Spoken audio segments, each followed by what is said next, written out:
7 for Rushworth as Durham edge first day. Derbyshire and Durham are separated by just 13 points in the middle of the pack in Division 2. The hosts' form has dipped slightly as Lees, Potts and England captain Ben Stokes made their mark in the Test Arena. The pair have won just 3 games between them, could either chalk up another over the next 4 days. Derbyshire would have to do so without Shan Masood, an indelible mark already made by the Pakistani opener. Rees would deputise, opening alongside Godalman, but they were big shoes to fill, and his innings was curtailed, trapped in front by Rushworth for 5. Godalman was hot on his heels, a great diving catch from 19-year-old debutant keeper Tom McIntosh to hold on to the chance for Rushworth's second. Rain got in on the act, Madsen out well taken by Borthwick in the slips for 10. Deploy joined Guest and stopped the rot. Taking the score past 50 together, they were trying to mount the fight back Derbyshire needed, and did so effectively. They made it all the way through to lunch, the score looking much healthier at 83 for 3. But Rushworth stopped them in their tracks after the break, a third for the Durham seamer, Guest bowled for 26. Swiftly followed by Cartwright, stumps sent flying as he was bowled for a first baller. Deploy and Dahl stuck together. Durham's charge halted for the time being as they picked up the pieces, moved past 100 and forged a resistant partnership. Deploy went to 50 off 96 balls, a single all he needed, his innings a patient one thus far. Suddenly the hosts looked bereft of ideas and they were struggling to carve out wicket-taking chances. Derbyshire took advantage, breezing past 150. Dahl joined Deploy, up to his half-century off 79 balls as he guided Rushworth to the third-man boundary. They were up to 180 for 5 when tea was taken, a good response from Derbyshire after a wobbly start to the session.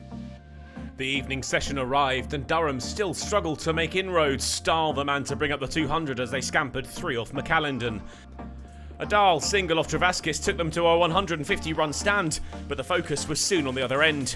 Deploy waited, Travaskis missed his length, and with 4 slapped through the offside, he moved to 100 off 196 balls. Dahl was looking to follow his colleague to 3 figures but wouldn't make it.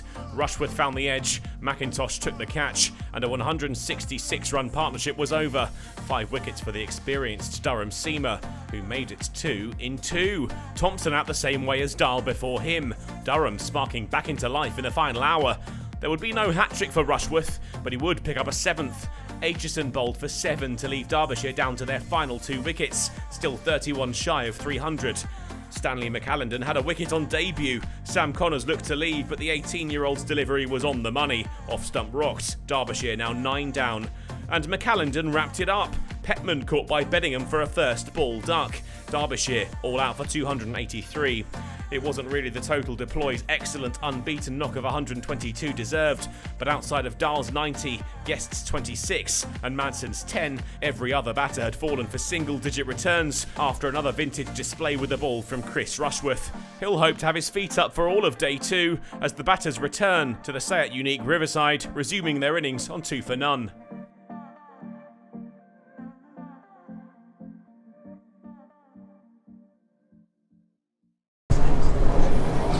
Well, Chris, a hot day today for the players out there and lots of fluids needing to be taken on as well.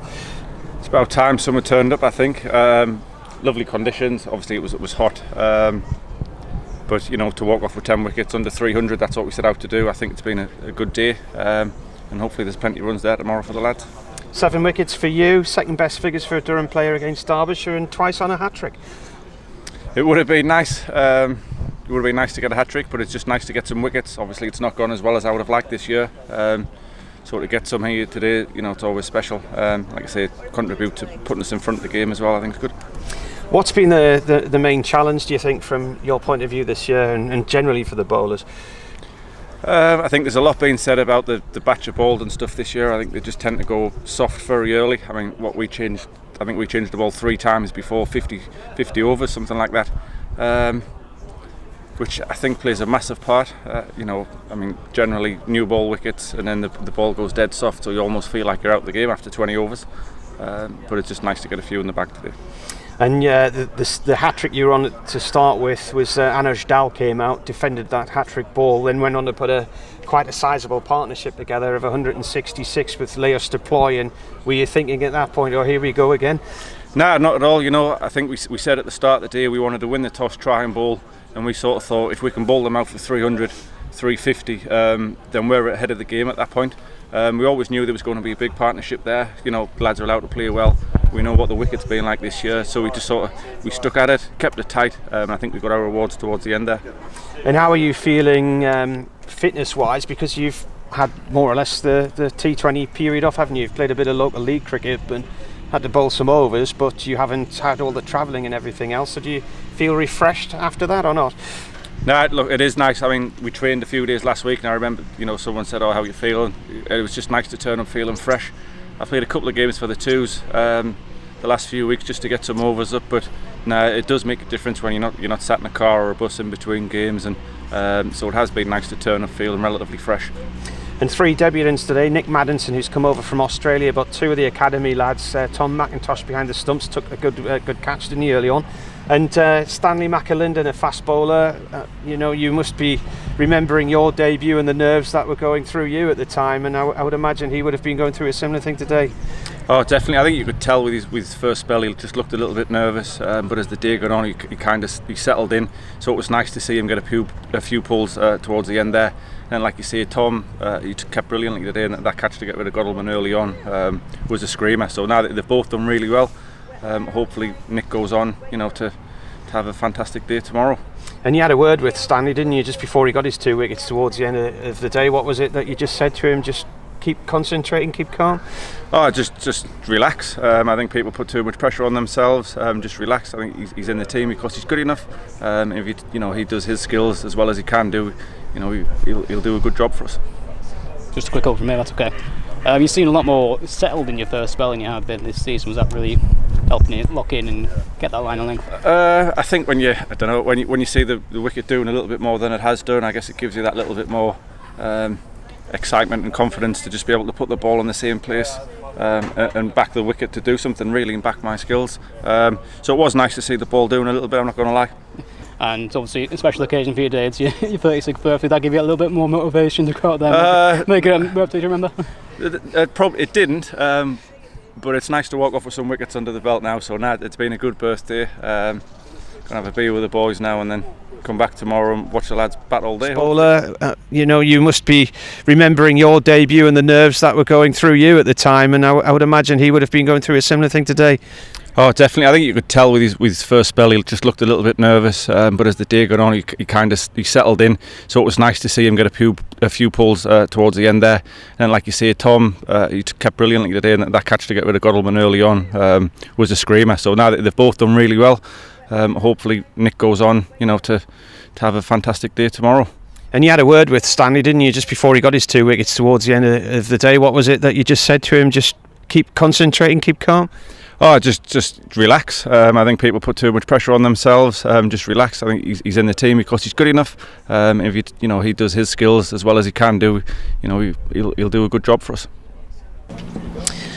So that was Chris Rushworth there. Now his hat-trick at Hampshire, I didn't even realise it had happened, and I remember the occasion well, and his dad came in the room and said, "I think Chris has just got a hat-trick." And what had happened was, we were relying at the time on a computer score chart, and they kept putting the rotation of the wickets wrong, so it was having them down at the different balls in the over. So I'd written down that one wicket had happened at the start of an over, another midway through, but it was all corrected during the interval, and we hadn't realised. So when he got his hat-trick, nobody knew other than his father, who went and had a look back through the scorecard and came in and said, "I think he's just got a hat-trick." So what he did back then was 2015 in Hampshire, across 3 overs and 2 innings, he got James Tomlinson LBW with the final ball of his 21st over. That was in Hampshire's first innings. He then bowled Gareth Berg with the first ball of his 22nd, and that ended the innings. And then he had Michael Carberry caught behind first ball the next innings to complete the hat-trick. The first player to do that in England since Tony Locke for Leicestershire against Hampshire in Portsmouth in 19 67. Steve Harmison also got 2 hat-tricks for Durham against Worcestershire in Chester Street in 2005 and Sussex and Hove in 2008. But yesterday, twice on a hat-trick, Chris Rushworth, and he didn't get over the line. But Stanley McAlinden in his debut does have the opportunity, because he bowled Sam Connors with the final ball of the 91st over, and then got Toby Petman with the first ball of the 93rd. So he will be on a hat-trick when he has the ball in his hand when Derbyshire come out to bat for a second time.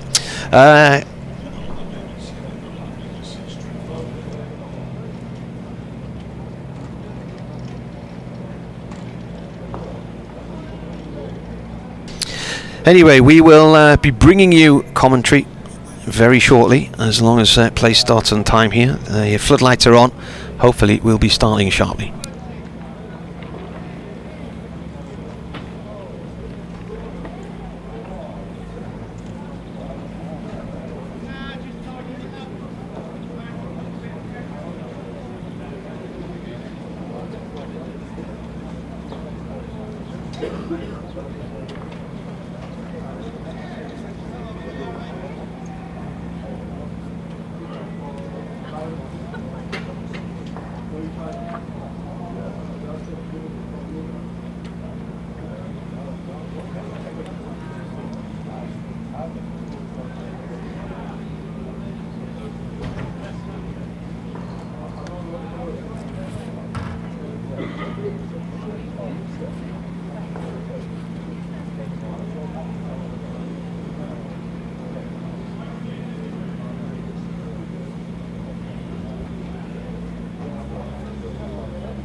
Scores for the match: William Dobson for Durham and John Brown for Derbyshire.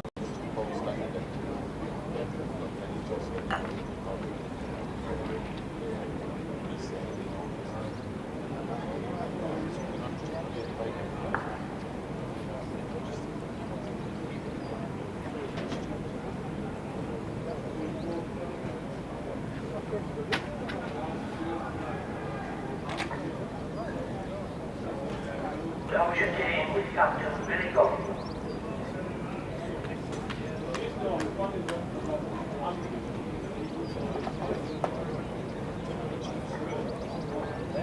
Resuming the Durham innings, Matt Salisbury and Alex Lees.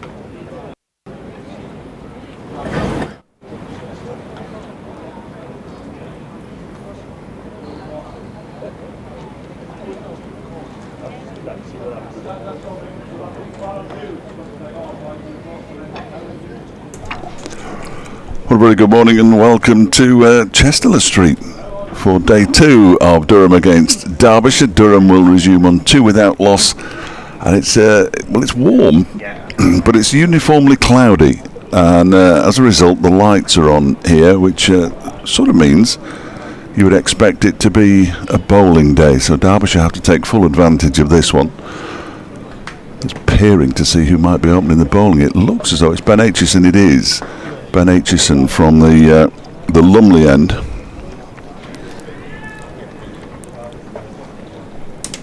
And look who's here. Hello. Hello, viewers and listeners. Yes, if you've been listening to us on the BBC website, you might have noticed that we vanished for a period of time. It wasn't anything we did. It's been some technical issues down in Salford, apparently. Hopefully you can hear us loud and clear, and if so, send a tweet to Marty Cricket or Fletch Sport. No, don't tweet me. Don't tweet him. He I doesn't want to can't. know. I'm not bothered. Why is this not working? I don't know. It was yesterday, wasn't Yeah, it was. Oh, well, is that... No, it is now. All right. Oh, and anyway, you've got some dreadful music and no idea what it was. I don't know. Well, the news is about to start in a moment, isn't it? So Yeah. Ben Aitchison from the Lumley end, bowling the first ball of day 2, and he's in and bowls to Alex Lees, who pushes it out into the offside. Ball slips. Just been talking to Matty Potts earlier there. He's back with his boots to do a bit of training. Doesn't know when he'll be allowed to play for Durham again, but the next test match doesn't start until mid to late August against South Africa, does it? So there is the 100 at some point to squeeze in as well, but Is there? yeah, apparently. I didn't realise that was on. It's a new franchise-based competition. Yeah, Aitchison's next delivery is pushed out into the offside by Ben Aitchison. Have you ordered your lunch? Yes. Have you? Well, I bet you've gone for the sausage casserole. Haven't you? Yes. Yeah, I think. Yeah, I was slightly concerned about the use of the word vegetables, but yeah, I've gone for it. What's the offering today? Sausage casserole, turkey ham pie. I might go for the pie, I think. Question is, how will the pie survive in the cardboard box as Aitchison bowls? This is played off towards point by Lees, and he gets his first run of the day. The floodlights are blazing away here.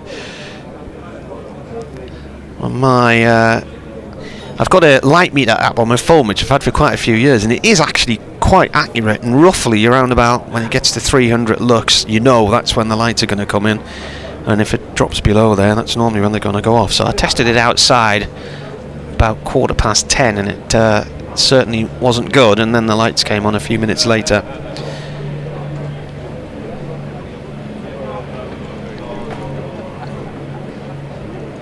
Aitchison again now to the night watchman Salisbury, who plays and misses at a ball just outside the line of off stump.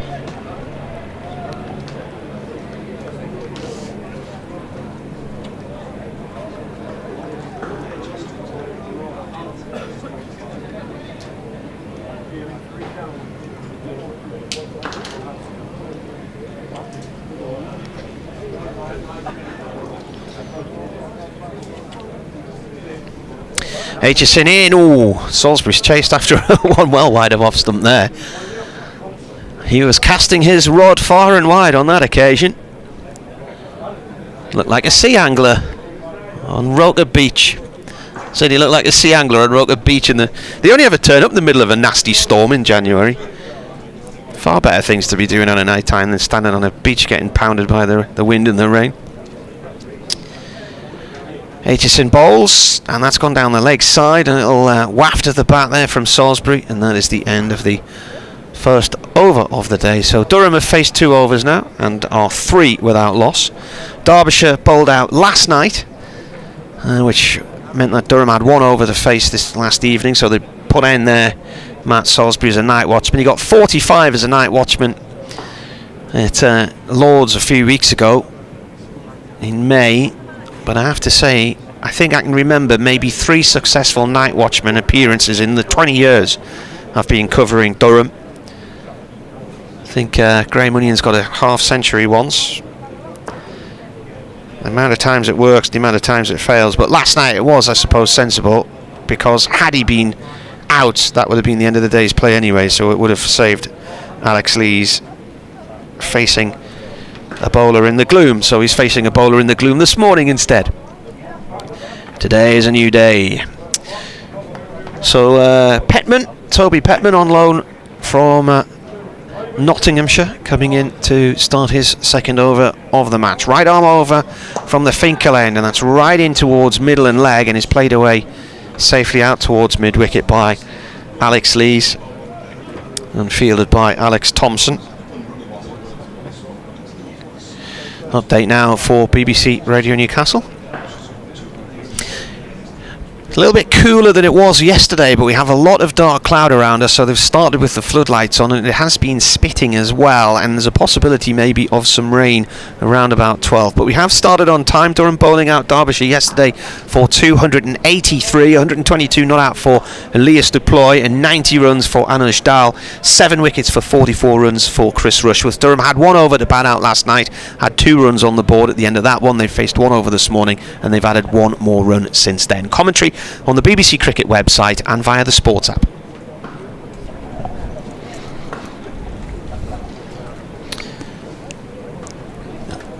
Well, I'm glad we got all that out of the way. Yeah, this extreme heat warnings for Sunday now. Only the 3rd time.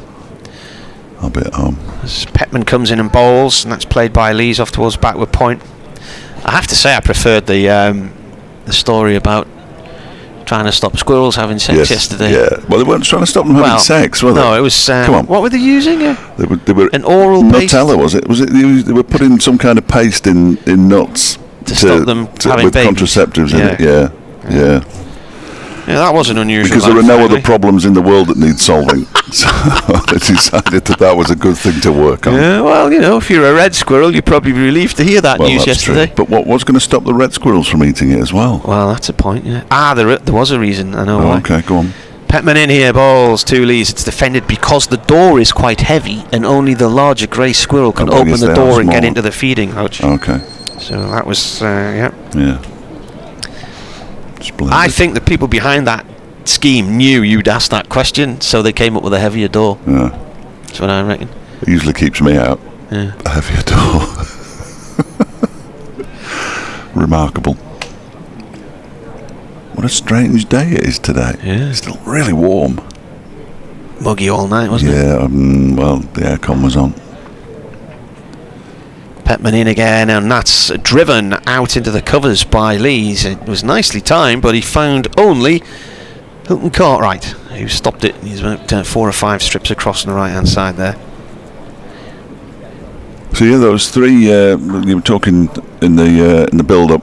I was listening, even though I wasn't taking part. I was listening, and you talked about the bowlers being on hat-tricks 3 times.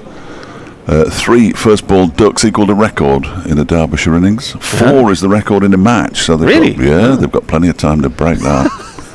Petman in again, bowls, pushed off to mid-off. I have to say, it never really dawned on me that was anything special yesterday. No, well, I mentioned it to Griff this morning, and basically said 3 first ballers last night. He said, "Well, I've got a database for that." Unsurprisingly. Yeah. And he said, 4 is the record in a match, and 3 is the record in an innings. Kevin Dean was part of the record. I can't remember the other 2 players off the top of my head. Poor old Kev. Morning if you're listening. Durham 3 without loss.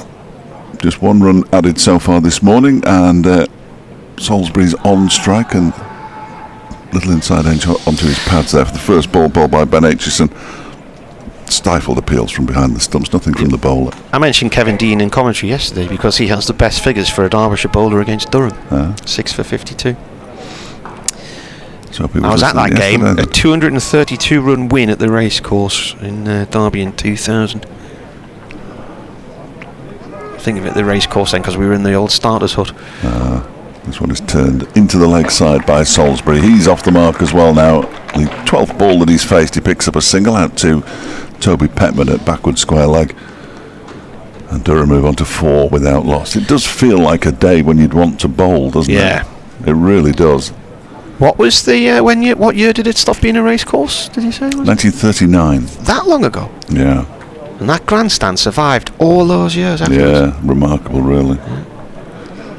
Yeah, I'll show you a picture, a drawing of the original grandstand ledge. I've got one on my other laptop. This one is eased just backward of square on the offside by Lees, beyond the dive of Lewis Rees. They're going to come back for 2 as Anuj Dahl gets to the ball and throws it in. Rees didn't look interested because he didn't have time to look interested, but he certainly put the dive in. It went beyond him. Now Martin is going to pack for his holidays now, I think. He's got his suitcase out. No idea what's going on here. 6 without loss. Lee's on 3. Aitchison bowls to him, and that one is driven square. 4 runs, nice shot. We had to wait a long time for the shot of the day yesterday. Well, there's an early contender from Alex Lees. Beautifully played, out square on the offside, and races to the cover boundary.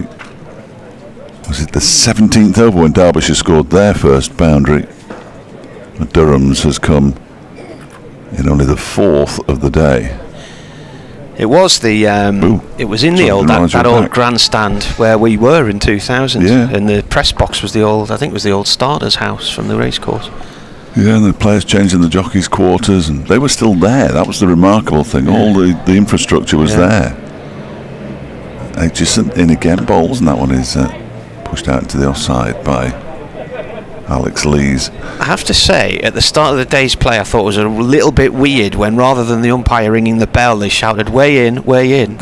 that surprised me. Yes. And all the players had to weigh the same when they came back off the field as they weighed when they went on it, with little lead weights in their pockets.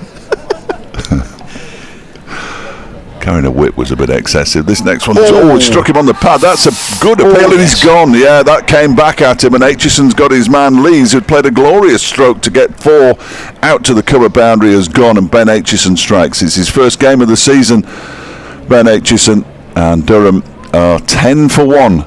Lees has gone for 7. I was a little bit surprised there that it took Ian Blackwell as long to raise his finger it looked good, as it did. I thought that was a snorter.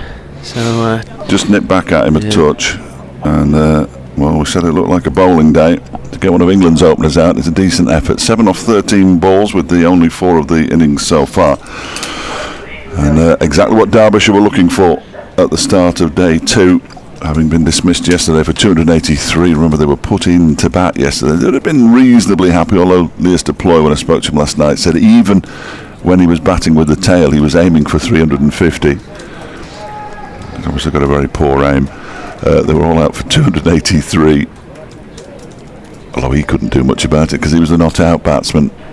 That was the final ball of the Aitchison over. 2 overs, 1 for 8. And Martin's going to tell me who the new batsman is. Is it Jones? Is it Maddinson? Jones. It's Jones. Thank you very much. And now it says it on the board as well. If I'd waited a split second, I wouldn't have had to have asked.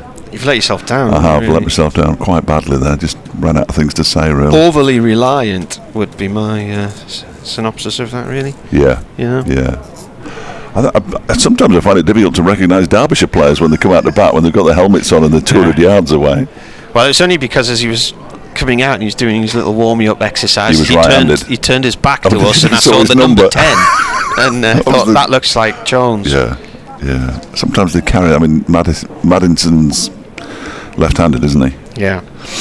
And has long hair, but so does Jones at the minute. Yeah, well, he probably got it underneath his helmet, though, hasn't he? Because you can't tell that he's got long hair. Anyway, the night watchman's still there, Matt Salisbury. He's been joined by Michael Jones.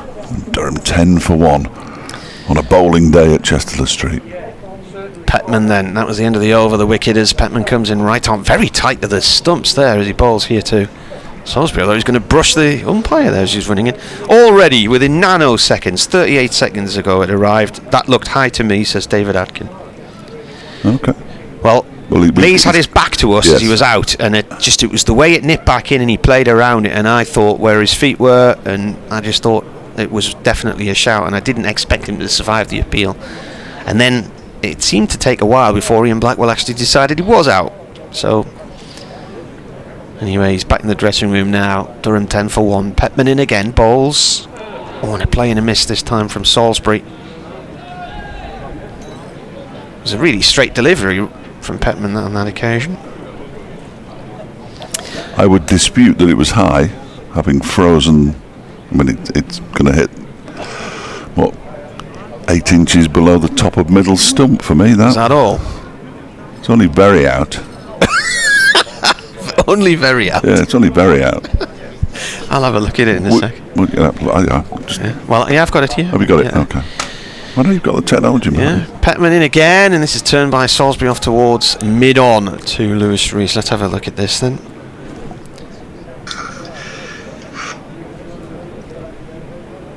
Yeah, that looks bang in front of the stumps to me. Yeah, it might have been middle and leg, but it's going to hit the stumps, no question about it. His bat is behind his back leg, which is never a good thing. And yeah, well, he's out anyway, but you know what I mean. It's hit him around the knee roll, I think. Might have hit the front pad then the back pad, but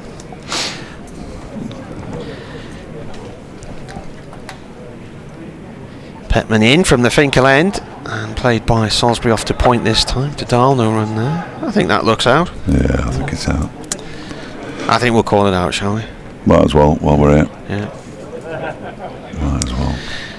You can, as well as listen to us on the BBC website, of course. We're linked into the YouTube feed of the game, the live camera feed, which you can watch via the club's YouTube channel or the website live.nvplay.com, which is the ECB live scoring website. That also has the scorecard up and loads of stats on there as well.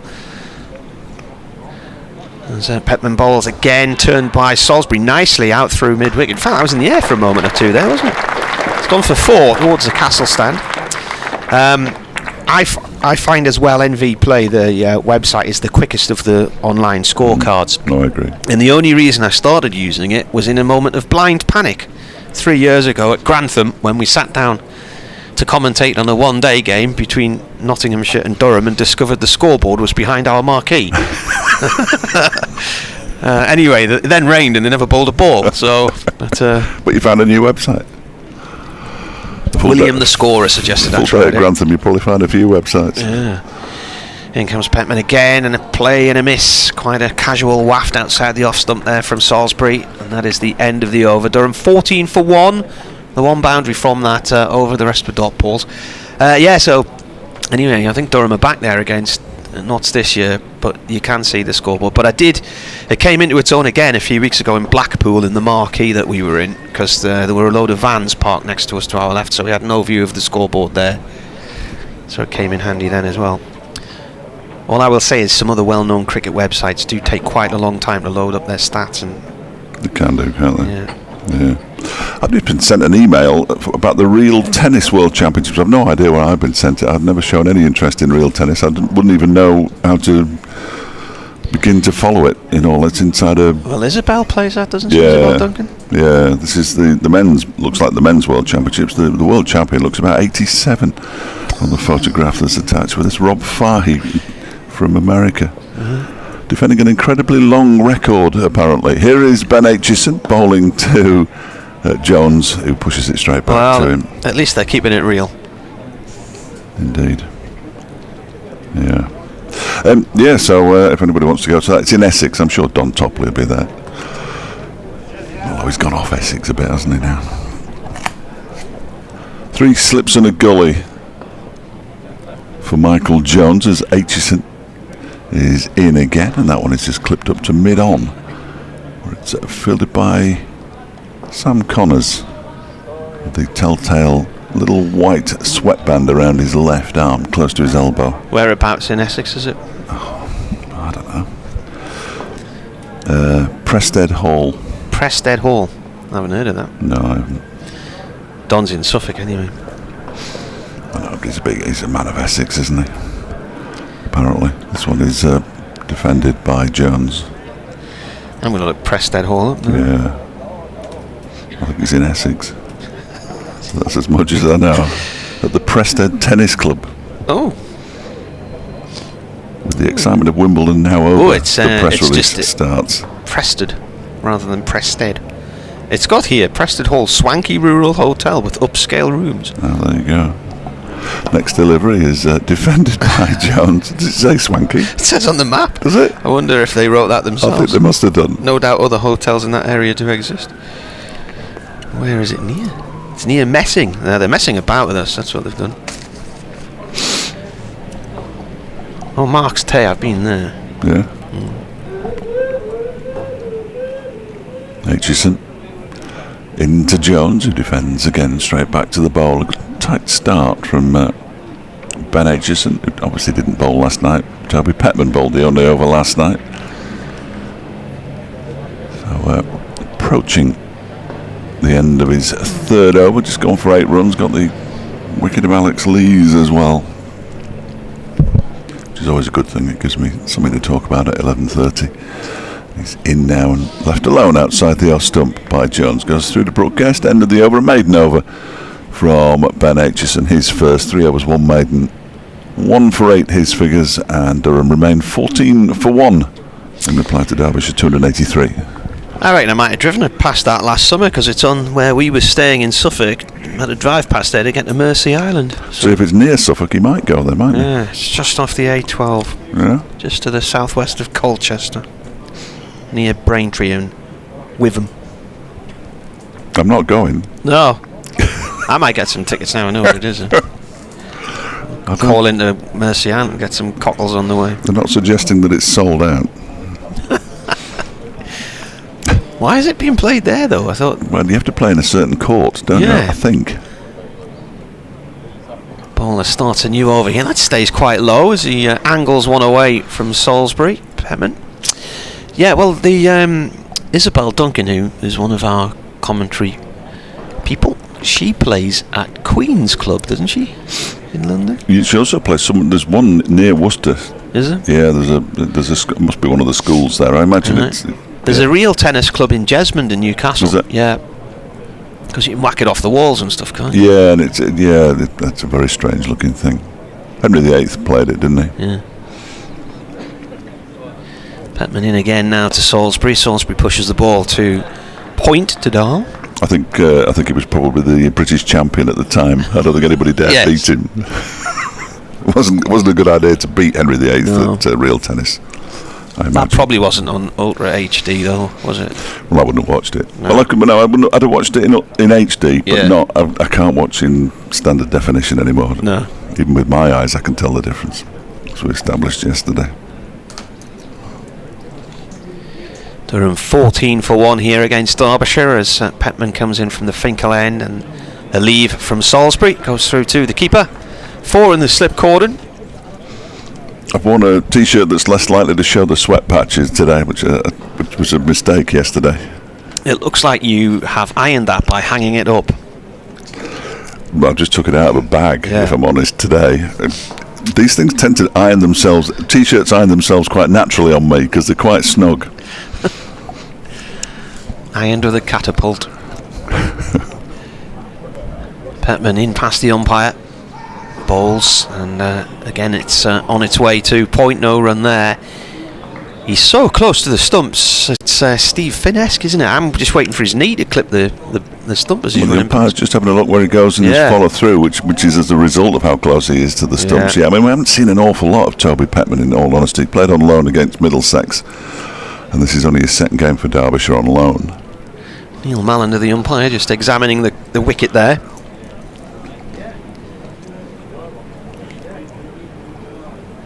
Petman in again. 2 balls left of this over. Salisbury finds Dahl at point once more. Paul Wilson's emailed. He says, "Hi Marty and the boys. Greetings from an overcast but muggy Costa del Hartlepool. Should be with you for the duration, and maybe even tomorrow. Oh, if my COVID test is still positive, even though I feel fine," he says. Yeah, well, he was due to go back to work tomorrow, I think, wasn't he? So there's a lot of it about at the minute. 2.5 million, they were saying last week. Certainly is.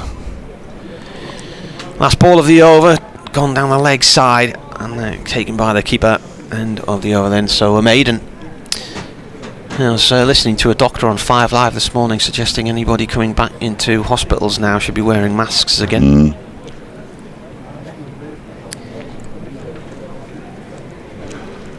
Yes, yeah, it hasn't gone anywhere, unfortunately.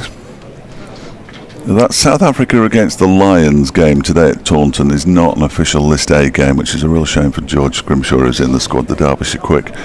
It won't count as an official List A game because both sides have named 14 players.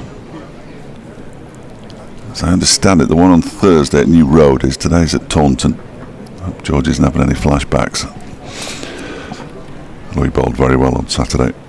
There's Ben Aitchison also involved at the weekend, and he's bowling to Michael Jones. That one barely bounces.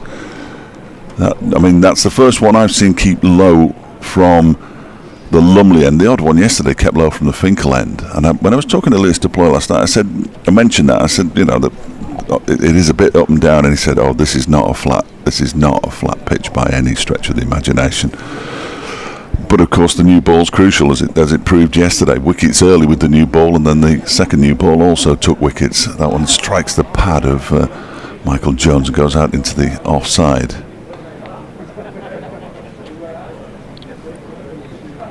If the ball's going to swing, the man to do that might be Lewis Rees, who definitely swings the ball more than anybody else in this Derbyshire side. His left armers. He's at gully at the moment as Aitchison bowls to Jones, who turns this into the leg side, and it's a tip and run as the ball is eventually picked up by Sam Connors. They get through for a single. Jones is off the mark at the 9th time of asking, and Durham are 15 for 1.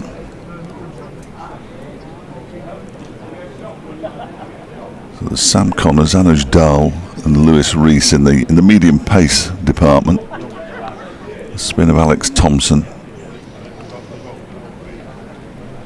Available to Billy Godman as well. He's at mid-off, of course. The Derbyshire skipper as Aitchison bowls, and that one is played into the leg side by Salisbury and fielded again by Sam Connors.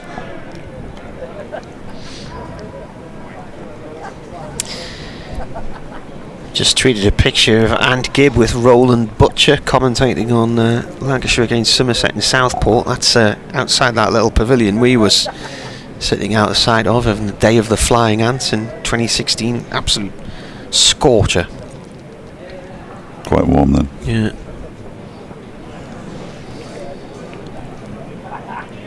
Isn't this your end? It is my end. Yeah. That one's just gone through to the keeper. Nothing's happened. Right. No, I was just going to. We had Roland Butcher with us for the Middlesex game at Chesterfield, so he's obviously the outgrounds summariser, isn't he?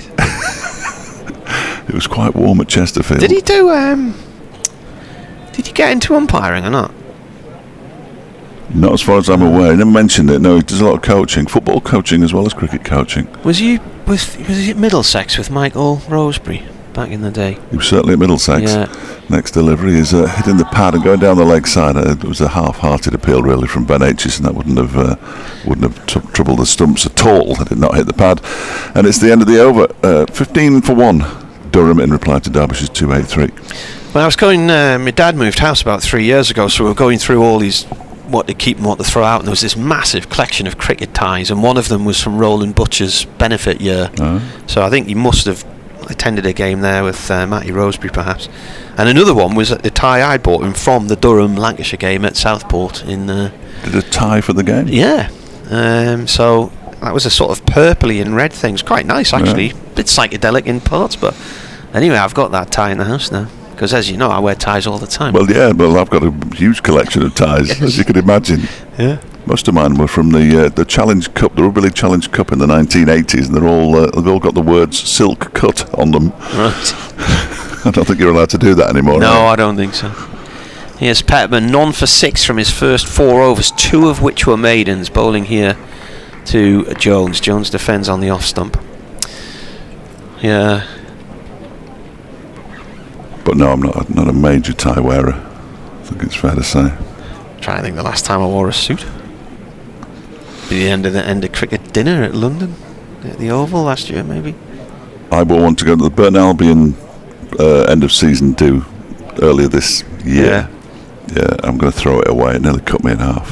I'm clearly not the same size as I was when the suit was bought. When you were 10. Petman bowls, defended again by Jones, out into the offside. Oh, it's the one I got married in. Right. And you haven't thrown it out already. So the suits lasted, etc. Yes. Yeah. When it was cheap at the time. So goodness knows how it's lasted because it's never been worn really. But if I'm going to start going to proper dinners, I am going to have to buy another suit, I'm afraid. 15 for 1, Durham. Petman to Jones from the Finkel end. That's turned down towards long leg. Down towards the Castle stand. 1 run.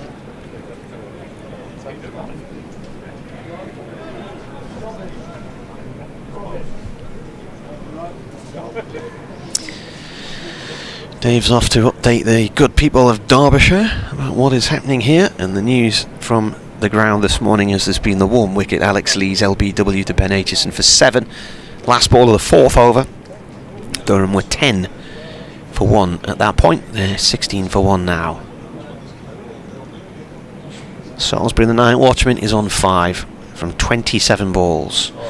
Petman bowls to him, and he's edged this one, and that's a great take by Brooke Guest, the keeper, and he has gone high to his right hand side, and he snatched it just in front of first slip. So Durham now 16 for 2, and Salisbury departs for 5.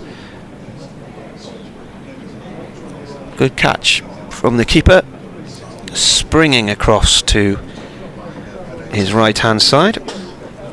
And Petman gets his first wicket of the game. Some partnerships so far of 10 and 6. 8.4 overs gone. So we should now see Nick Maddinson coming down the steps. What is that? Scott Borthwick. It's Borthwick, I think. Scott Borthwick is the new man, coming in at 4.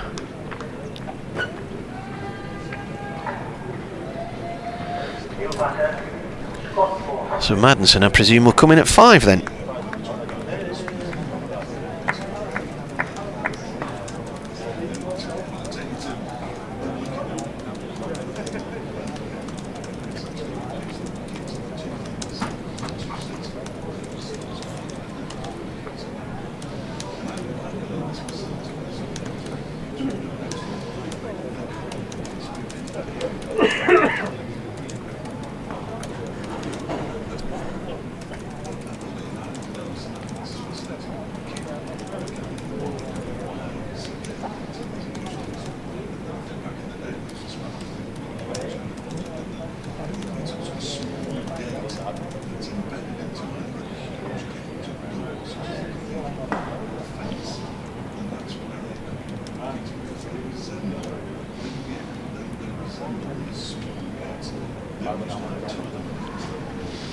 Borthwick then scratching his guard.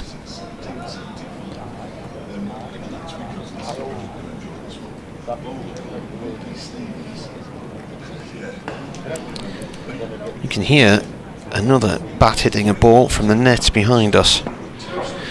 You can also now hear Borthwick tapping his bat into the wicket as Petman comes in to bowl. Oh, an inside edge from Borthwick, and it escapes past the keeper, bouncing down towards fine leg. He'll get 2 runs. Don't think it was a catching chance, but he's off the mark fortuitously. Be interesting to see that one again. coming into the game, the Durham skipper. He's made 485 runs so far this year. He's got into the 90s a number of times. Highest score's 96. He's had 5 half centuries. Petman comes in again and bowls. Borthwick turns this to square leg. And that's the end of the over. 9 gone. Durham 18 for 2. So Borthwick this year, his highest score, 96 against Worcestershire here. He also got a 90 at against Glamorgan here, and he got 89 against Worcester in Worcester. That was the day when he came. He was out 10 minutes into the start of day 2, and that was when Ben Stokes came in and smashed it all over the place and made his 161 in nanoseconds, hitting a record 17 sixes and 8 fours. What else has Borthwick done this year? He got 64 against Glamorgan in Cardiff in the opening game of the season, and 60 at Lords against Middlesex. Taken Lewis Rees out of the slip cordon and replaced him with Hilton Cartwright. They seem to be standing very close together to me, those 3 slips. Ben Aitchison begins a new over. It's left alone outside the off stump by Jones. Go through to Brooke Guest. I'm intrigued, the story you've just been telling your listeners there about the cricket gates. What was it?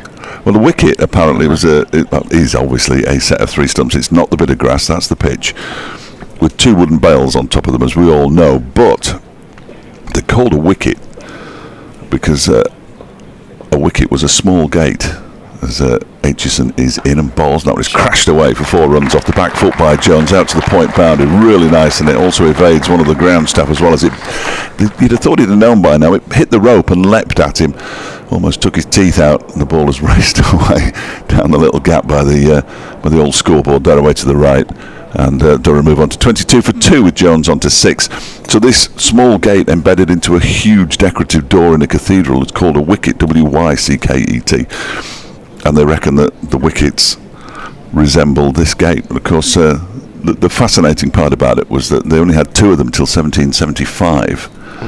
And that was until a bowler called Lumpy Stevens bowled 3 balls in a row, which is relevant to what happened yesterday, all of which went straight through in between the two stumps that were there. So they brought in a middle stump as Aitchison bowls. Oh, he has a play and a miss at that one, Jones. That was a loose shot. So yeah, thanks to Lumpy, bowlers can now bowl batsman middle stump. Is there really? There's a pub up the road called the Wicket Gate. So there we are. So, but it was this. It's back in the day. I mean, it's like Shakespeare, and you look at the original manuscripts of Shakespeare, and he spells things all sorts of different ways. It was spelled W-Y-C-K-E-T. Back in the day, Aitchison bowls to Jones, who defends into the leg side. In comes Alex Thompson to do the fielding, and there's no run. Yeah, that's all part of my. Well, it's not really educating Ian Sky about cricket, because I don't think he's listened to a blind word I've said. No, I don't think. I think it would be wrong to have an examination at the end of the season, certainly. But he's getting there. He said, "Well, you don't have to tell me that when it's a bit cloudy and warm, the ball will swing." So something is going in, which is always gratifying. Aitchison in again. Balls to Jones, who pushes this out into the offside, straight to backward point where Anuj Dahl is fielding. 90 yesterday for Dahl, 122 not out for Leas Deploy. Without them, Derbyshire would have been in all sorts of trouble.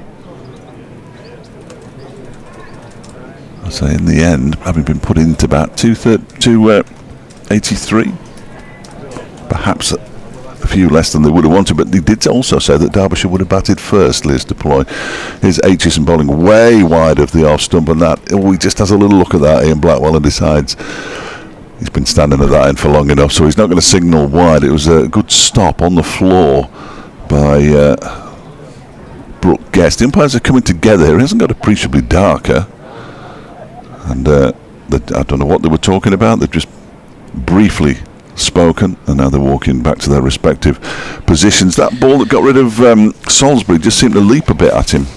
Good catch from the keeper, jumping in front of first slip. You say Aitchison hasn't played in the Championship then this year? No, he's been injured. Been injured since pre-season. That's his first outing.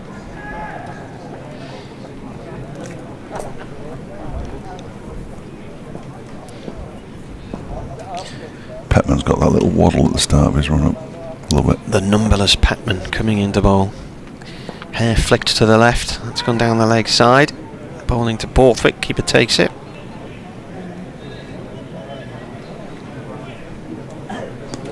Scrimshaw's bowled his first over in an England Lions top.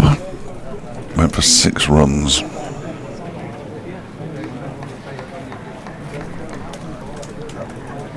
He's quite fortunate, I think. I don't know, he's not fortunate because he's been picked on merit, but that Tom Banton is the skipper of the England Lions, and he had a really good look at Scrimshaw on Saturday night.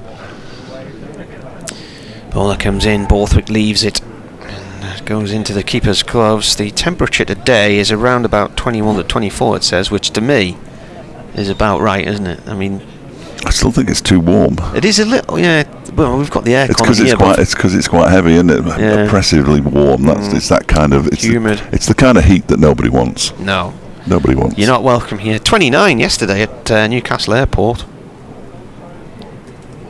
That's just mad. Petman in, bowls. Borthwick turns it nicely away down towards fine leg. There's nobody there. 4 runs.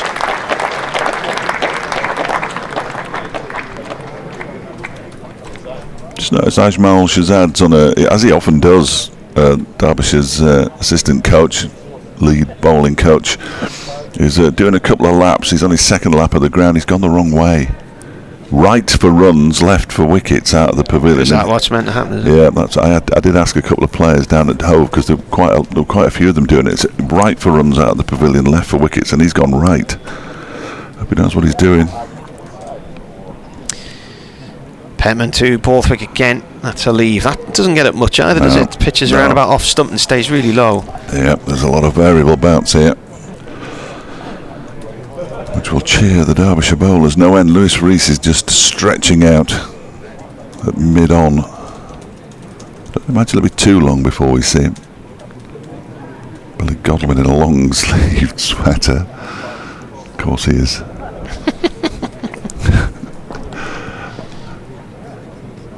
Earlier on in the season when it was really cold, he was wearing short sleeves. Petman to Borthwick. Borthwick forward to that one. Bottom of the bat, right on the ball. Steers it up to Rees at mid-on. No run.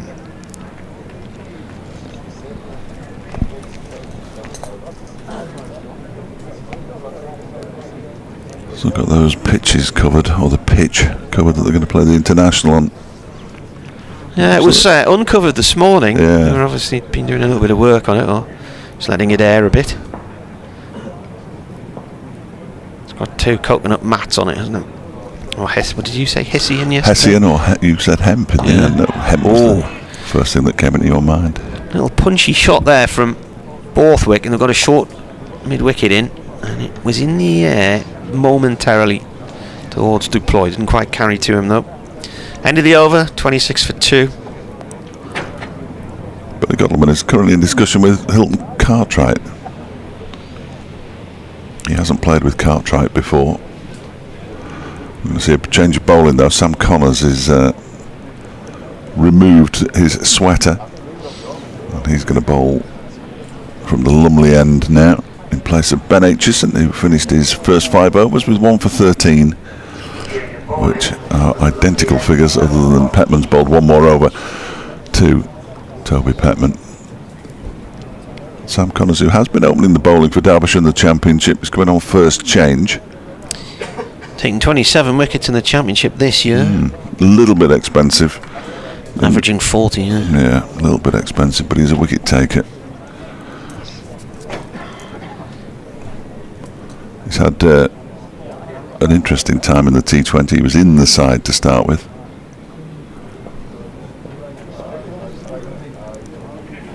And he comes in and bowls now to Jones. At first delivery is pushed up to mid-on when it's fielded by Lewis Rees.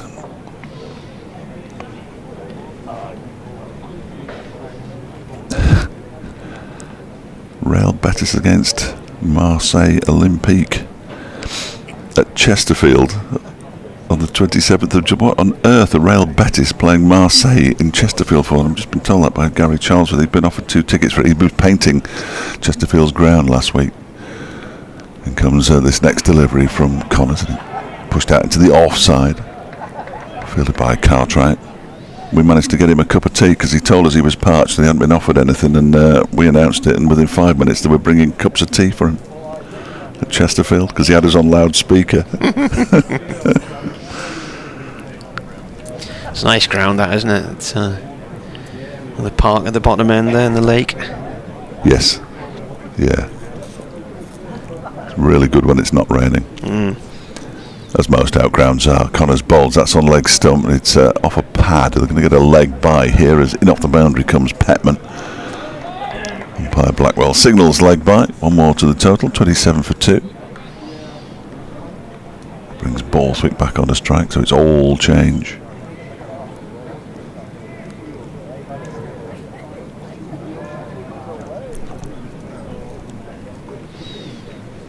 Yes, I think we had an ISDN machine damaged at Arundel in 2012. There was no cover at all for the radio lads on that occasion. I wasn't at the game, so when I went down there the first time in 2015, I arranged for a little tent to be put up for us. You could have some cover. Yeah. We had a table blow over with an ISD on it, which is working, touch wood. I mean, they're heavy machines, aren't they? They're sort of mini mixing desks, but there's a lot of kit in them. They're quite heavy. Halfway through this Sam Connors over, everybody's changed around for the left-handed Borthwick, who goes back into his crease and punches it into the ground. It beats Anuj Dal at point. He may well have just got a fingertip to it, and they get back for 2. They had to hurry back for 2, as well as Alex Thompson threw the ball into the non-striker's end. Jones making his ground. Borthwick moves on to 8 and Durham to 29 for 2. I think Dahl did well to get a hand on that, because I think that clipped the edge of that matting. It flew up into the air, diving across to his left. Good fielder. Since the last 4 games of last season and the whole of this season, he's averaging 90 with the bat. Anuj Dal. Connors bowls to Borthwick, turns it into the leg side, just beyond Leas deploy, so it'll be picked up by Lewis Rees. Borthwick gets another one. He moves on to 9. Durham on to 30 for 2. Deficit just a touch over 250. Where are England playing today? Are they at Lord's? The Oval, I think. The Oval, is it? Yeah. Day nighter, so it'll be 1 o'clock, will it? Something against like India.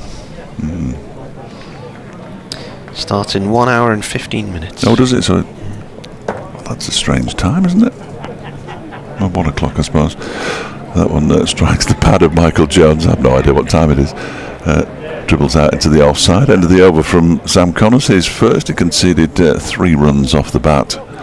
It gets darker. Gets darker earlier down there. Yes. Yeah, they won't have Too far south. State of the art lights. Ireland are playing New Zealand in Malahide. 1 day out. Ireland won a game by 1 run with 1 ball to spare, and they were 9 down when they met earlier this week. Remarkable game. Good effort by the Irish. Petman to continue here. This will be his 7th over.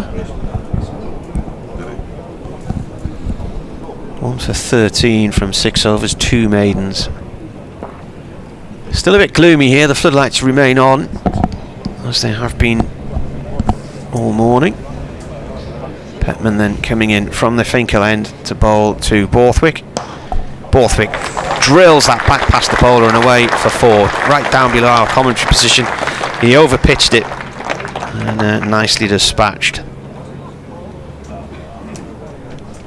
Yeah, nice shot. Interesting that Petman's carrying on. This will be his 6th over of the morning when Aitchison only bowled the 5. Flog the low knee. It's not ours anyway, it doesn't matter, just flog him. He can bowl throughout the day from this end. We'll just rotate at the other. Petman in again to Borthwick. Borthwick cuts, the ball goes to point, cut off by Dahl. Julia Wetherell's emailed, could there be re-Olympic Marseille a Chris Waddle connection? Well, he lives in Worksop, doesn't he? Not too far he from is certainly in Chesterfield. that area, isn't he? Because he played Sunday football in Sheffield Wednesday. In Sheffield, rather. I suppose it could be.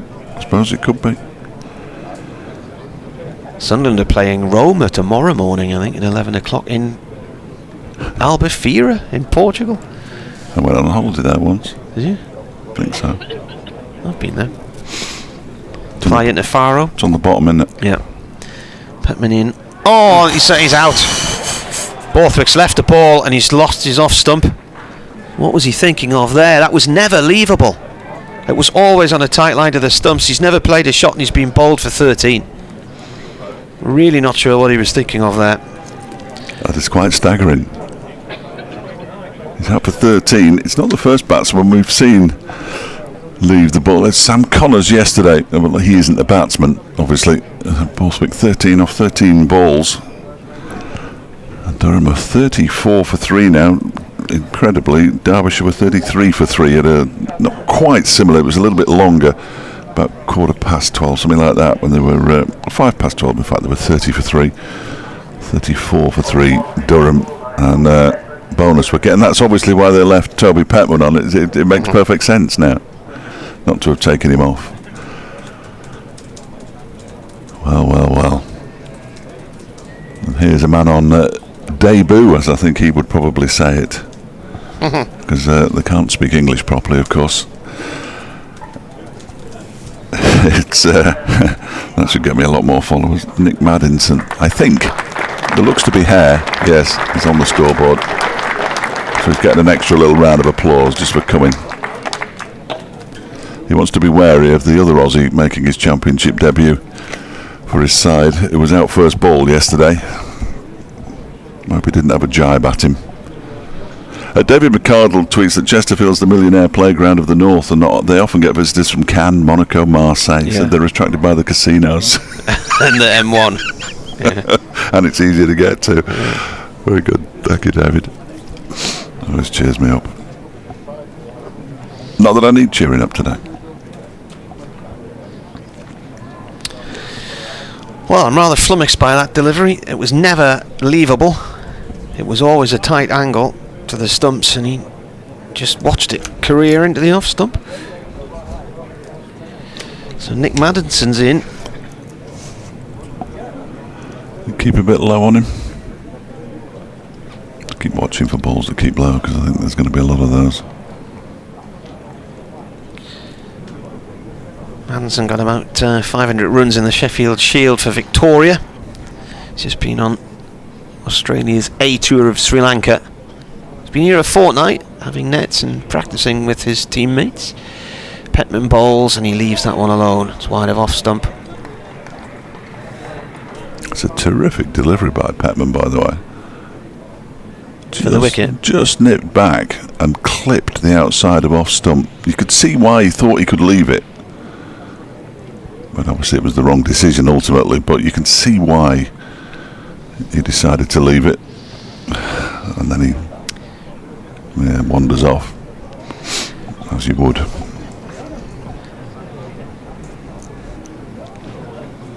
Petman once more comes in and bowls, and Maddinson leaves that one as well, wide of off stump. I didn't nip back, that one. I don't think it moved that much at all. I was just looking at it again here. Oh, it just came back a touch. But you can see why he's left it. Well, Durham 3 down. They lost Lees, LBW to Aitchison for 7 to a ball that really did nip back in on him. And then Salisbury edging 1 to the keeper on 5. Borthwick bowled by Petman for 13. 34 for 3 as Petman bowls to Maddinson, and he leaves that one. That's wide of off stump, and 3 leaves in a row there. More leaves than British Rail in October, eh? Or it's Network Rail, isn't it? Or is it Rail Track? I can't remember. No idea what it's called anymore. No. The one that runs the railways. They'll be the wrong type of leaves. Well, that Borthwick was the wrong type of leave, wasn't it? Which the rail firm apparently never said. They never said it was the wrong type did they of... not? Apparently they never said it was the wrong type of snow. Did they just say it was snow? Yeah, somebody came up with a phrase the wrong time of snow and it stuck. Like sticky snow. Yeah, is it sticking? Quite a lot of phrases that we say every day aren't exact replicas of the phrases that were said, are they? Proof is in the pudding. Connors begins a new over. It's left alone outside the off stump by Jones to go through to Brooke Guest. Do you know what the full phrase is? The proof is not in the pudding. It's the eating, isn't it? Yeah, the proof is in the eating of the pudding. Yeah. It's all that glitters as well. That's glisters, isn't it? I believe. I'm not aware of that one. All that glitters isn't gold.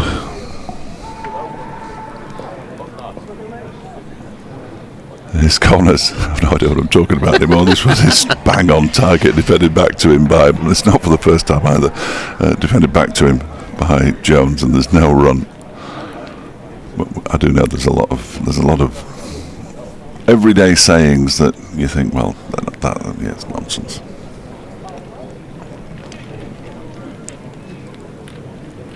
Hilton Cartwright's practicing his bowling action. He does bowl. We haven't seen him bowl yet, but he is he's practicing a bowling action. Whether it's his bowling action, well, it is his because he's doing it. But here's Connors again. Balls. That's on leg stump and clipped away nicely by Jones for 4 runs.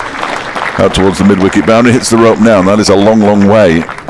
That ball fairly sped across the square, and then continued on its journey up towards the pavilion away to our left-hand side. He moves into double figures. He's on 10, and Durham are 38 for 3 now. Martin's on crowd watch. It's t-shirt weather, Dave, today. A lot of t-shirts on show. And shorts. I've seen our travelling companions. David Griffin's out there with Goose and no idea what his real name is. And Paul. Connors is in, and that one is played off the back foot, just down into the ground. Dal does the fielding at backward point. Goose. Indeed. Have you seen the film? What film? The new Top Gun. Have you seen it? What do you think?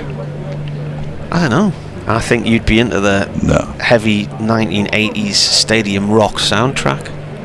Picture you roadieing. I haven't seen it now. It's filmed in Derbyshire, of course. Yes. It was. Yeah. Remarkably. Connors bowls, and that one is just played into the leg side.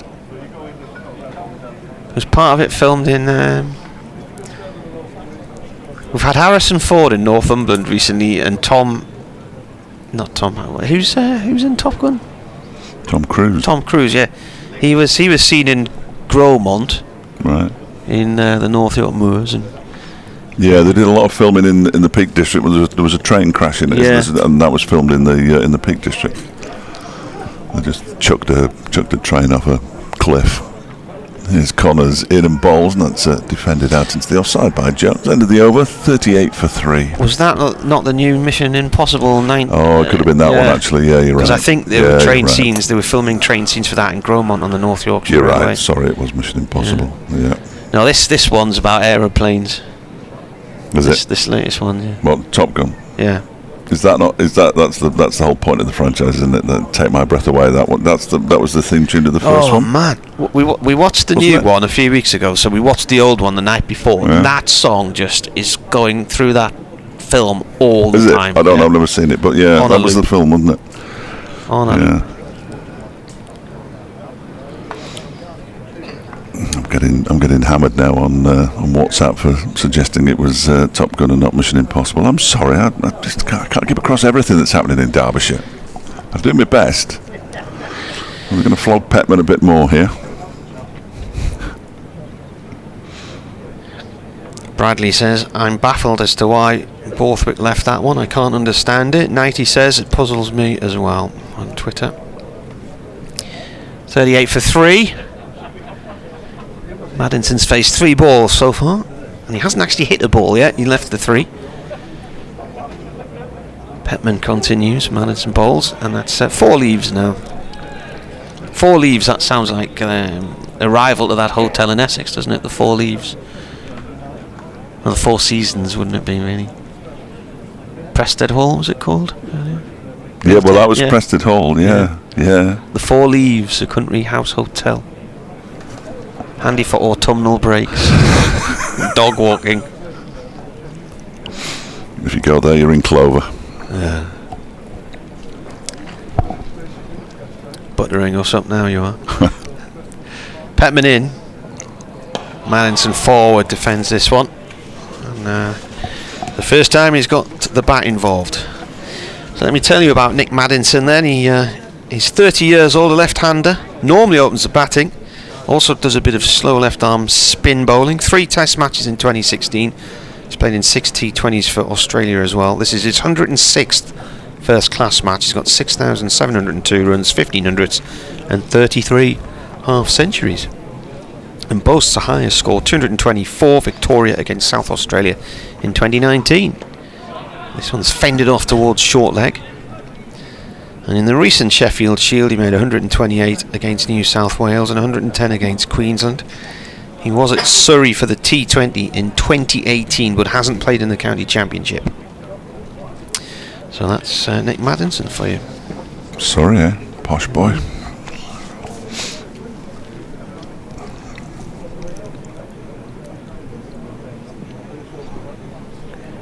.38 for 3, 2 minutes to 12. As Petman comes in and bowls. Maddinson defends right on off stump, plays it back along the floor to the bowler. Ajmal's continuing to walk round. He's got a bowl of something that looks like fruit to me. I couldn't. Where is he? I couldn't just down here. Right. Couldn't recognise it though. I'm not good at recognising fruit. I'm good at a number of things, but recognising fruit is right up there. Looks like a sandwich. A sandwich. Yeah, he's got bread. He's eating bread. Well, he's eating it with a fork. What's he doing? Maddinson defends again on off stump. It looks like bread he's eating to me.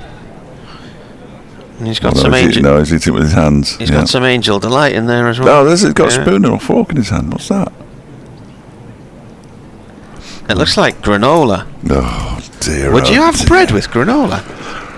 Well, I wouldn't have granola, but I'd have bread. Yeah. I'd have bread without granola, which is the usual way of things, I think. The news has begun. Oh, was it? Oh, yeah. God. Petman in, bowls to Maddinson. That's left alone outside off stump. And that is the end of a maiden over. Good spell from Petman so far. 2 wickets for 17 runs, 8 overs, 3 maidens.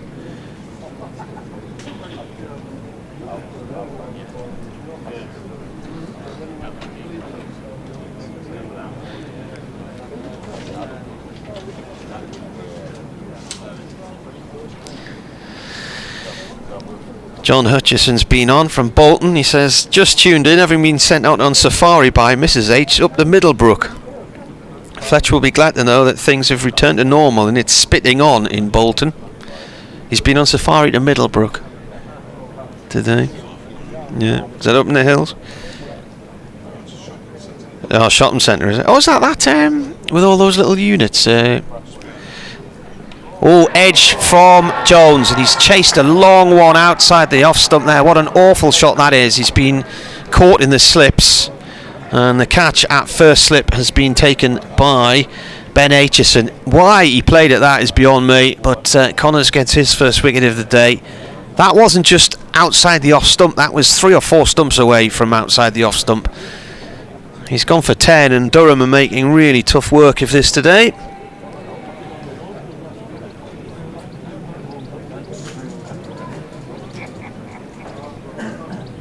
So they are now 38 for 4, and they've added just 4 for that last wicket. Long walk back when you've played a shot like that.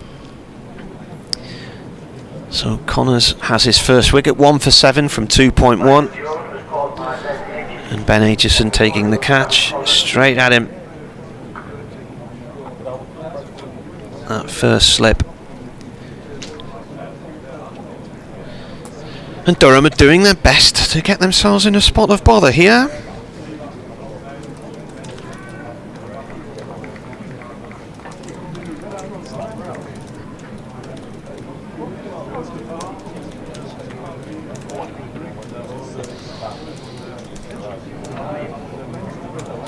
new batter, David Bedingham.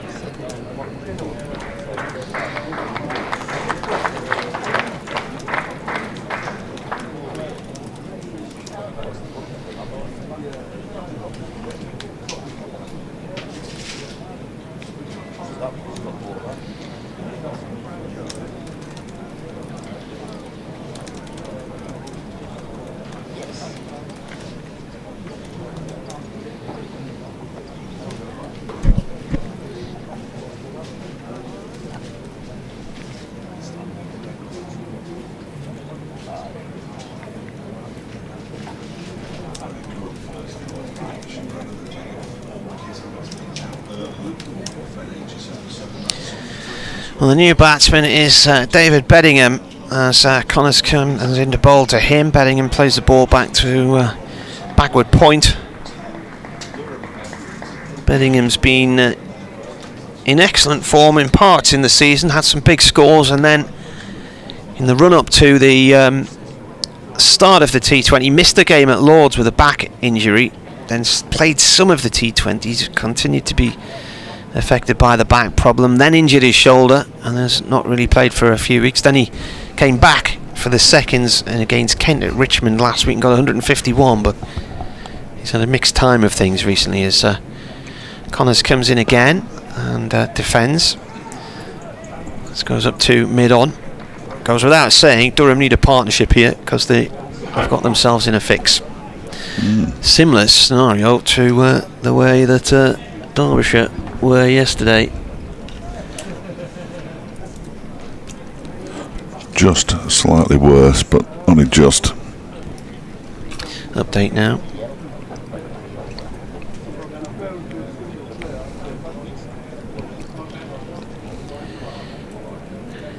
Well, it is if you're a Derbyshire fan, because Durham have lost 4 wickets this morning. The last 2 totally self-inflicted wounds. Skipper Scott Borthwick left the ball from the bowler Toby Petman, which from our angle, right behind the bowler's arm, looked like it was always heading towards off stump, and indeed it did. He was bowled for 13, and then Michael Jones has just clipped the ball well wide of off stump, straight to the slips off the bowling of Sam Connors, and was caught by Ben Aitchison for 10.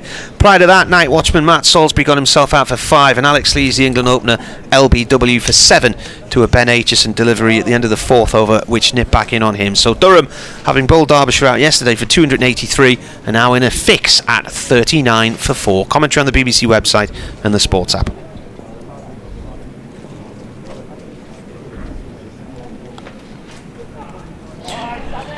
Bouncer down the leg side here from Connors to Maddinson, who just ducks out the road of this one.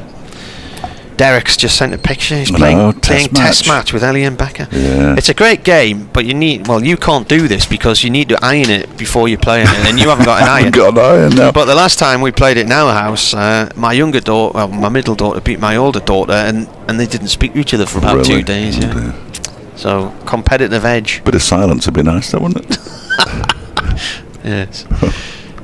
Connors again bowls, fended down into the ground by Maddinson on the offside, but they have since played again, but I told them they weren't allowed to fall out. But it's a canny little game, tabletop cricket. Yeah, there's a few different ones, isn't there? That's I'm trying to see where the bowler is. Yeah, that's that one is where the bowler actually flicks it, which I don't think is quite as good as the one where the ball rolls down the ramp. Big ramp. Yeah, I think that one's slightly more accurate. That one there looks like the one we've got. Yeah, no, it's a good game. But the kid in the middle of the picture on the front cover of the box, what's he screaming and laughing at? Because there's nothing happening in that moment in time. He's trying to put the batsman off, isn't he? Yeah, nothing. Alex Darl's coming on. Thank goodness for that. Toby Petman's bowled 7 overs this morning, 2 for 15. Excellent spell of bowling. Bowled 1 over last night, so overall it's 8 overs, 3 maidens, 2 for 17. Bowled a no ball last night. Lewis Rees has just inspected the ball. He's the chief ball polisher and inspector. I know Alex Dahl's doing that thing. I have no idea how he does it. He bowls a practice delivery and it goes straight up in the air. He always does it. He's bowled a couple of those to Toby Petman. The slightly disappointing thing about the front of that box is it's mainly boys. There is a girl on there. Yeah, but it's mainly boys, isn't it? And it shouldn't be. There's probably an old box. Dahl begins his first spell of the match with a dot ball as it's played out into the offside by Beddingham and fielded by Leas Deploy. So that's the one where it goes in between the fielder's legs, and that's a catch, isn't it? I've got another one. I've always wanted that, because there was a Sabutio version of cricket which never really seemed to take off. In the same way that there was a Sabutio version of rugby, and they had a little scrum thing that you pop the ball in and it could come out completely randomly. Dahl bowls on leg stump, clipped into the leg side. That'll be 4. Well, I'll say it'll be 4. It will be 4, because Sam Connors was running around the boundary, but it hits mid-wicket. He was at backward square leg, and that was nicely played off his hips by David Beddingham, who's on to 5, and it's 43 for 4 now. We have got a lot of those. There's the football one where you tap the player's head and he kicks the ball. Oh yeah, wellies it into the next door neighbour's front room. Yeah. Super striker, wasn't There was it? another one And there was as a well. corner kicker in Sabutio which was about 9 times the size of any other player. Well, the player who kicked the conversions in rugby was huge as well, and he was similar. He just flicked him and he kicked the ball. We used to play Sabutio on the floor in the house. As Dahl comes in to start his first over, and he's not starting his first over, is it? It's his fourth. It's his 4th ball. Sorry, it was my over. I got distracted. Come on, concentrate, Martin. Yeah, for goodness sake. well, I was picturing a very upsetting scene where our dog walked across the field and killed half my players. Yeah. You know, still struggle to come to terms with that. Yeah, and I've got a few sets of that kind of thing. Yeah. Here's Dahl beginning a new over. He's pushed out into the offside. It's his 4th ball. It's fielded by Lewis Rees, and there's no run. Things got so bad with me and my mates with Sabutio, with all the cheating and stuff. We ended up having to film the matches on a camcorder so we could have action replays, and that is not a word of a lie. Marvellous. That wasn't a proper flick. You pushed that. I haven't. There's Dahl bowling to Beddingham, who clips this one out into the leg side. There are 2 fielders out there now. One of them is Alex Thompson, comes in off the boundary, does the fielding, takes a single. 44 for 4. That's Beddingham started the day. He was on 457 runs for this season with 200s and a 50s. Highest scores 191. And that was against Leicestershire in Chester Street in a draw. He's had 135 against Worcestershire in Worcester. Loads of players got centuries in that game. And a 76 against Glamorgan in Cardiff at the start of the year in the snow. There's a man in at short mid-wicket now. That's Lewis Rees. As Dahl bowls to Maddinson, who just involuntarily pokes at that one. Gets 4 runs down to Martin's Pub, the vacant 3rd man. It's opened its doors for business today. 48 for 4 at the end of the over, but that was he didn't mean to play that shot at all, but it was all the way along the floor. There hasn't been as much ball hitting the edge of the bat in the start of the Durham innings as there was yesterday morning. The ball was hitting the edge of the bat almost every single delivery. Lewis Rees is going to come on now, bit of left arm, and if the ball is going to swing, Lewis Rees will swing it. And that was just for Jack Timon if he's listening back at base, because I know he likes the swingers. 8 4s on the board now. From a Durham point of view, I think it was an hour and 15 minutes yesterday, wasn't it? 17th over. Before Derbyshire got one. Yeah, 17th over. 16 overs and 4 balls. Oh, an edge. Oh, he hasn't edged it. I thought he had that moved a long way. Yeah. From well, it's Connors. It's not Connors, it's the not bowler, Lewis Rees at all. Sorry, I've sold you one. Connors starting his first over of the day. That moved a long way, didn't it? I thought he'd edged it. I did as well. There was one yesterday that I thought had got the edge as well. It's almost as though it's the draft of the bat just moves the ball away. 48 for 4 Durham. Here on BBC Radio Newcastle, BBC Radio Derby. Connors in. Played back to him via the ground by Beddingham. Ian, who lives in Pity Me, just up the road, says, "Dear Mr. Emerson, on the topic of sayings which are now used in an altered form, I was always puzzled by, he wants to have his cake and eat it, as I couldn't think of an alternative use for a cake, but older novelists, certainly Anthony Trollope and possibly Arnold Bennett, rendered it as he wants to eat his cake and have it, which is more clearly a statement of two incompatible desires." Incompatible Desires, the tricky second album. This is played away by Beddingham to mid-on. There you are, good point. That was from Ian Corrick. Bernard's been on with an email entitled "The Wrong Type of Snow." He says the railways in the south of England, when they decided to go for a power source other than coal and steam, chose a third rail direct current of 650 volts, he thinks. So the design of the electric motors for a UK winter had a metal grille covering them, designed to cope with our large snowflakes. Connor's in, it's a short one, it's hooked over the umpire at square leg, who ducks, and it's away for 4 up towards the pavilion boundary.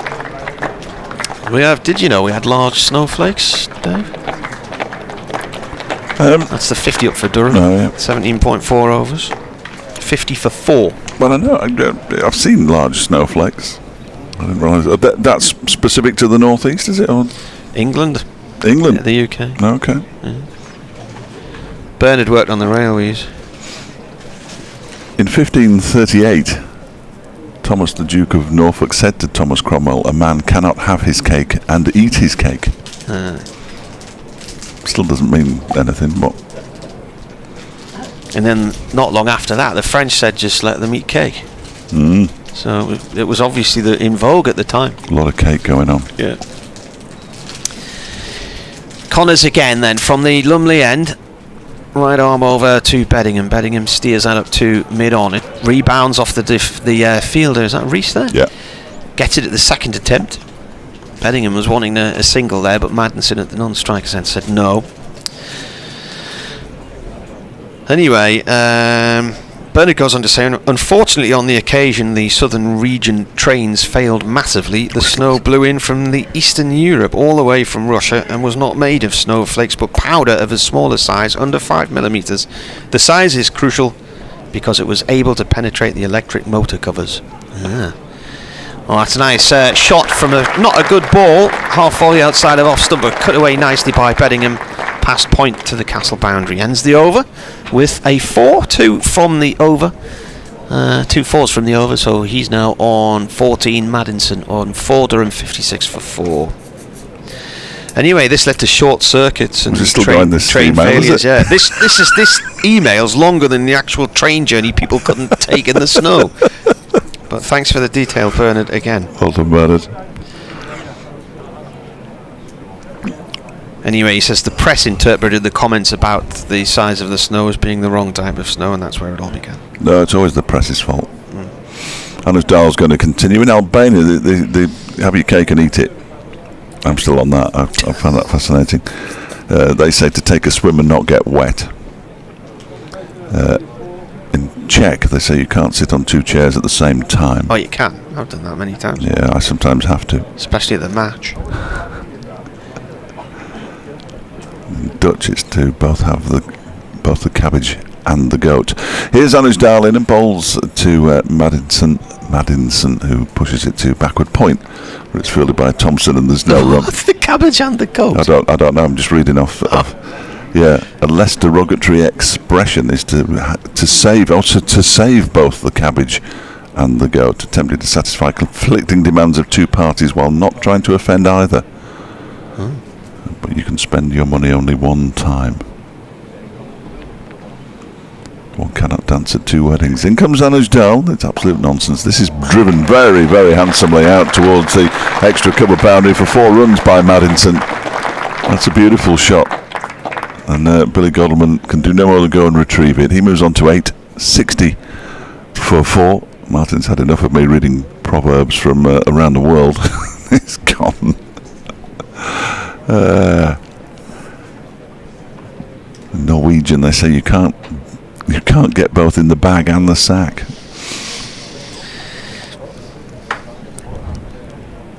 The one in Malay play and makes no sense at all. You don't want to lose what's in the armpit, but also want what's on the beam. Remarkable. The internet is a remarkable place, isn't it? Here we go. They're looking at the ball. Yeah, of course they are. So that gives me How plenty many of... overs? 18 overs in. Gives me lots of opportunity to read out. Billy Godalman says, umpire, we're not happy with this ball. And they're now going to put it through the ringer. No, it's going to be changed. Ian Blackwell has the ringer. In Tamil, they say the desire to have both the moustache and to drink the porridge. Hey? Ian Blackwell's got some cracking. He likes it. Handed the ball back to them. So very good footballing skills there. The ball was thrown to him by Lewis Rees along the floor, and he just jabbed the outside of his left foot at the ball, and it ricocheted up his leg, and he caught it. Maybe it was just a little bit of some loose debris on it that he's clipped off with the scissors. Could be, couldn't it? Could be. Anyway, the ball lives on. Long live the ball. 2 balls of the Anuj Dal over gone. He's on his way in now from the Finkel end. Bowls, and that one is guided down to the occupied third man area, where it's fielded all the way down there. Is that the other pub in the chain? Yeah. Back out, who fielded that? Is it Cartwright? Potentially. Or was it a left-handed throw? Anyway. Whoever it was, he fielded it. He took a single. It wasn't Cartwright because he's now in at short mid-wicket.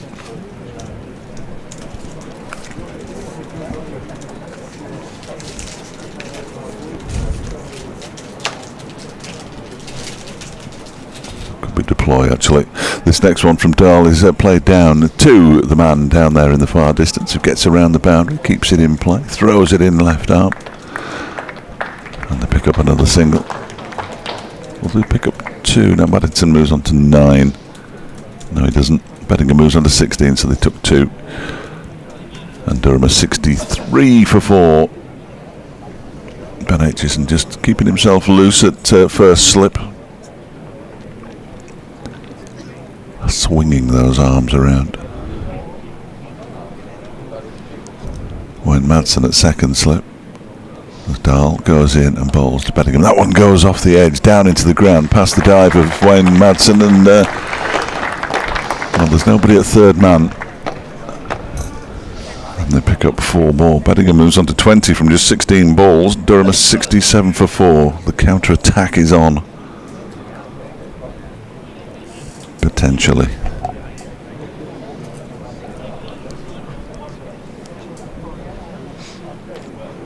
Worcestershire have managed to stem the flow of wickets in their game at Merchant Taylor's. 15 wickets yesterday. There have only been 2 this morning so far. They're 180 for 7, 8 behind Middlesex as Dahl bowls, and it's defended by Bettingham out into the offside, fielded by Lewis Rees. The end of the over, 67 for 4. Dahl has bowled 2 overs for 20, so a little expensive from Anuj Dahl. Slightly more expensive than he usually is, certainly. Billy Godalman is in conversation at the far end with Ben Aitchison, who I think is going to come back in place of Sam Connors. Connors has bowled 4 overs, 1 for 16. So Godalman rotating his stable of medium-pace bowlers. Jeff Hendrick has joined Reading for a season on loan from Newcastle United. Some breaking football news there. Former Derby man. Yeah, I've not. Have you been to the Medeski Stadium? I've never been there. Yeah. Went to the old one. What was it called? Elm Park? Elm Park. I never went there. Went there a few times. The Medeski, you're very, very high up when you're commentating. Very high up. Too high, really. Change of bowling here. Aitchison coming back into the attack. From the Lumley end.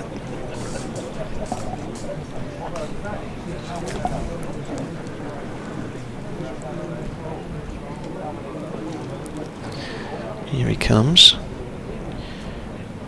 Pulled by Maddinson. Not cleanly, but he wide of mid-on for a single.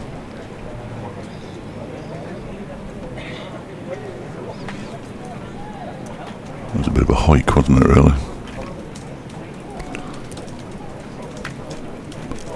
But he got away with it.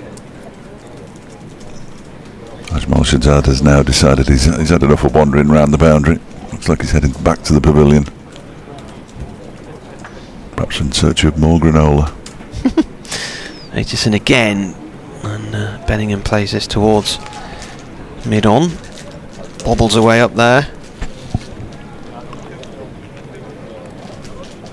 So you went down the sausage route today then, Dave, did you? Quite often do, Martin, as you know. Yeah. Yeah, I could have gone down the sausage route today. I just fancied a bit of pie, though, you know. Did he? What was the pie? Was it, I can't remember now. Turkey pie? Turkey pie? What's that all about? That's the kind of thing you have on Boxing Day, surely. Yeah. Aitchison in again and played out into the covers and stopped by Rees off the bat of Bedingham. Turkey pie. I don't think anybody voted for it, other than me. Sausage casserole or turkey and ham pie. That was it. Turkey and ham. See, the other one was vegetarian macaroni and cheese. I don't like macaroni. I don't mind macaroni and cheese. Yeah. Never been a fan. But guest has called for his helmet. 68 for 4. Bedingham looks to cut and plays and misses to a ball. It stays quite low on him outside the off stump. Keeper takes it. Oh, he's managed to go underneath that ball because it didn't bounce, as you quite correctly said. A loose shot, really. What happened with your... where did you go last night? And what happened? Rock and roll bingo. Rock and roll bingo. Yeah, so what did that entail? Them playing pop tunes over a loudspeaker, which was you couldn't hear particularly well, and then telling us what the songs were, and we crossed them off on a bingo card. Ah, right. Yeah. Ball back up to the bowler's end from the batsman, so not what you would call particularly a cerebral challenge. No, they charged us £1 a card, which was fine. It was fine. Not many of us had any actual physical money, because who carries money these days? Sadly, I did. So we bought 2 cards, and then when that one was finished, he came around and said, "Do you want to play again?" And we said, "No, we're all right, thanks, we're off." So we left. It was good fun. It was. Aitchison to Bedingham. It's flicked off the legs. There is a man down at fine leg who will cut that off in Toby Bettman. 2 runs. And that is the end of the 20th over for Durham. 70 for 4. Deficit 213. So you weren't a fan of rock and roll bingo? Oh, well, it been past a couple of hours. It was all right. Yeah, good company, and there was beer there. Did you dine? Oh, did I dine? Yes, I did dine. Yes. Yes. Yeah. We ate it in the takeaway, if that's counted as dining, is it? Well, I suppose so. Yeah. There is a section on the expenses form, isn't there, about whether it was in a restaurant or in a takeaway? Not on my. I claim in a different way. Here's Anuj Dal round the wicket, bowling to the left-handed Maddinson, who drives it back past him, fielded by Billy Godleman. If you use the electronic system that I use, can't. I don't. Yeah, I can't do then that. Then what it would do was it would draw up a map of all the kebab houses across Britain that you've been to, and probably how much you spent in each one of them. I did get a receipt. You did? Oh yeah, yeah. Got a burgeoning wallet of receipts at the moment as Dal bowls. That's on leg stump, turned into the leg side by Maddinson, straight to Lewis Rees. So yeah, I went for the 12-inch. I couldn't tell you what it was called because it had a name that I'd never seen before. But you went down the pizza route? No? Pizza was involved, certainly. So I had a 12-inch, and it had spicy beef and chilies on it, which is what I generally tend to eat. And a little tray of doner meat with it, just to, a little tray of doner meat on the side, just to wash it down. Yeah, he's Dal round the wicket, bowls. That's a full loopy delivery towards the block hole that Maddinson pushes up to Billy Godleman at mid-off. So a full 12-inch pizza and some doner meat on the side. Well, it was peckish. We didn't eat till about 20 to 11. Oh, and that'll have sat there all night then. Oh yeah. Yeah. You don't get to be this shape without letting food sit there all night. I just thought it was relaxed muscle. No, Dal bowls outside the off stump, doesn't bounce, allowed to go through to the keeper by Maddinson. It did bounce, but not much. Was it sort of spicy doner meat, was it? No, just very nice. Just very nice doner meat, yeah. Very, very good. Thoroughly enjoyable. I wonder how many times you can put the doner meat on the rack and then deep freeze it again. Because it only cooks the very edge, doesn't it? Yeah.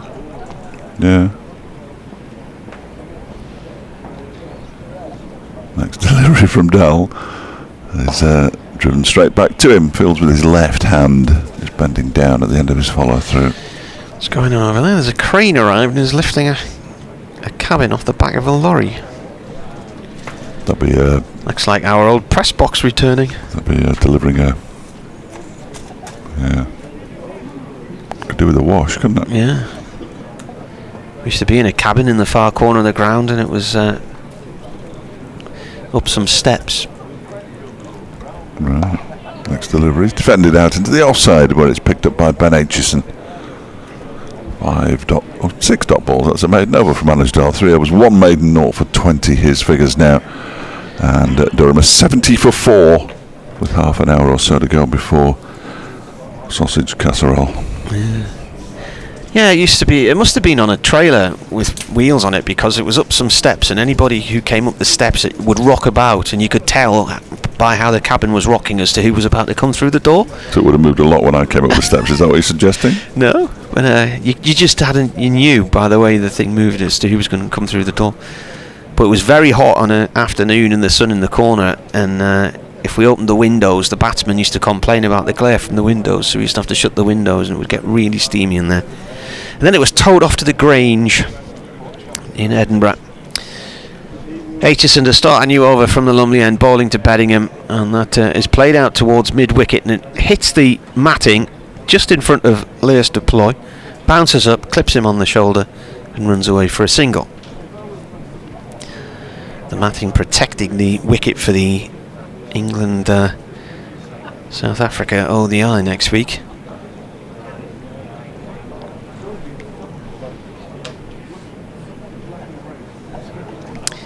.71 for 4. Maddinson on strike now on 10. Aitchison in. Oh, that stays low, and Maddinson gets to that very late and just keeps it off the off stump. Plays it down to second slip. Wayne Madsen there. Bounced into the ground.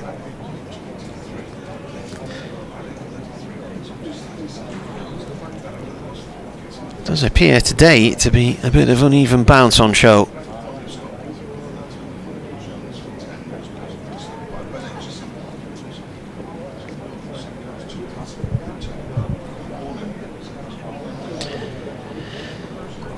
Aitchison again. This is his 7th over. This is defended by Maddinson around about middle and leg. Plays it back to the bowler. Met Office says UV levels are a little bit lower today because of the cloud cover. So they're very high here, even though we've got thick cloud, but just at medium in the Midlands. In comes the bowler, and that's slightly over pitch, drilled away towards wide mid-off. No run though. And for the first time today, the sun has suddenly poked out through the clouds. Beautiful now. It'll be ridiculously hot if the sun starts shining as well. UV levels are only 3 here today, whereas, for instance, down in Canterbury it's 6. What are they inside this box? Not much. No. I've got factor 30 on anyway.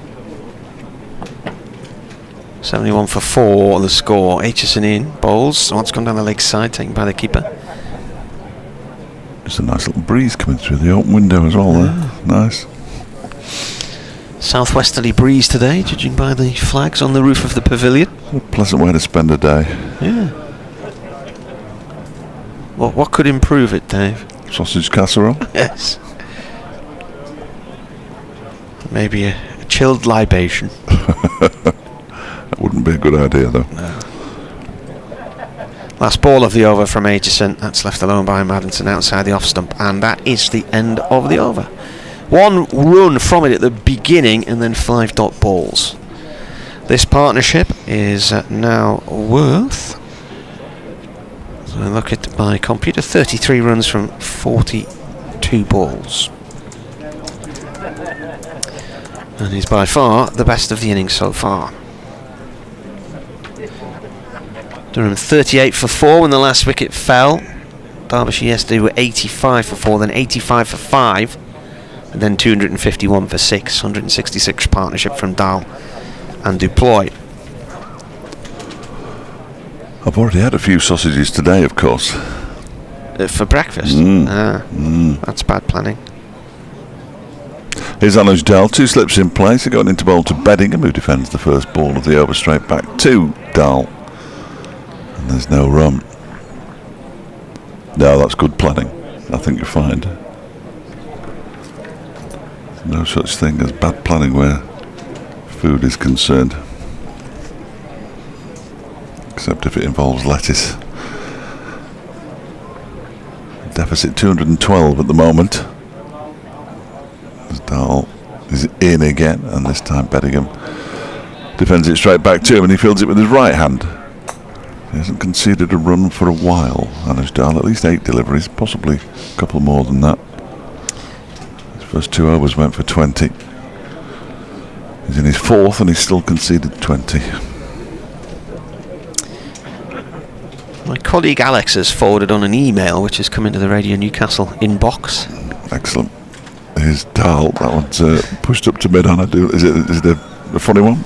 No, it's not. It's actually very run-of-the-mill, really, in terms of cricket. It's, well, I say that, it's from Angus Charlton in West Sussex, who is a huge Durham fan, just wondering if there's an update on all of the injured Durham players. Any likelihood of Wood or Dixon returning soon? Well, Dixon was involved in the warm-ups this morning. Dahl goes in. That one is pushed out into the offside where it's fielded by Lewis Rees. He has been suffering from a hamstring tear which saw him miss the county championship match at Lords just before the T20 began, and he's missed all of the T20. Probably pleased about that one too. Yeah. So he looks like he should be due to return soon, which is good news ahead of the One Day Cup, because he's one of the top scorers in the country last year. Dahl's next delivery is defended into the onside up towards mid-on Petman Fields. As far as Mark Wood's concerned, he's been netting quite regularly.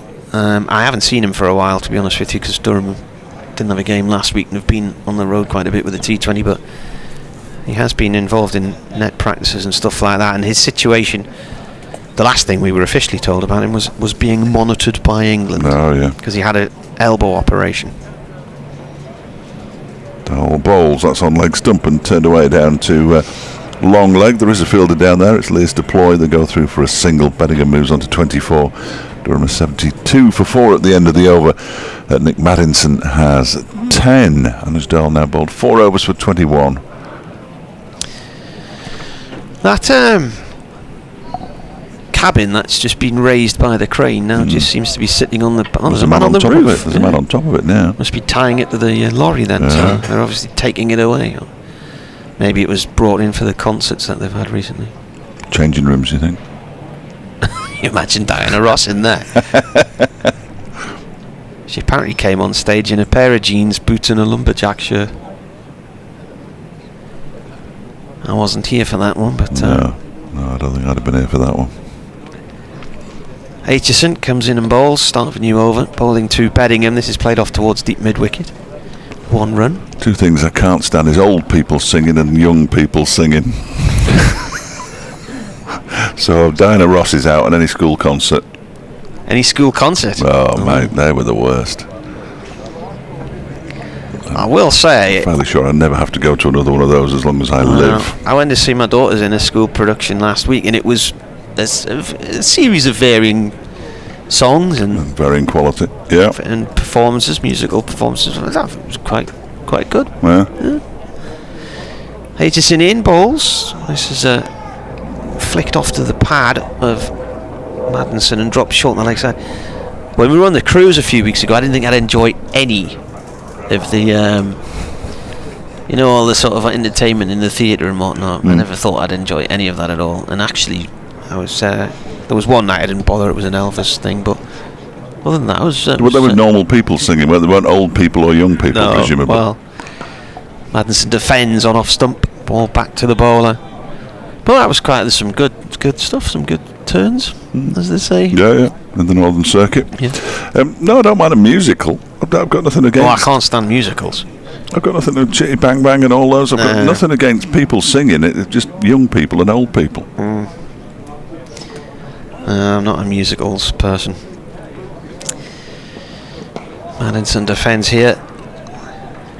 Eye on lunch possibly for these Durham batsmen now. Still, 23 minutes to go. Oh, the ice cream vans are right. They've gone early with lunch, haven't they? Well, McArthur's doing a lap now, and he's come out to the right as well. He's just tapping Toby Petman on the back for his efforts this morning. A couple of wickets for Petman. He's got the shorts on. 2 balls left of this over. Maddinson plays one short on the leg side and goes for a quick single. The bowler comes and retrieves the ball. Yeah, if I'm watching The Simpsons and then it starts going into a bit of sort of a musical sing-along, I just phase out. Yeah. It might be something to do with my mum taking me to see Hello Dolly at the Sunderland Empire when I was about 10. I can see that would put a lot of people off. Yeah. It's the last ball of the over. Played away safely towards the covers by Beddingham, end of the over. And I happened to mention it at school the next day and got absolutely ribbed for weeks about it. So maybe there's a bit of emotional scarring in there. I don't know. Yeah, I mean, I'm not a huge fan, but I can watch one. Are we going to see Lewis Rees, or is he just chatting to Billy Godwin? I think we might be going to see Lewis Rees now bowl for the first time today. They've used plenty of bowlers. 5? 4. So they didn't use that many. They just swapped them around a lot. Petman, Aitchison, Connors and Dahl. Yeah, I thought they'd use more than that. It felt like they'd use more than that, but they haven't. Dahl's currently off the field at the moment. He's talking to Ajmal Shahzad away to our left-hand side. He's sort of just beyond the rope, but Mikey Cohen, I think that's Mikey Cohen might not be. Certainly he would be the man to replace him. And it is Lewis Rees, and he's in a ball to Maddinson, who drives him for 4 runs, first ball. Far too wide of the off stump from Lewis Rees, and at a very, very comfortable pace. And Maddinson just climbed into it. He moves on to 15, 78 for 4 now. Can't bowl there, son. I imagine he's being told. You don't see many looseners these days, do you? But I suppose he's been out there for an hour and 39 minutes without having a bowl. He's on his way in again. This time he's again bowling outside the off stump, but it's a bit fuller. No, a bit shorter. And pushed off the back foot into the point region. That's Hilton Cartwright. So Mikey Cohen is at mid-wicket. Spotted him. Number 8 on his back as well. Never involved in the T20, but has been involved in a couple of first-team squads. He hasn't played yet this season. As this next delivery is played down into the ground, backward of square by Maddinson. I think he played that shot slightly early.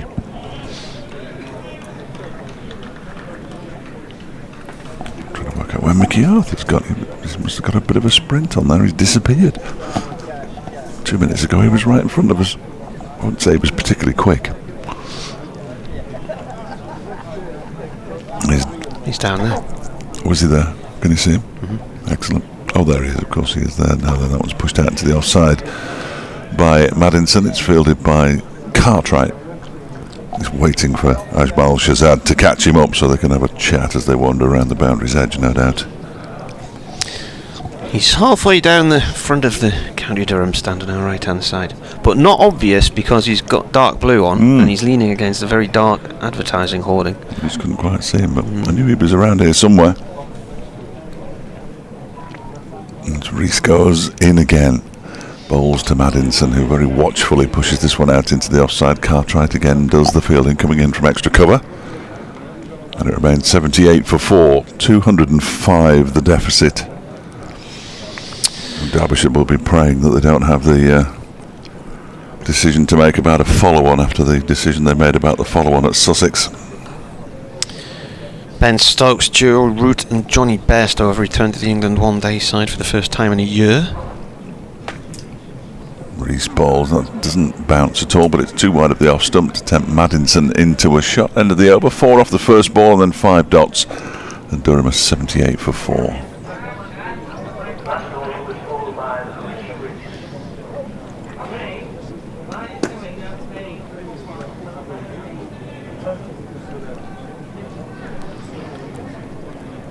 We're sending on some instructions there to Mickey Arthur, to Wayne Madsen and Leas deploy. Mikey Cohen's left the field, Anuj Dal is back, and neither of them looked like they knew what the instruction was, which is a bit unfortunate. So it was pointless him sending it on, really. I wonder what it was. It looked like it was bouncing. I'm not sure whether Ben Aitchison at his pace can bounce Beddingham. This is played away by Beddingham back to Aitchison. Length ball. Back into the ground. Tour de France is in the Alps today after the break yesterday. I told you. Managed Mention, I'm off. Managed to catch up on what's going on yesterday. Aitchison in again now. Oh, and for a second there, it looked like for the second time today that Beddingham had clipped one behind. But he's followed one there that swung away. Yeah. Didn't need to play the shot, He did didn't, did he? It was a bit like Jones's dismissal, that one. Chasing a wide one can only lead to one thing. Well, 2 things.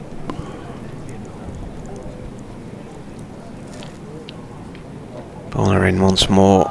Oh, and that nips back in, and bit of a leading edge from Beddingham back to Aitchison. It's obviously doing a bit this wicket, isn't it? It's pitches. Keeping the batsman thinking. Yeah. But to say Lewis Deploy said it wasn't a flat pitch.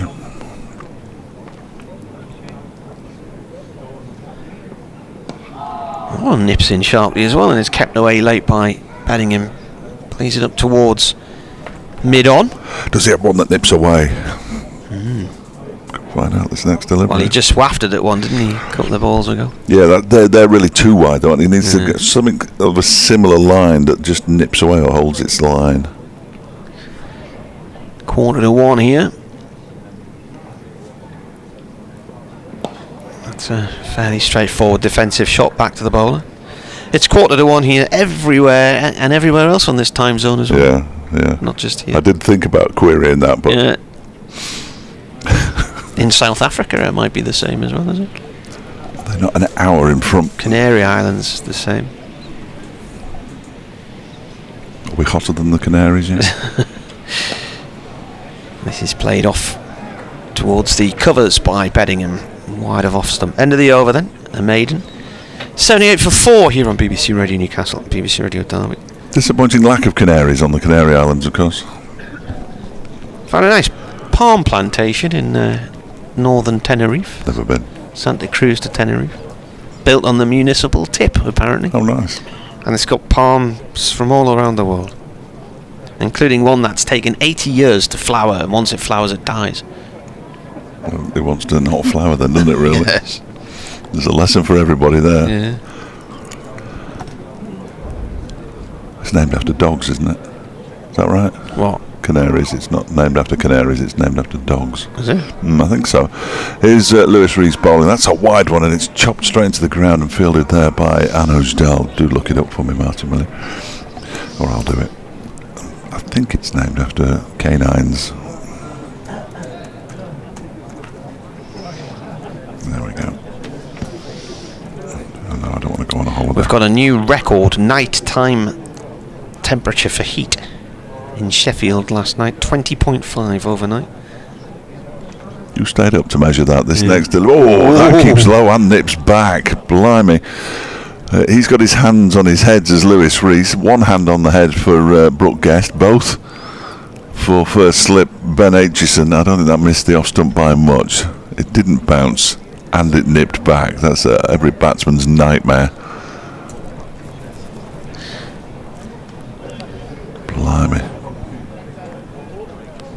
good for the Derbyshire bowlers.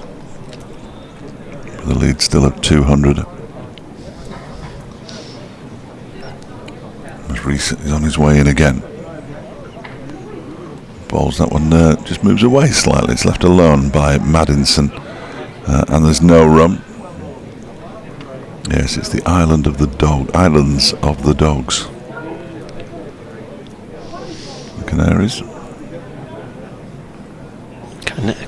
Islas de Canarias. So Canarias is a dog, is it? Yeah. According to the historian Pliny the Elder, in goes Lewis Rees and bowls. That's back into his stumps goes, or back towards his stumps goes Maddinson and pushes it out into the offside. The island Canaria contained vast multitudes of dogs of very large size. So there were some big dogs there. Isn't that what they call Boris Johnson, big dog? Isn't that his nickname? That's not what I call him. But I don't know we should go down that route, by the way. Here's Lewis Rees here in bowls. That one is driven for 4 runs.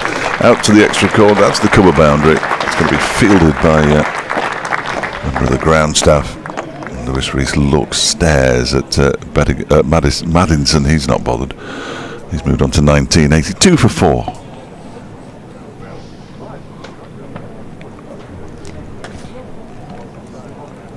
This partnership now then.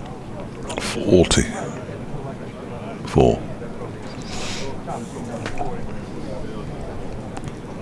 of 70 balls. Rees goes in, and that one's left alone outside the off stump by Maddinson. Allowed to go through to keeper Brooke Guest. End of the over. Maddinson has 19, Beddingham has 25, and Durham are 82 for 4. I have no thoughts on it either way, although I think it's slightly absurd. But why does it always on every scoreboard when Durham play say Durham Cricket? We know what they are. It always says Durham Cricket, doesn't it? Did on the Derbyshire scoreboard, and it does on this scoreboard. Doesn't say Derbyshire Cricket. No. But that's Durham's name now. They're not Durham County Cricket Club anymore. They go by the name of Durham Cricket. Oh, is that right? Yeah. Okay. So. I noticed it at Derby in the T20, and because obviously it's connected with the scorers system as well, isn't it? Which presumably they have to put Durham Cricket in. Connor's coming back into the attack from the Lumley end. 1 for 16 in 4 overs so far. I think the renaming was all part of the new club, which was formed after all of the financial shenanigans. Connor's in, bowling to Beddingham. That's played up to mid-on, no run there. And it became more of a community-based enterprise as well. Hence things like the local school coming and setting up here and varying other things. I think on the Derbyshire badge it says Cricket Derbyshire, but I don't know why. Yeah, it does. Cricket Derbyshire, Yeah. But again, I have no idea why. Connor's in. Beddingham pushes the ball again up to mid-on. Bit of a sticky period for Durham at the moment. Runs have not been aplenty in recent times. It has followed a very similar pattern, though, hasn't it? There was been long spells yesterday when there were precious few runs as they were looking. Derbyshire had to rebuild. That's what these two are trying to do. Absolutely, these two are doing exactly the same thing. Connor's bowls. Beddingham forward to this one. Pushes it past point. And it's being chased by Duploy out towards the castle stand. Oh, he's missed it. He slid in alongside it, and then somehow it's ended up further away from him. 2 runs.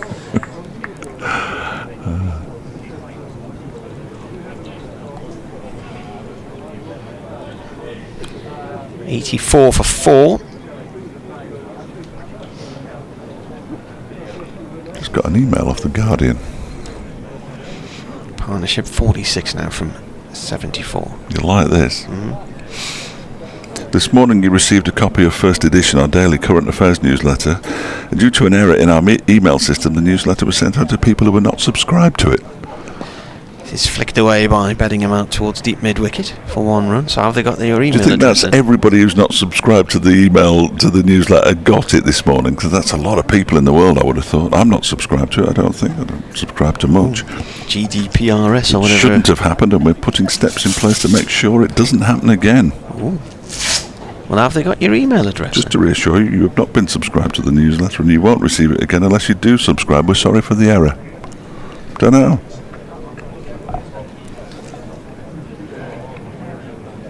Very strange. Always good to hear from you on email, though. 3 more needed for the 50 partnership here. Maddinson is on strike. The left-hander plays this back to Connors from around about off stump. Shall I check my emails? Well, if you haven't I got feel it, a bit if left you out haven't now. got it, if you didn't get that email, you must be subscribed to the email that you didn't get in the first place. But I'm not subscribed to them. Well, you say you're not. Oh, it's going. The white porter cabin Oh, thing. yeah. I know it's not a porter cabin because that's a trade name. What's it called? A worker's hut. Okay. Connors in. This is played off towards mid-wicket. No run, end of the over. Yeah, no, that. Some security guard somewhere on some building site's got a new cabin arriving later on. You'd be thrilled, wouldn't it? Of course, it could be a Phoenix Night thing saying we've come for the cabin. Yeah, it's over there, lads. Go and get it. When they stole the television out of the nightclub because they arrived in, they had like overalls on. They said we've come for the telly, and they're all going, yeah, it's just up there. And they came back for the remote as well. And then they drove off with the telly. Yeah. They've just driven off with a portable cabin. Lewis Rees is going to continue with his 3rd over. No wicket for 8. Boundary off each of his 2 overs. And having bowled 2 overs from the Finkel end, he's just moved the white marker. That could, of course, just be a spam email that you've received there. Could be. Look genuine though. Rees is in and bowls. That one is driven very pleasantly up to Billy Godleman at mid-off. They often do, but I haven't got that email. But what I've got, there's this guy who died in this country abroad, and he doesn't have any family, and this bloke wants me to help him get some money out. Now this looks a genuine email. Well, if you need any help with that, I can give you a couple of quid. Just wants my sort code and bank details and whatnot. We're off and running. Mother's maiden name. Nothing. Date of birth and the name of your first school. Here is Lewis Rees in and bowls. That one is pushed out into the offside by Beddingham, fielded by Elias to ploy an extra cover. Yeah, you've got to be careful, haven't you? I'm just going to send a message to my 2 travelling companions because they're both looking at their phones. This will startle them. Where are they? Just the other side of the big Durham University banner. Right. Here comes Lewis Rees. And bowls, and that one is defended up towards Billy Godwin at mid-off.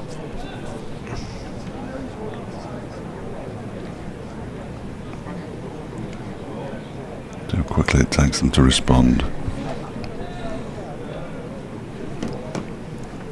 Can't see either of them.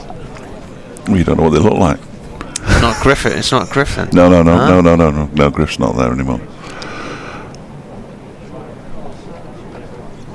85 for 4. Rees is in, and Beddingham clips him into the leg side. Man comes around from backward square leg to do the fielding. Alex Thompson. They go through for a couple of runs. 87 for 4. Beddingham moves on to 30 now from just 45 deliveries. So the man in the grey top and the man in the green top with a cap on. Yeah, they're just staring at their phones but ignoring the message that I've sent them both in our little WhatsApp group. They might not have WhatsApp alerts on. I haven't. I only look at it occasionally. Rees is in, and that one is pushed out to the offside. Cartwright does the fielding. Beddingham remains on strike. What's the name of the WhatsApp group? Has it got a name? Cricket. It was set up by somebody who was quite literal.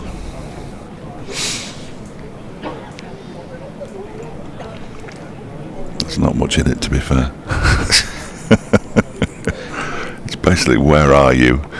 As Reese goes in and bowls. I want to play and a miss. That one goes straight across the right-handed David Bedingham and through to Brooke Guest. Good delivery to end the over by Lewis Reese. 3 overs for 10 he's got now. Maddinson has 19. Bedingham 30. Durham at 87 for 4 and trail by 196.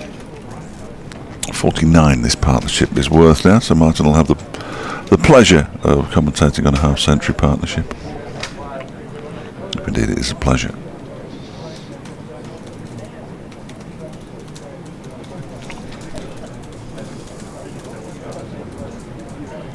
So we thought this could be the last over if they play the cards right.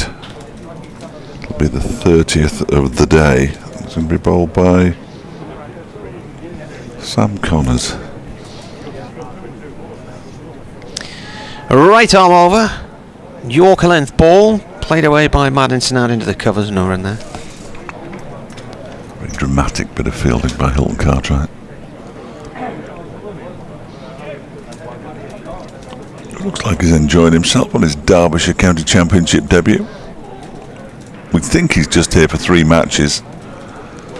This one, the home game with Notts, and the trip to New Road to play Worcestershire. Then Shah Massoud returns, but with Hayden Kerr going home, who knows? Bowler in, turned away this time by Maddinson, off towards mid-on, just a little step back into the crease to play that one away. You get anything on that, the Amazon sale? No? The what? The what? I've got the news of my ears. Oh, sorry. Oh, was it? No, you can't. They started 5 to 1 for the 1 o'clock news, obviously. Because it finishes at 1 to get in the time of our lives afterwards. I don't know. It used to start at 1 and go until 1:15, but now it starts at 5 to 1 and finishes at 1:05. Okay. Is it still called the 1 o'clock news, though? I think it might be. Yeah. Or it might just be called Today's News. The news. Yeah. Capital T.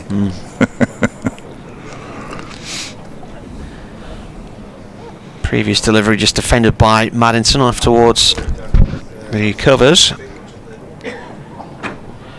87 for 4 then, and we're halfway through this final over of the morning session. Wideish ball, low.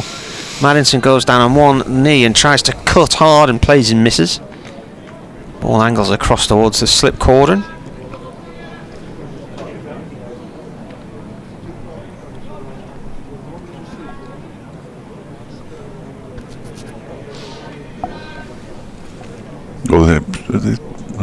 Is he showing the ball? Yes, he is showing the ball to Ian Blackwell. This will definitely be the last over now before lunch, and it's Hilton Cartwright who showed it to the umpire, who said, well, you can't show it to me, you've got to give it to your captain. So he threw it to Billy Godleman. He's having a look at it, and now he's polishing it. That's just taken another 30 seconds out of the day's play. We didn't need those 30 seconds, clearly.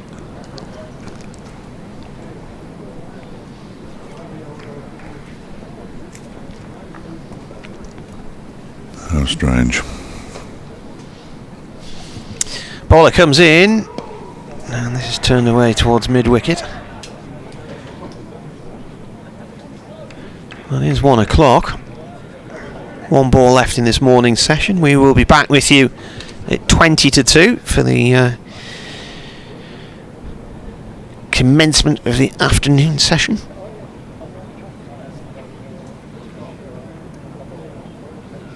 Lots of dust being kicked up by Maddinson. He's just trying to clean the area around his crease with his boots.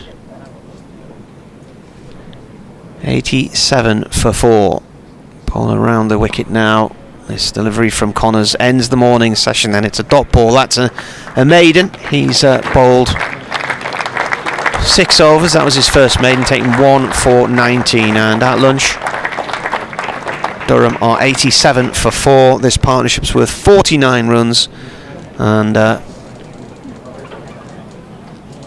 Bedingham has 30. He'll be on strike after lunch. Maddinson 19, and we will see you in 40 minutes' time.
Here are the latest scores from the other LV Insurance County Championship matches. Division 1, at Chelmsford, Essex against Gloucestershire. Gloucestershire 136 all out, Essex 219 for 2. Southampton, Hampshire against Warwickshire. Warwickshire 217 all out, Hampshire 130 for 4.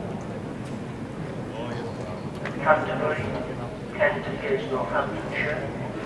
Northamptonshire 303 all out, Kent 72 Okay. for 2. Southport, Lancashire against Somerset. Somerset 394 for 8. Scarborough, Yorkshire against Surrey. Yorkshire 435 for 6. Division 2 at Cardiff, Glamorgan against Nottinghamshire. Glamorgan 380 all out, Nottinghamshire 126 for 4. Northwood, Middlesex against Worcestershire. Middlesex 188 all out, Worcestershire 191 all out. It is lunch here, Durham 87 for 4. They've found it going tough, really good conditions for the bowlers, actually muggy conditions and quite overcast with the floodlights on. Alex Lee's got a perler of a delivery from Ben Aitchison which nipped back and got him LBW for 7. Night watchman Matt Salisbury caught in the slips on caught by the keeper on 5, and then Scott Borthwick left a ball from Toby Petman which always looked like it was going to hit off stump, and it did. He was out for 13, and Michael Jones chased one which he should have left alone and edged Sam Connors to Ben Aitchison at first slip on 10. Since then, though, 49 runs have been added by David Beddingham and Nick Maddinson. Beddingham has 30, Maddinson 19. Play will resume at 20-2.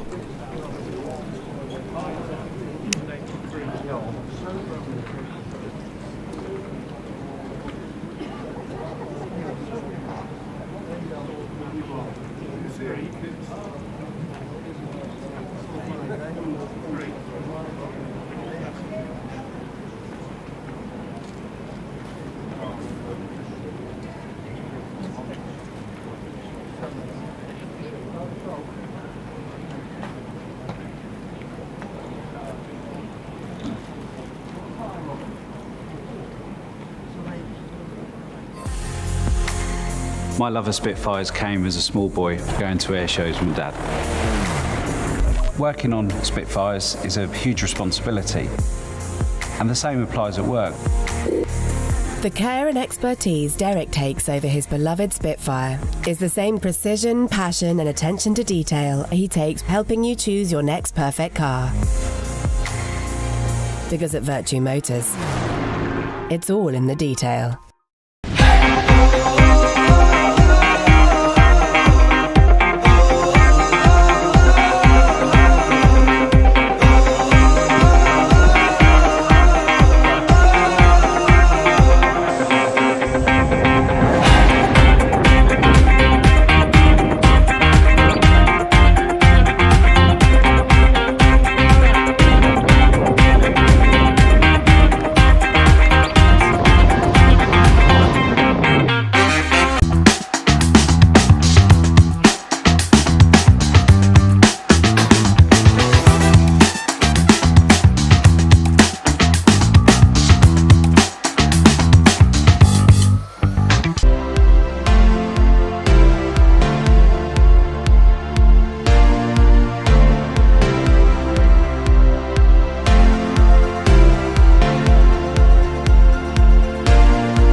We've always been good at designing niche products for consumers.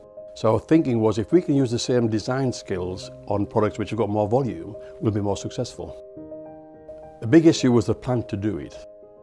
We set a figure of a capacity to make 250,000 pieces a year. That's an ambitious target, that's our figure. So we then worked with the machinery designers to make the washing machines. Number one in this product, it's got to be reliable. A washing machine has a lot of hard work to do, and it's a very important part of most households. So reliability was a big issue.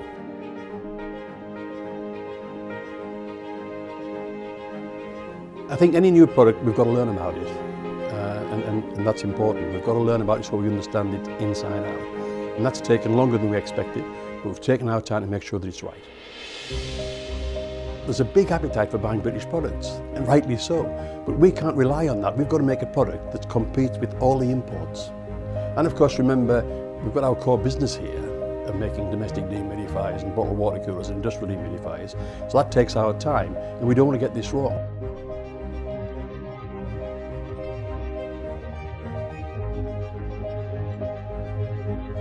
We've done 120,000 hours of testing washing machines here to make sure that it's absolutely reliable and does the job.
Oh, yes, Potter!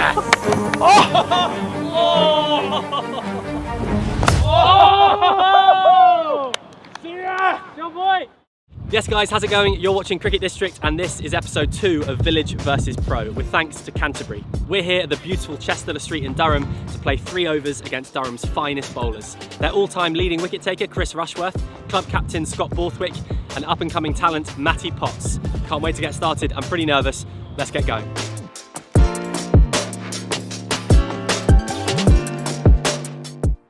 Scott, can I have middle please? Yep, spot on. Thanks very much. Right, Village vs Pro, episode 2. Let's take on Scott Borthwick, Durham captain, leg spinner. Oh, I run. Well bowled. Just leave that all right. One in the covers. Have one or a dot? It's a dot. All right. If I'm a point, it's definitely one. Giving me one. Okay, give me one.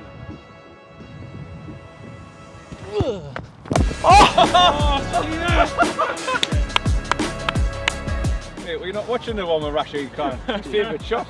That's a hell of a shot. Like it was a full toss. Yeah, but he made it a full toss. Absolutely middled it as well. They're going to spin when it doesn't bounce, mate. Right, third ball, 5 runs on the board.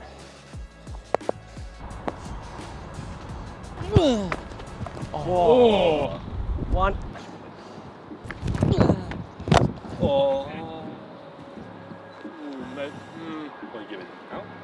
4, because we've got everyone up. Everyone up 4. You need to swing harder than that, like. In the stand. Give it to him. Oh! Dot ball, yeah. That's a dot. Yeah. Oh, well done, mate. Got a dot in. Squeeze the dot. Get out your over.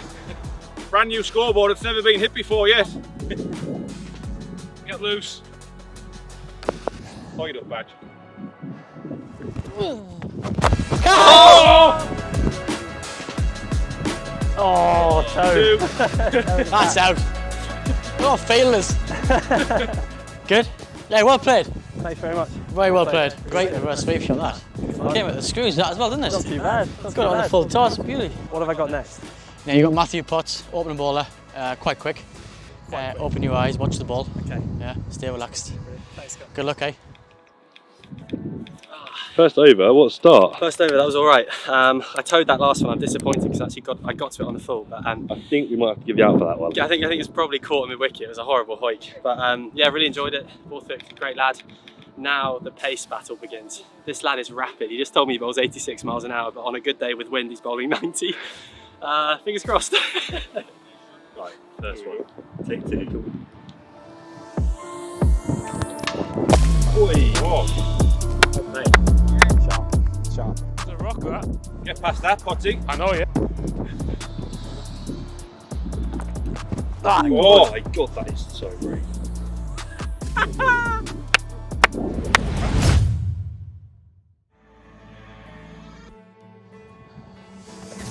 Oh, yes, Potter! Oh, stayed out of the way, Toby, that's good. Yes, well played, Toby. Matt, I don't think you enjoyed my attempt at the ramp. No, Nope. no, okay. Come on, Toby. Come on, watch the ball. Watch the ball. Wait for it. Wait for it. Wait for it. Watch the ball. Watch the ball. Watch the ball. Oh! That was the one. Top bowled. Toby, is this the fastest you've ever faced? But yeah, by about 50 miles an hour. Oh, on the glove.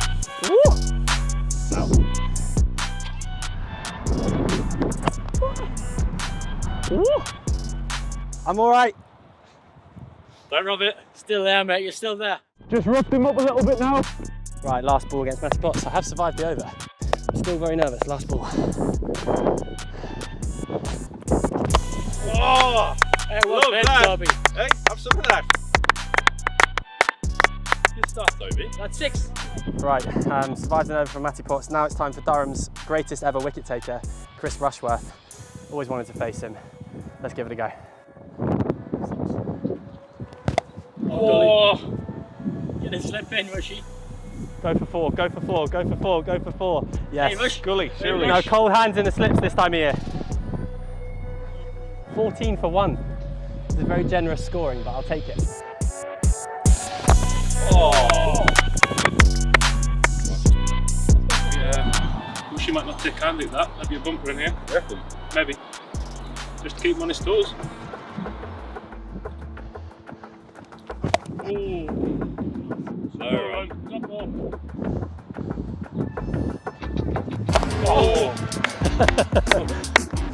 Well, I think it might be a different affair if it was a newer ball. First off ball.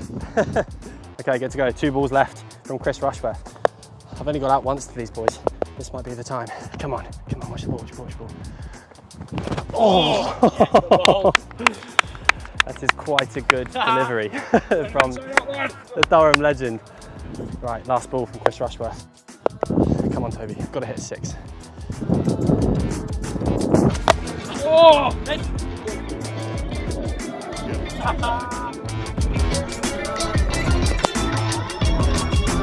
All right, that was amazing fun. I reckon they took it very easy on me. Otherwise they would have probably broken some ribs or something, but thanks to the boys. Time for Jack to have a bat. Oh, I'm nervous.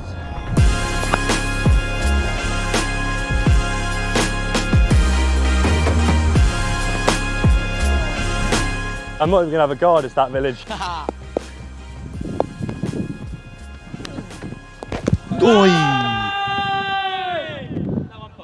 What are you giving that? You did it. No. That's close, I reckon. Oh. We'll put it in slow motion now.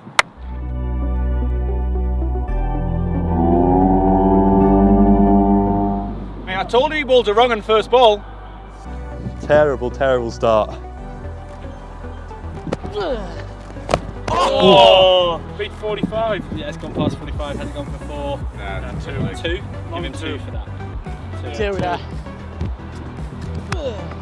Oh, what ball? What ball, Play, Jack. Feels really quick.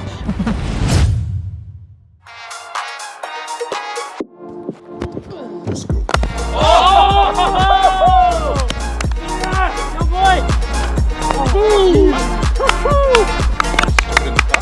That's a hell of a shot. It's gone a very, very long way. We'll be taking that. Oh! Come on. Well played, Jack. Top ball, maybe. Oh, hello. Oh, top ball. Well bowled. Jack's second over here against Matty Potts, mid-80s. Let's see what happens. Very, very nervous. Oh, runs! That is so quick. Oh, runs! Oh. Well left, Jack. Oh, Catch him. that is so How out. was that? How many slips do you have? 2 in the gully. Nah, wide. Not out. Oh. Well bowled. All we've got to do is just stay in. But he's just so quick. Oh. What a take from the keeper. It's a nice over, Potty. Get over this.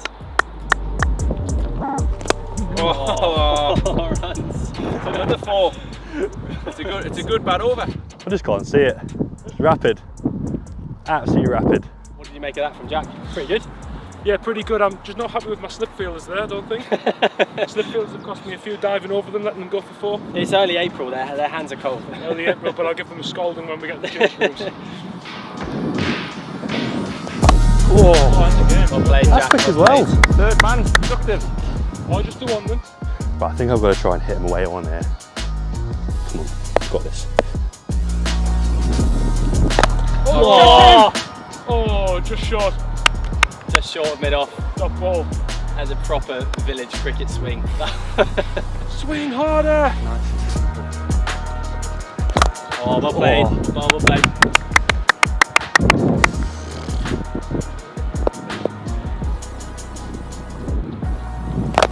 Oh, well played. Oh!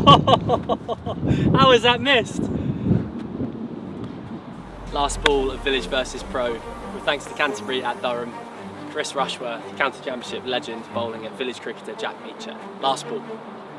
Last one, nowhere near as many runs as Toby. He did incredibly well, but just, I want these stumps intact, hopefully. I want these stumps intact, hopefully.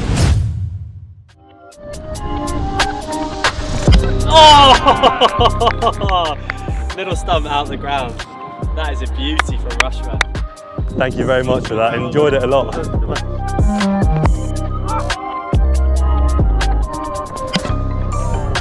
What a way to finish Village versus Pro. These guys have been absolutely awesome. Thank you so much to Canterbury for sorting out today. It's been amazing. Looking forward to the next one. See you next time.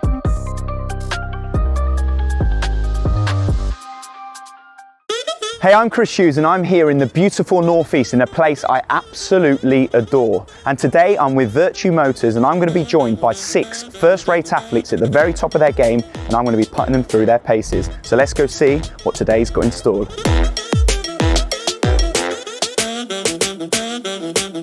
So this is where we're going to be putting our 6 athletes to the test. The Beacon of Light, home of Sunderland AFC's Foundation of Light charity. It's an amazing complex, so let's go show you around.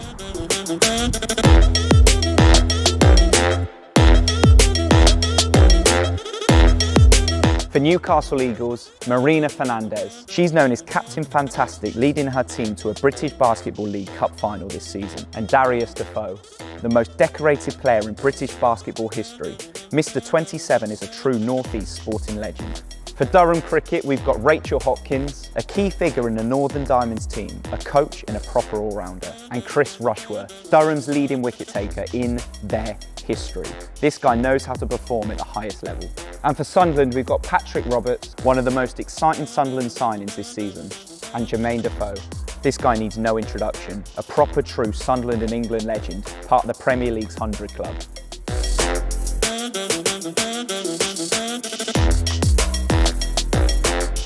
So we're here on the 4G pitch. This is on the roof of the Beacon of Light, and this is where we'll be having the football challenge. Over there, we've got the speed cage. Let me just show you how it's done. Let's see if they got that in the locker.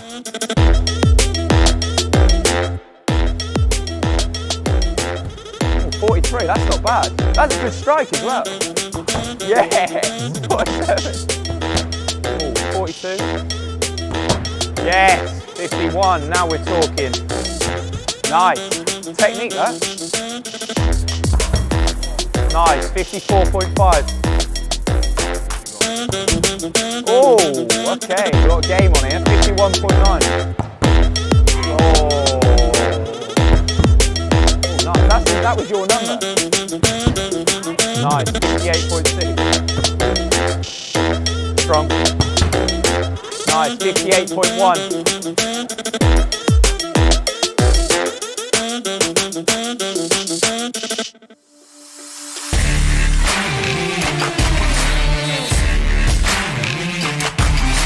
So the cricketing challenge is up next. It's very simple. The ball will be fed out and the players have to retrieve the ball from each of the 3 stations and aim to hit the wickets with the ball. If they do that correctly, the team who hits it the most times will win the challenge. One. Big point. Oh. Oh. Oh. Oh.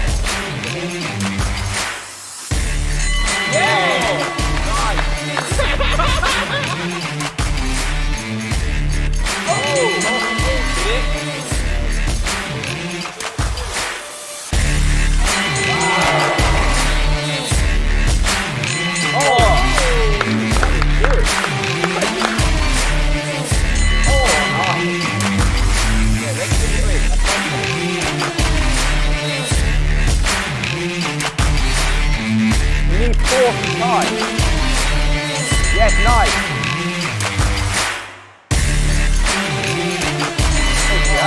Oh yeah, okay. Okay.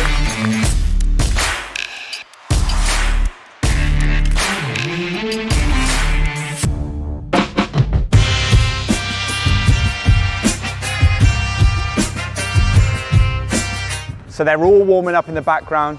You can see them behind me. We're going to be throwing 3 free throws each and 3 3-pointers. Let's see who comes out on top. Oh,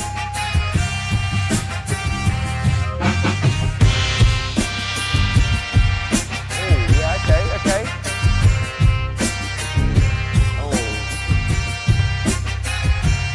Oh, okay, okay. You're all born, weren't you? Oh, that's the one. Oh, nice. Nothing but net.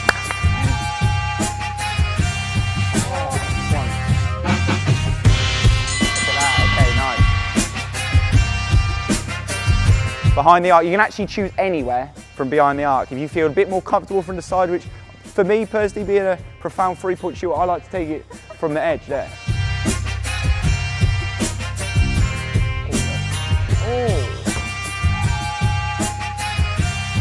Not bad. Nice form, nice form.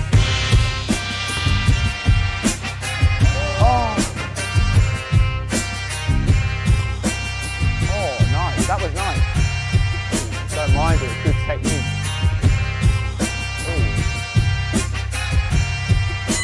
Yeah. So that concludes the Virtue Motors Cross Sport Challenge, and we have the results. In last place, Newcastle Eagles. It was a good effort. In second place, we have Durham Cricket. But the winners on home soil and taking away the trophy is Team Sunderland. Congratulations, guys. Well done, lads, deserve that. Fantastic, fantastic.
These again welcome bunch of players, Neil Mander and Ian Black.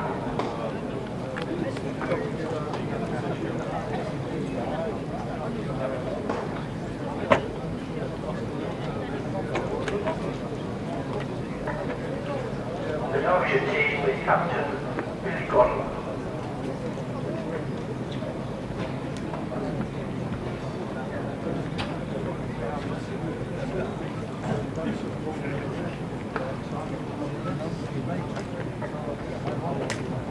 Using the Durham innings, Nick Madison and David Bennett.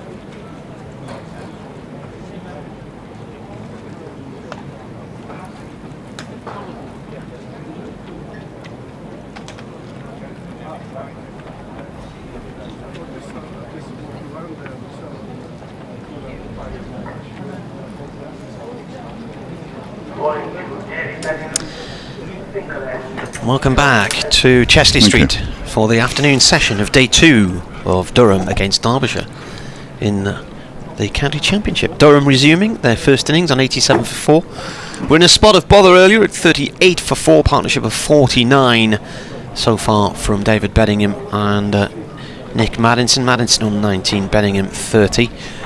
Martin Emerson with you from BBC Radio Newcastle, Dave Fletcher from BBC Radio Derby, and I think, Dave, it's fair to say this morning mirrored yesterday's. Oh, I think that's any question. Yeah, one more wicket with a similar number of runs, and what Derbyshire need to do now is take 2 in 2 balls just to keep that Keep that And going, someone a hat-trick. and then there'll be 166 run partnership. Yes. So 1 needed for the 50 partnership from these two, and from a Durham point of view, push on and try and push that up to 100 if they can, and then beyond. So it's Toby Petton coming into ball from the Finkel end. 2 for 17 so far. Bowling to Beddingham, who defends this one. I've just been outside, it's quite blowy out there, and it feels a little bit coolish now, bordering on, I thought, a tad on the chilly side in the wind. Chilly? Yeah, it's the wind's sort of swirling around downstairs in the back lane out the back of the media centre. Griff said it was perfectly pleasant out there now, not oppressive at all, so it isn't that oppressive heat that you might expect the ball to swing in, so that might have an effect. I couldn't get out of that wind. I think if you're in the stand in the shelter, you'd be lovely in there now. But Petman again into ball to Beddingham, and he turns this one out through mid-wicket, and that's the 50 partnership. A ripple of applause. Halcyon days. It's coming 91 balls, I think. The 50 partnership yesterday at this point was just before lunch between Lewis Deploy and Brooke Guest, came in 76 balls, which was very pacey indeed. But a welcome partnership nonetheless for Durham, this one. After they'd been 38 for 4, Derbyshire lost 2 quick wickets before, inside the opening 15 minutes of the afternoon session yesterday, and then didn't lose another wicket until after tea. Maddinson, the left-hander, is on 19 from 51 deliveries. As Petman bowls, he leaves this one well alone. Just passes the stumps wide of off stump and through to the keeper it goes. What was your sausage like? When it arrived, it was very nice. Yeah, no, it was great. Little Simon, I don't know what. He probably isn't little, but he went to get little Simon. That's terrible. Sorry, Simon. Simon went to get it. Yeah. Very kindly went to get it for me. So no, very enjoyable. We've been well looked after here. In comes Petman. Oh, and Maddinson has a swipe at that one and plays and misses. It was rather half-hearted and casual-looking shot. Not for the first time. No. England 26 for 5 against India in the one-day international at the Oval. That'll all be the county championship's fault. And they've done something today which they've only done once before, and they lost 3 of their top 4 for ducks. So that was time to be alive. Yeah, the last time they did it was 4 years ago against Australia, I think it was. In comes Petman again. Maddinson turns this down towards long leg. 4-1, dug it out from around middle and leg. Jason Roy got a duck, 5th ball. Joe Root got a duck, 2nd ball. Ben Stokes got a duck, 1st ball. And Liam Livingston's been bowled by Bumrah, 8th ball for a duck as well. How much are those tickets?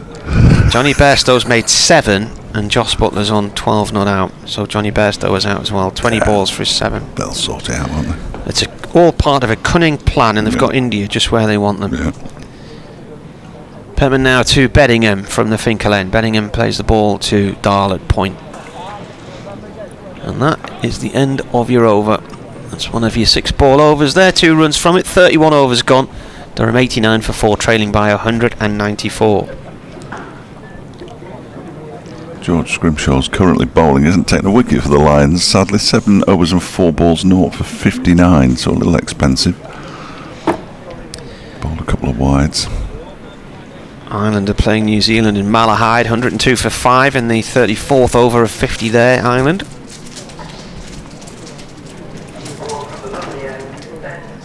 Ben Aitchison who took first wicket to fall today. The ball was changed at lunchtime, apparently.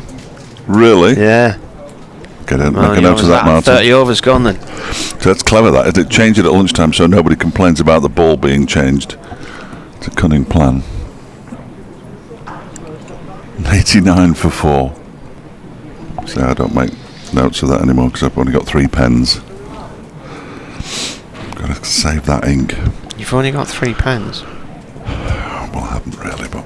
Here's Ben Aitchison then from the Lumley end. First ball is short and wide and brilliantly stopped by Anuj Dal. I mean, brilliantly stopped. If you get a chance to see that, that was magnificent work. Right on the wicket end, the ball looked for all money as though it was going to race away to the boundary, and he dived and clutched it in.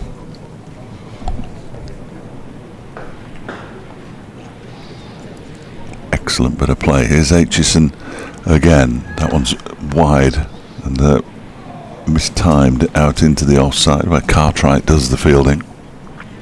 It's apparently quite coolish feeling down at the Great Yorkshire Show as well today. Good. Too hot there yesterday, apparently. Yeah. Too hot everywhere today. Yesterday. Sussex are batting on. 515 for 5 against Leicestershire. Hove. It's unlucky that, isn't it? It was gorgeous outside the pub last night about 9 o'clock. It was like being abroad.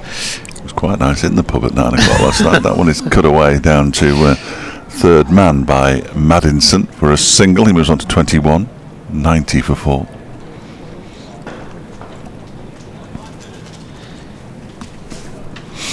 The game at Merchant Taylors will be over by the middle of the afternoon tomorrow. Already in the second Middlesex innings there. They lead by 7.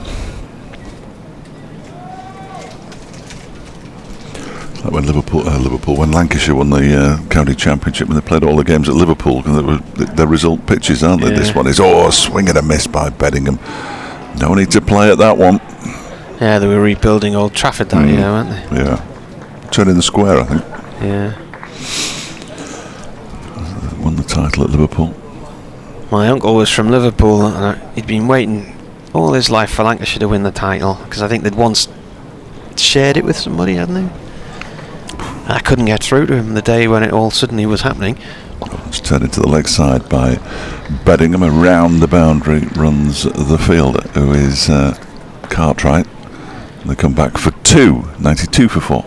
Because suddenly everything was going wrong elsewhere, and I can't remember. Well, Hampshire in the driving seat initially, and then Lancashire were at Taunton, weren't they? And suddenly all the other results started to go Lancashire's way, and then Lancashire won it at Taunton.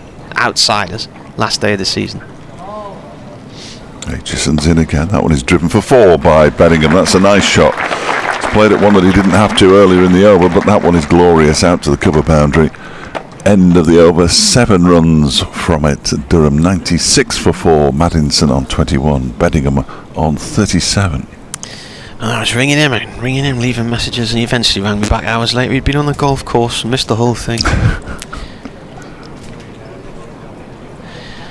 And there's Sean Dixon up for a net session. He was training this morning, and he's been doing some exercises during lunch, and he's now going for a bat. So hopefully he'll be back in the thick of things shortly from a Durham point of view. The size of those bags they carry now. Yeah. It's enormous. They used to carry those big leather coffins, didn't they, at one time in the 70s and the 80s. It's nearly bigger than him. Got a parachute in the back of that one.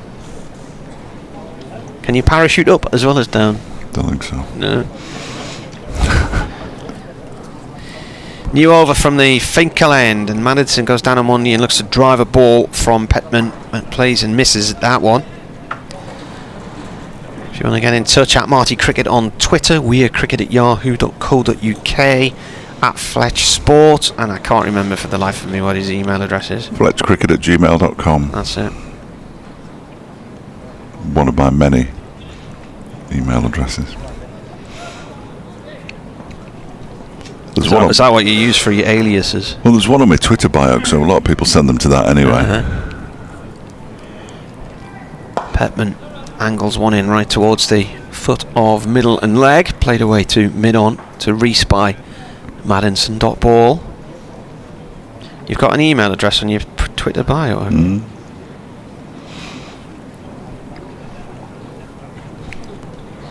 Stephen's asking, has Maddinson taken his earrings? I got no idea. He's got a helmet on.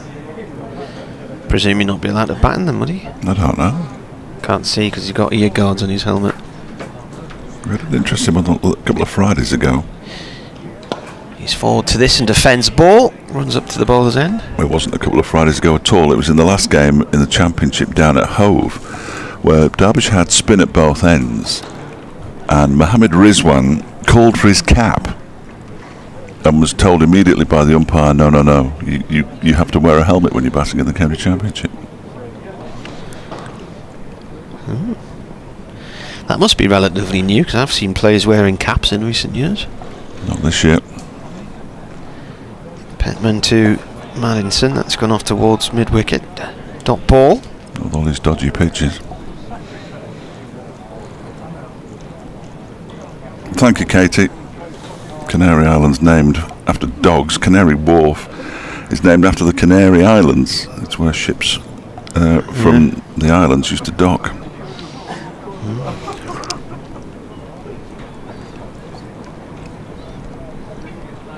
They don't dock there anymore.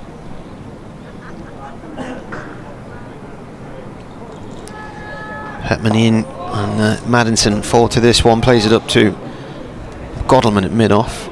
No, it's full of skyscrapers and shopping centres now, Canary Wharf, isn't it? Mud shoots around there, isn't it? The pedestrian tunnel under the Thames, and then they eventually linked the Docklands Light Railway up to Greenwich and built the tunnel under there as well. Is that where that thing that goes, is it like a transporter on a wire, isn't there? The little cabins, almost like the ski lift ones going across Cable the Thames. cars. That's it. Yeah, that's it. That's at the Millennium Dome, isn't it? Is it? Yeah. No idea. That's left outside the off stump. Yeah, that goes across the river from around about the Millennium Dome to the other side of the river. Oh, okay. Yeah. The Canary Wharf's round the bend and up the river a little bit opposite Greenwich. Canary Wharf is round the bend, you're not wrong. It's quite bendy, the river, at that point, isn't it? Yeah. Unless it's straight, it's bendy. Much of the Thames. You got the Thames Barrage just around there as well, just down from the Millennium Dome. Right. City Airport.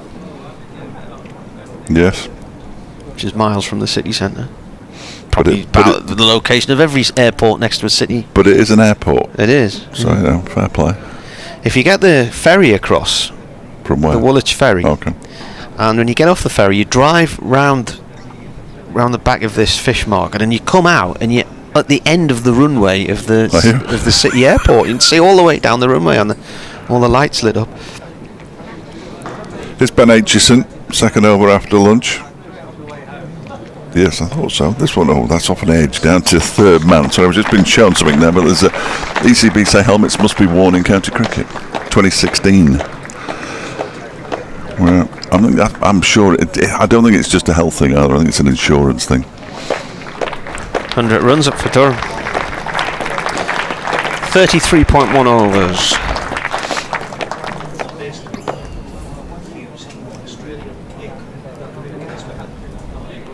Yeah, I do remember something happening after Phil Hughes died. Yeah. I'm just looking to see when Derbyshire's 100 came up, 34.2 overs, so not much in it. That one's been tickled away down the leg side to fine leg for 4 runs. It was a poor delivery from Aitchison, didn't give the wicketkeeper much chance as long as he got some bat on it, which he did, Beddingham, and he moves all the way up to 45 now from 55 deliveries, and Durham are 104 for 4.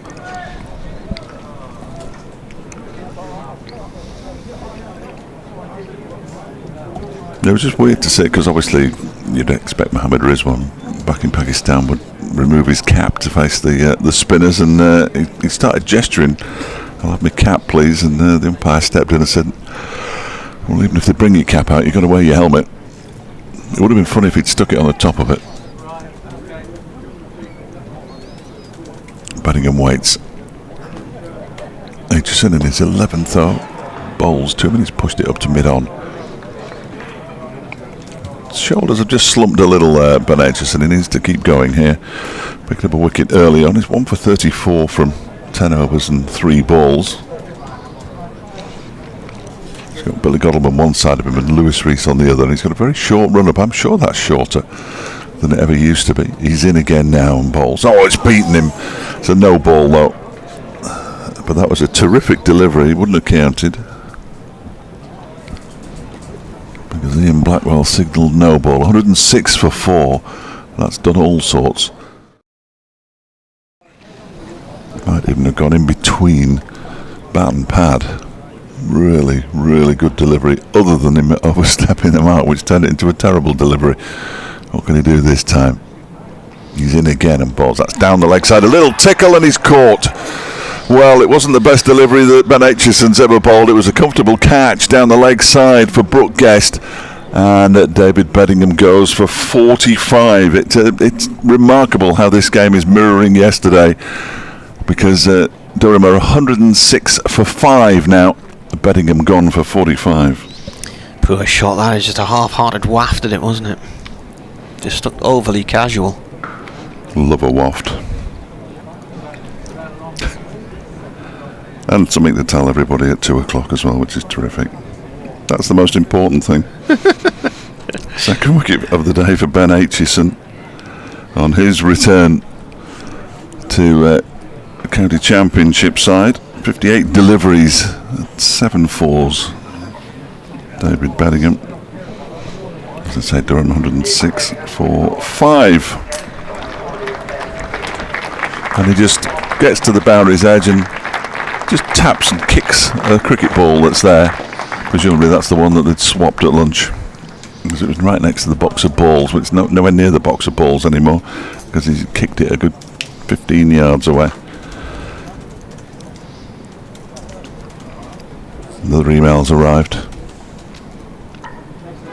Artificial intelligence can now predict if your diet is any good for you. I don't need artificial intelligence to tell me that. I don't know why they're sending it to me. To book an interview, I don't think so.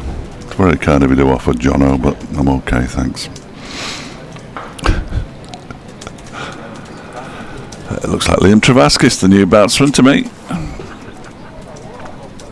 Punches gloves with Nick Maddinson, who I always thought was the more likely of the 2 batsmen who were out there to get out.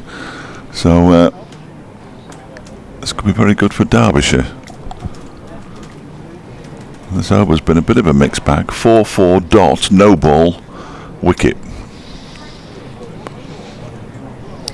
85 for 5 yesterday, weren't they, Derbyshire? They were.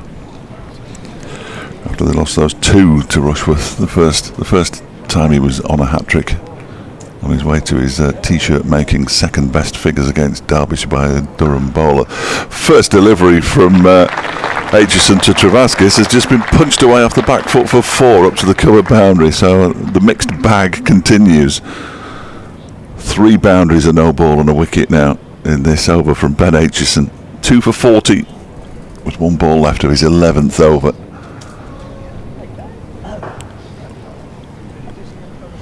The deficit 173. Derbyshire would dearly love some form of lead, but this was the point yesterday at which Leas Deploy and Anuj Dal came together. Travaskis is beaten by that delivery outside the off stump. Really nice end to the over, an over that included 3 boundaries and a wicket from Ben Aitchison. Maddinson on 21, Travaskis with that boundary, and Durham 110 for 5.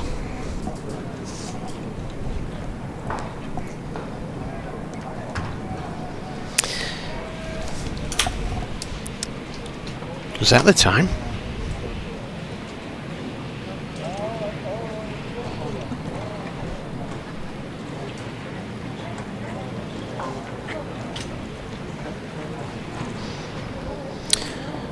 Toby Petman to continue here. This is going to be over number 11 for him. 2 for 19 from 4 overs.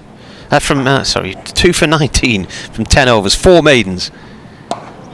Ball played back to him by Maddinson.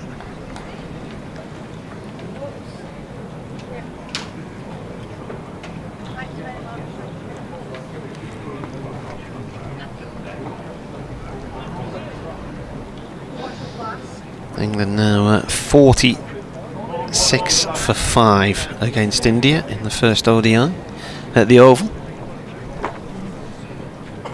Petman running in from the Finkel end, our end of the ground. This is turned around the corner by Maddinson for 1 down the leg side, and fielded by Sam Connors.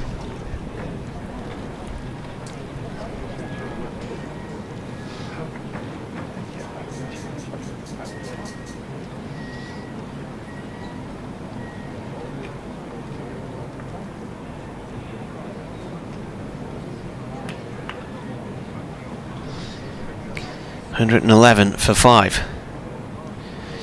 2 o'clock news is on BBC Radio Newcastle, so I'll be updating them in 3 or 4 minutes as the bowler comes in here.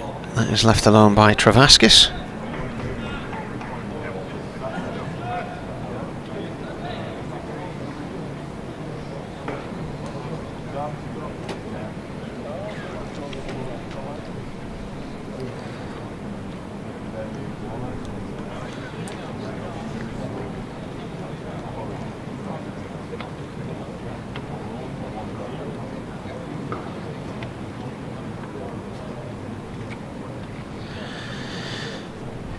Petman in.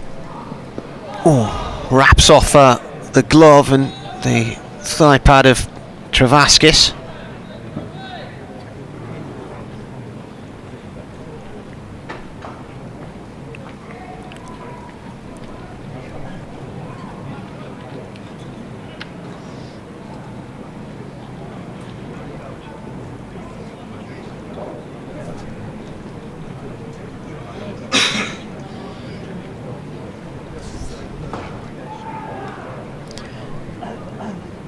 Two balls left of the over. Inside edge from Travaskis down towards backward square leg. Deploy comes in and collects that one. 1 run.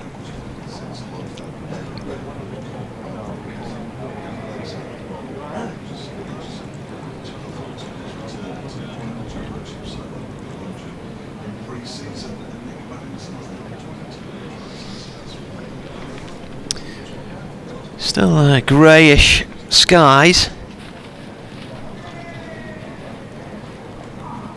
Maddinson balls. Maddinson facing this one from Petman.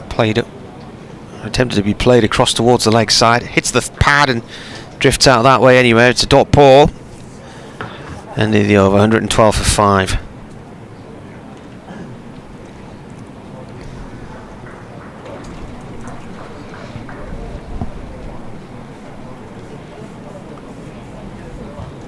Of course there wasn't. Have you ever heard a footballer say, well, I didn't have any other offers? Yeah. Here's the update. Well, Durham were 87 for 4 at lunch and trailing by 196. That was after a 49-run partnership from Nick Maddinson and David Beddingham. It dragged them away from 38 for 4 after they lost a number of wickets pretty quickly and cheaply this morning. That partnership eventually ended at 68 after Beddingham wafted at a ball from Ben Aitchison, which was going down the leg side. It was a lazy shot and he clipped it to the keeper, so he departed on 45. Another batsman giving his wicket away. Maddinson has 22. He's been joined by Liam Travaskis, who has 5, and Durham are 112 for 5. Commentary on the BBC website and the Sports app.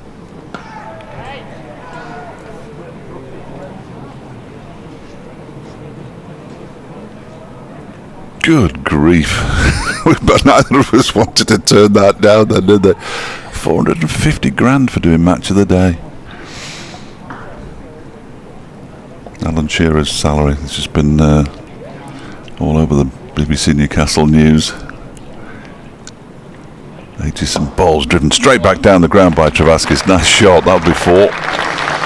Very straight indeed, slightly over pitched, and he got to it and smashed it back down the ground all the way along the floor. He moves to 916 for 5. The BBC annual report has been published today, so they list people who earn a certain amount of money, don't they? Yeah. And I noticed that Stephen Nolan, who's a presenter on 5 Live, was listed as the highest paid journalist. I've worked with Stephen, and he never takes a day off. He does Radio Ulster through the week, and he's on telly. He does Radio Ulster during the week. He's on TV in Northern Ireland, and then Friday and Saturday and Sunday he's at Salford at 5 Live. Aitchison balls, and a swing and a miss from Travaskis. Not sure what he was trying to do. Well, I know he was trying to hit the ball up to Lumley Castle, but I said to him once in the studio, because I was his sports presenter on a Saturday and a Sunday night, and I said, do you never take any time off? And he said, son, you can't call this a job. This is not working for a living. It's not, but it can be quite tiring. Oh yeah, and it's mentally on air all the time. Yeah. Look at us two yesterday afternoon, trying to keep awake. Aitchison balls, defended by Travaskis. Yeah, but we get paid just slightly less than Stephen Nolan, fielded by Billy Godleman, who's at mid-off. Of course he is. BBC's best paid presenters. Gary Lineker is still at the top of the pile, 1.35 million for Match of the Day and whatnot. Zoe Ball, is that Radio 2's breakfast show? 980 grand. Steve Wright, who's retiring, 450,000. Alan Shearer, Match of the Day, 450,000. Where are you? Here's Aitchison. Bowls. Oh no. Well, he just pulled the bat away from that. He was tempted to play at it. Went through to Brooke Gesser. Better over from Ben Aitchison there. Decent one. 4 runs from it. 12 overs, 2 for 44. His figures now. He doesn't look massively happy with himself, but he should be. It's his first game in the championship this season. Durham 116 for 5. Do you know, you get all of these things from the BBC, don't you? The licence fee, it says last year, right? £13.25p a month. Do you know? Yeah. Do you know how much of that went to radio? About 50p. £2.09. Yeah. World service £1.30. TV £7.29. Online £1.27. So we sort of have feet in both camps there, online and radio. When you say we, I suppose we're broadcasting online, aren't we? Petman here, bowling his 12th over now. Maddinson goes after one way wide of off stump and has missed that again. He'll get himself caught behind if he's not careful here. Other productions and services, 72 pence. And then the licence fee collection and pension deficit costs 58p. Yeah, it's not bad, is it? There's a certain satellite broadcaster that I stopped using 2 or 3 years ago, and it had gone up past £100 a month. This is played by Maddinson, a short mid-wicket. No run there. John Meadows has sent me an email. He's from Matlock. The discussion with Martin yesterday reminded me of one day having purchased a new ironing board. I was walking across Chesterfield to my car when a bloke across the street shouted, "Hey mate, where are you going surfing?" Yeah. Well, it'll be on the boardwalk, on the promenade at Matlock Bath. Matlock, indeed. Yeah. You can get around all the motorbikers. Yeah. Maddinson plays this up to mid-off.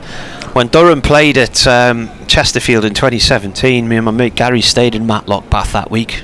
It was about a 20-minute drive over the hill down to Chesterfield, but I had a great week away. So one night we went up to Monsell Head and had a pint up there. It was gorgeous views. It was a lovely warm evening. Monsell Dale with the river bending through and the old railway bridge through which goes into the tunnels. I cycled through there about 2 or 3 years ago. Like Roadrunner with a train coming the other way and you had to turn round and get out quick. Petman bolts to Maddinson, and they're claiming a catch down the leg side, and he's gone. Another waft that's got somebody out, and they're getting themselves out to not particularly good deliveries here. I said a moment or two ago, the way he was just wafting at balls, you would get caught behind, but I wasn't expecting it to be down the leg side, so he departs for 22, and this is really not good from Durham. They are now 116 for 6 and not playing very well at all. 10 runs added there for that partnership. What is it, 36.4 overs? Still 167 behind. 167 behind here. But you're right about the shots. I said Maddinson looked more likely to get out to me than Beddingham. Beddingham was first to go, and Maddinson has followed not too long after, barely 10 minutes or so. We're going to need a fairly hefty rearguard action here, Durham. Umpire Neil Mallander sent him on his way. I'm not sure whether he was particularly keen to go, which is fair enough. The umpires are there to make a decision. I haven't got a problem with that. But the Derbyshire players were absolutely convinced. And off he went. Off he went. Maddinson, 22 from 70 deliveries with 4 fours. Durham in a similar, if not slightly worse position to Derbyshire. Derbyshire didn't lose their 6th wicket until they got to 251. Ben Raines, the new batsman, slowly making his way out to the middle. No rush, Ben. We've got all day. met Liam Travaskis now. They've obviously punched gloves because that is the law. Oh, they've done it again. He'd be telling him, just try not to play one down the leg side because it's done for the last two. If it's going down leg side, leave it alone. Sage advice.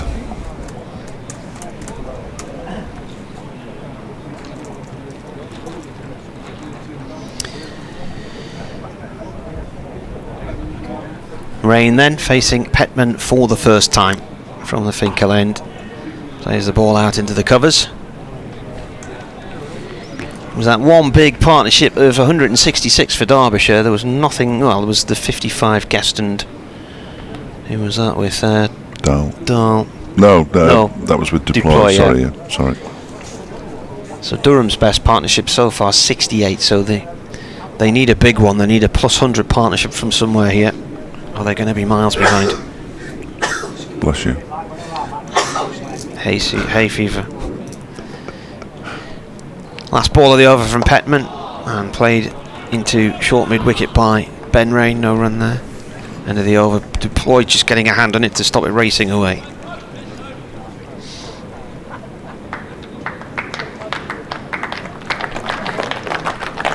Applause for a wicket maiden from Toby Petman. His bowling figures look very impressive. 12 overs, 5 maidens, 3 for 21. And he is almost literally a journeyman. He's played at Chesterfield, he's played at Canterbury, and now he's playing at Chester Street for 2 different sides. He gets a decent applause there from the crowd as he gets to the boundary's edge where he's fielding down at fine leg.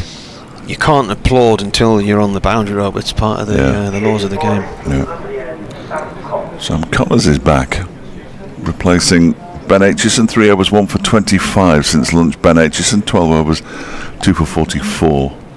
His figures. He's been used sparingly as Sam Connors. It's only his 7th over, 1 for 19. He's in and bowls to Travaskis, who turns it into the leg side. Initially, Alex Thompson thought somebody else was going to do the fielding, I think, there, because he barely moved, and then he suddenly realised, better get those big, long legs pumping, because you're the man who's going to get that. Which he did. Keeps them down to a single. 117 for 6. England 53 for 6 now. Sounds like a belter of a game. 86 is England's lowest one-day score, apparently, for what it's worth. 86?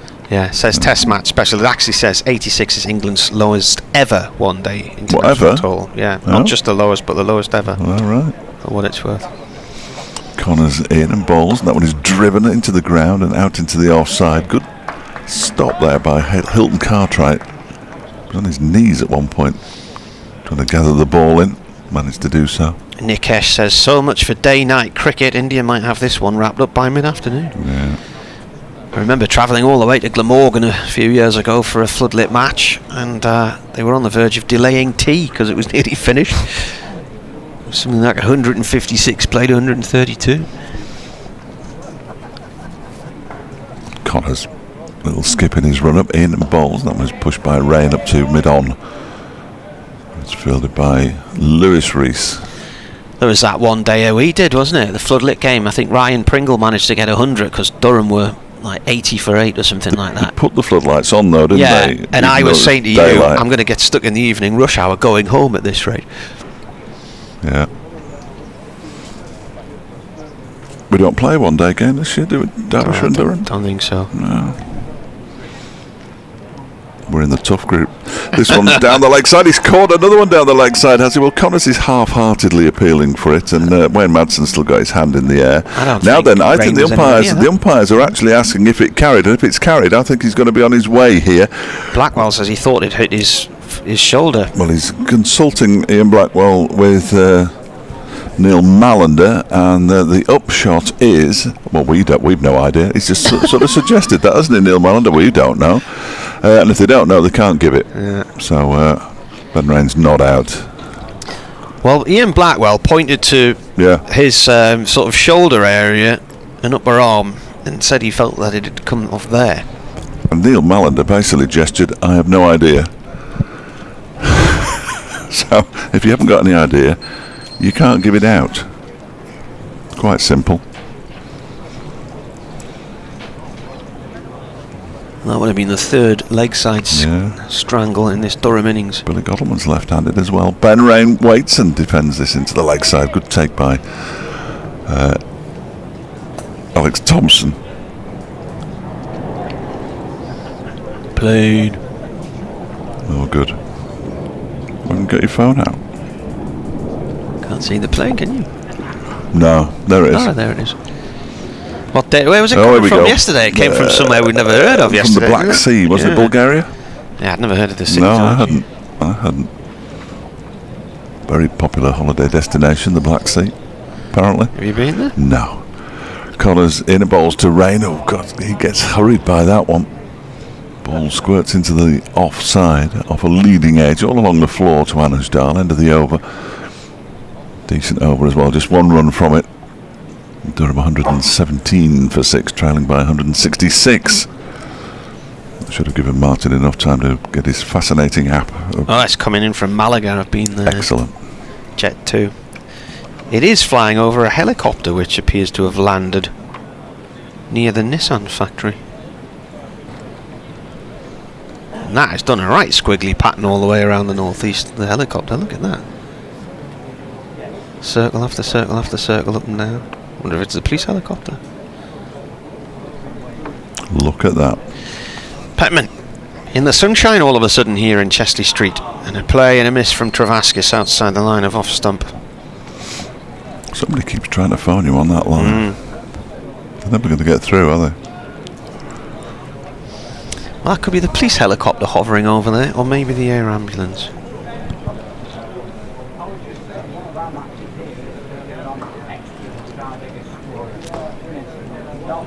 It's actually got in its call sign, the helicopter, the word grid, so maybe it's a national grid exploration helicopter.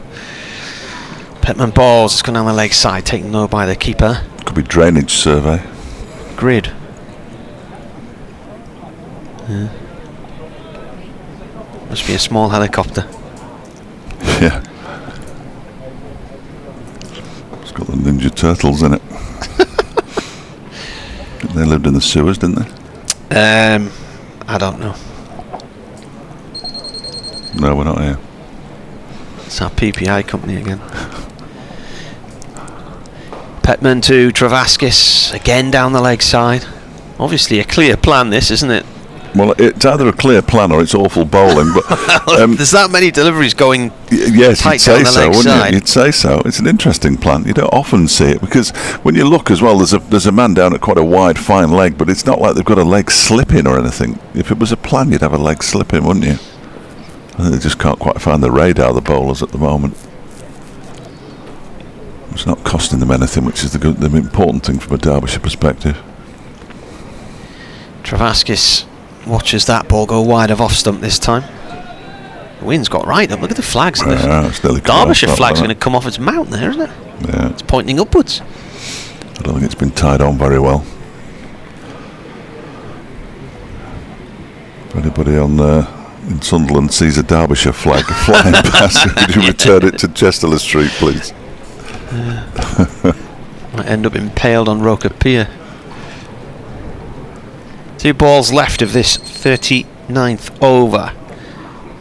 Travaskis plays one from around about off stump out into the covers. No run there. Why is that box ringing? Somebody ringing you, but why would they be ringing you? It could be. Why are they ringing an ISDN line? I don't know, but it could be a fault at Salford, couldn't it? That they're trying to do something. I assume we're still on air. Nobody said that we're not.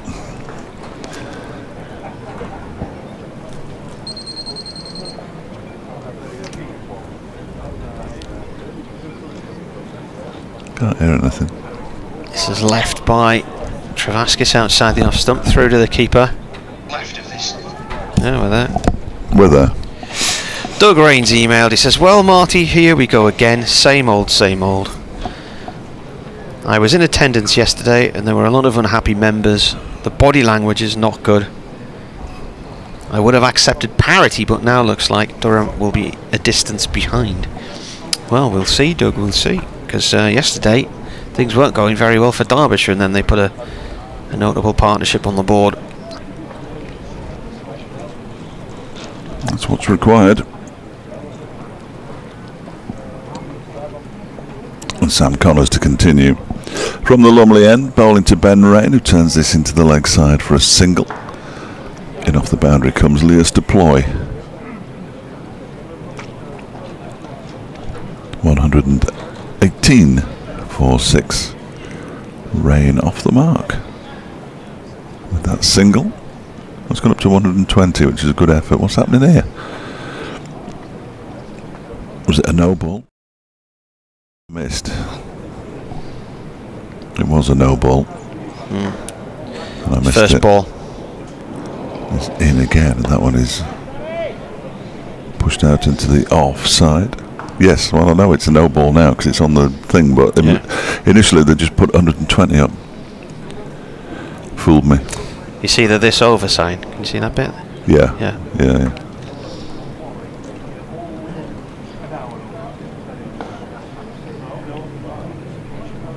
Second one was a dot. Now I'm following it now. Corners in balls to Travaskis, who just short arm jabs it out to square leg for 4 runs. That was extremely well hit.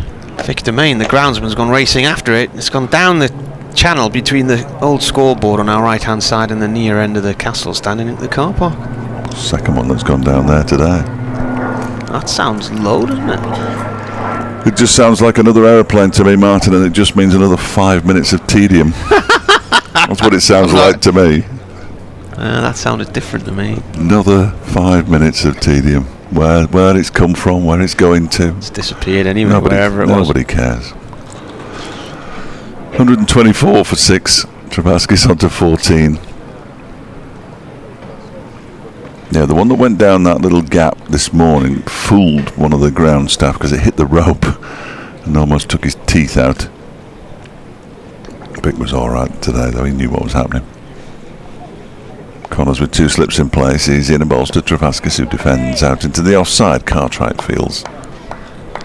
That Derbyshire flag attached to the front of the stand looks like it's about to break free as well. Yeah.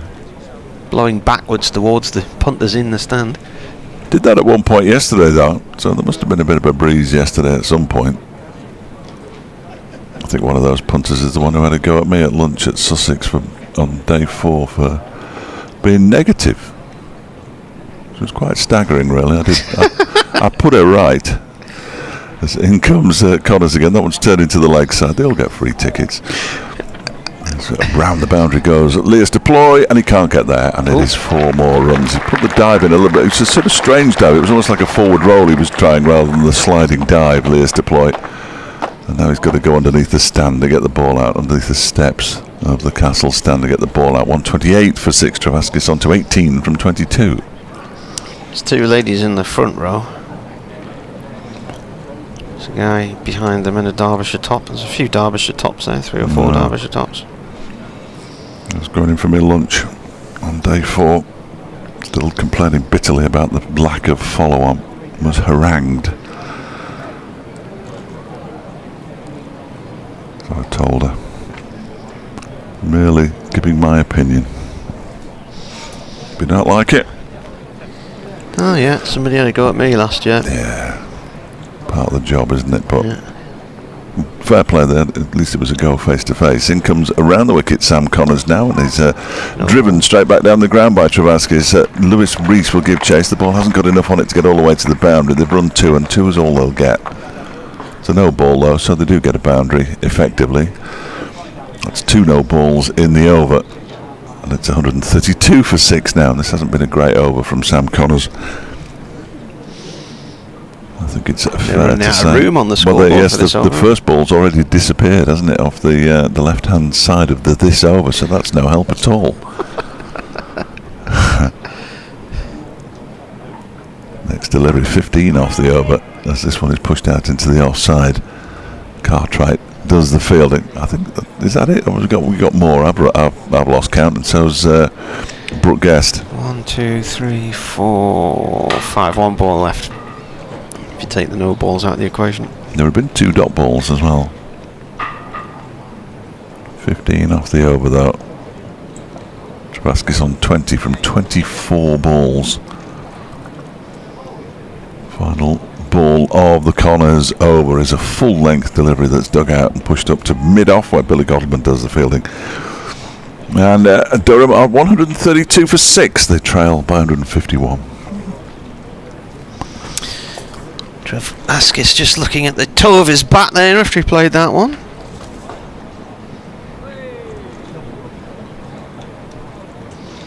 England 68 for 8.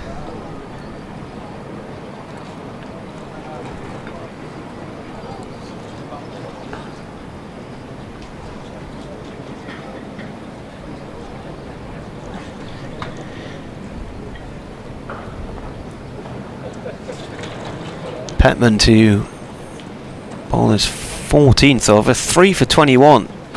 The loanee from Nottinghamshire. He's bowled 6 maidens in his 13 as well. Very windy day now here in Chester Street. Sun is shining. Petman comes in and bowls, and that's played back up to him by Rain. Stiff westerly breeze, westerly sort of southwesterly bent on it.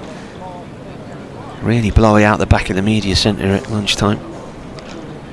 4 Durham flags at the far end of the ground are at full pelt behind the sight screen, where at some point in the near future, whether it will be or not, they've been talking about it since about 2007, there is supposed to be a hotel.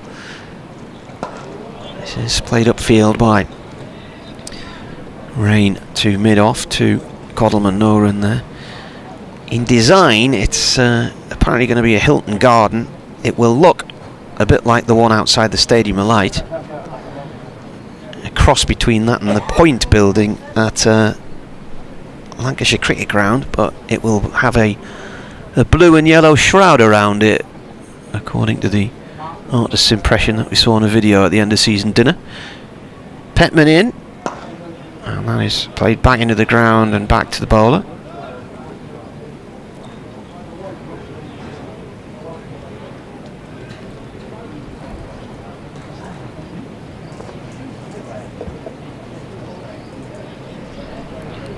I think you can hear the wind in the trees at the far end of the ground.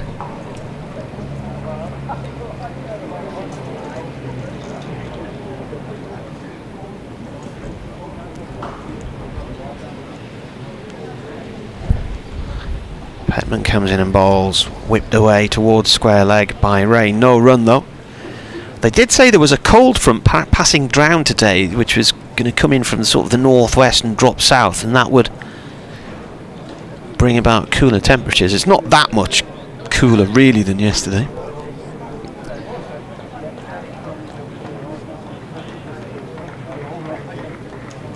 And that weather said it was going to be between 21 and 24 this afternoon. Petman bowls and driven up to Gottleman at mid-off by Rain. Dot ball. It's around about at the moment 22 degrees. Now it says the wind's 14 miles an hour, but those trees look like they're being buffeted by more than 14 miles an hour worth of wind. It's got up quite stiffly in the last half hour or so.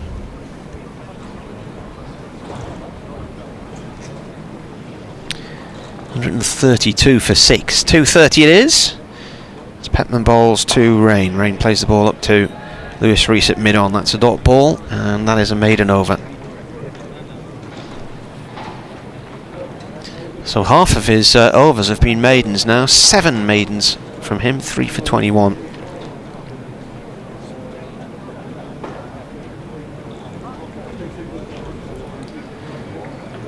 Apparently it was raining in Darlington earlier today, but there's not much around here at the moment, I don't think. Started the day with the floodlights on, but they were switched off at lunchtime. And the heavy cloud that sat over us for much of the morning is now broken up. There's a little bit more drifting to the west of us and to the north of us, but right now bits of blue sky on show here.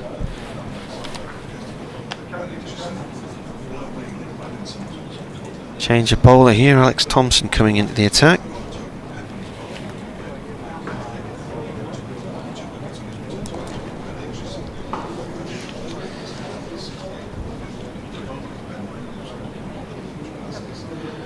Going to bowl right arm off break. 27th first class match, and up to date he's got 43 wickets. His best figures 6 for 138 Cardiff University against Hampshire in 2016. Now he starts with a ball which is launched straight back over his head by Travaskis for 4. Watching where this pitched, and he delivered it from quite wide of the stumps coming round the wicket, but pitched on middle, perhaps a tad short of a length, and driven straight back down the ground for 4 by Travaskis. Comes in again, walks and then hops and then bowls, and that's the same shot once more, lofted high, and has that gone for 6 this time? 4, just inside the rope at the far end of the ground. Well, it's been changed to a 6, Martin. Has it? Ah, right. Just the 10 off the first 2 balls then. Yeah. Did that land on the rope then, do you think, or not? Don't know, I couldn't see it. It's difficult to see the rope from this distance, isn't it?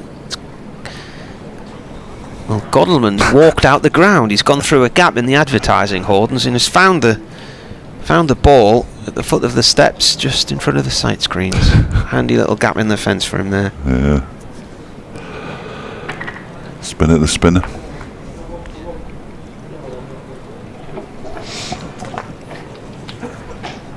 $142 for 6, deficit 141, so Durham only at the halfway stage of wiping out Derbyshire's first innings total of 283.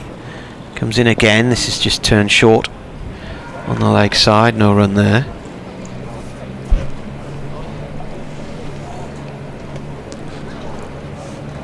First spin, he probably already said that, but first spin for Derbyshire. Comes in again and bowls, and he's bowled him. Bowled him, leg stumped by the looks of things. Totally missed the ball there. Travaskis looking to launch down the field again, and having hit a 4 and a 6, he's then got himself bowled. Durham are now 7 down for 142. I think that's exactly what Durham needed there, wasn't it? Really, a 29 ball 30. Probably exactly what was called for in this situation. What was he doing?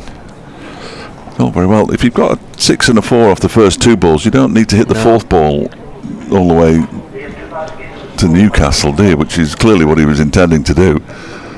Madness from Liam Travaskis, I'm afraid.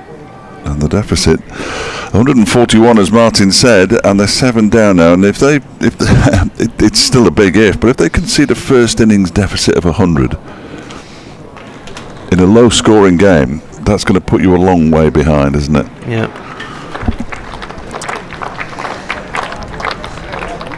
Long way behind. Stanley McAlinden coming out now. 2 relatively new batsmen, whoever this one is. I have no idea. Oh, Tom McIntosh, the keeper, possibly. Could be anybody. Couldn't it? Well, yeah, one of those 2 would be more favourites than it's McIntosh. Only because it says it on the scoreboard, so if the scoreboard's wrong, so am I. But 2 relatively fresh batsmen out there now. Interesting bowling figures for Alex Thompson. 4 balls, 1 for 10. Didn't play a lot of T20, Alex Thompson. Sort of T20 figures, really. Very strange indeed. George Scrimshaw hasn't had the best start to life as an England Lion. 8 overs, 0 for 60 against the South Africans, who made 318 for 9 in their 50 overs. If George bats, they are in trouble. Lots of trouble. I'd be surprised if he did bat, to be honest. England 76 for 8. Excellent work. about the entertainment.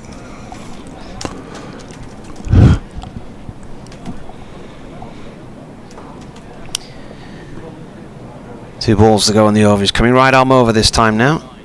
And McIntosh plays the ball away. He's played for England, for Scotland under 19s. Played for Grange Cricket Club in Edinburgh in the Scotland League. Been through the Durham Academy. Scotland age groups cricket. Last ball, he comes down the track, but he snuffs this one out. Plays it into the offside. End of the over. Is that what it's called, the Scotland League? Yeah, I think it is in the Scotland League. Yeah. What a brilliant name for a league. It's the Scotland League. I wonder where it is. Marvellous. 142 for 7. A conversation going on between Wayne Madsen, Billy Godleman and Brooke Guest at the moment.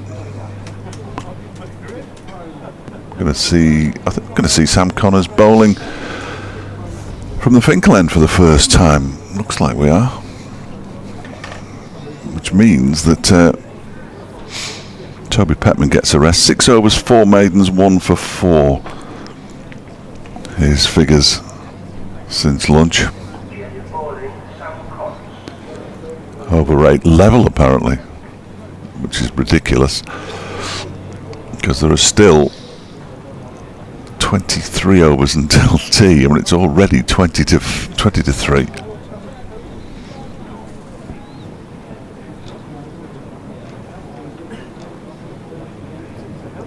They didn't even have the excuse of changing the ball because the last change was during the lunch interval.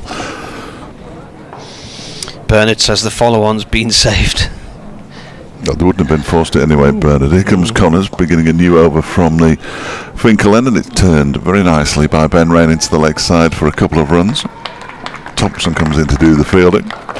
Rain moves to 344 for 7. I was going to say something there, and I totally forgot what it was going to be. That'd have been good, though. It'll come back if it's any good. Won't it?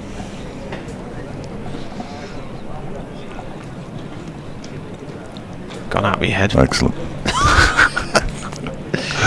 Connors into Rain, who turns this into the leg side again. This time it's just for a single. It was hit a little bit harder and gets to Alex Thompson a little bit quicker as a result. The score moves up to 145 for 7, bringing Tom McIntosh, who I thought kept wicket very nicely in the Derbyshire innings. It's unusual for a wicketkeeper to bat 9, though. Just purely be down to his age, I imagine, will it? And experience. Maybe. Was he 19? That's a good shout. What was that? That's a good shout. Well, they had a night watchman, didn't they? Yeah. So he's actually coming in at 8. Yeah. Yeah, that's better. I don't mind him coming in at 8. He's waiting now, and he plays this delivery straight back to Sam Connors, who came in at 10. And there's no run. That is a very good point. What's now annoying me about the thing that I was going to say that I've forgotten about was it was a rare occasion where it was actually relevant. Really? Yeah, to proceedings. I'm not sure it would have been that relevant, Martin, in all honesty. I can't remember the last time it was. And I've given up trying to remember now. Connors in bowls to McIntosh, who plays quite an aerial shot out through the covers. There's a half dive by the man on the matting. I think it was Lewis Rees. Then he chases after the ball, but it's already gone all the way to the boundary. And McIntosh opens his account with a 449 for 7. It's a bit wafty, the shot, but if you're going to hit it out the middle of the bat, it doesn't really matter if it's a bit wafty.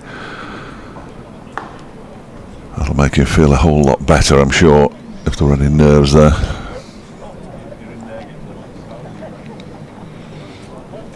So it's just McAlinden and Rushworth, is it, to come? We know how Chris Rushworth bats. Connors bowls, and that's driven out into the offside, up towards Billy Godleman by McIntosh. There's no run.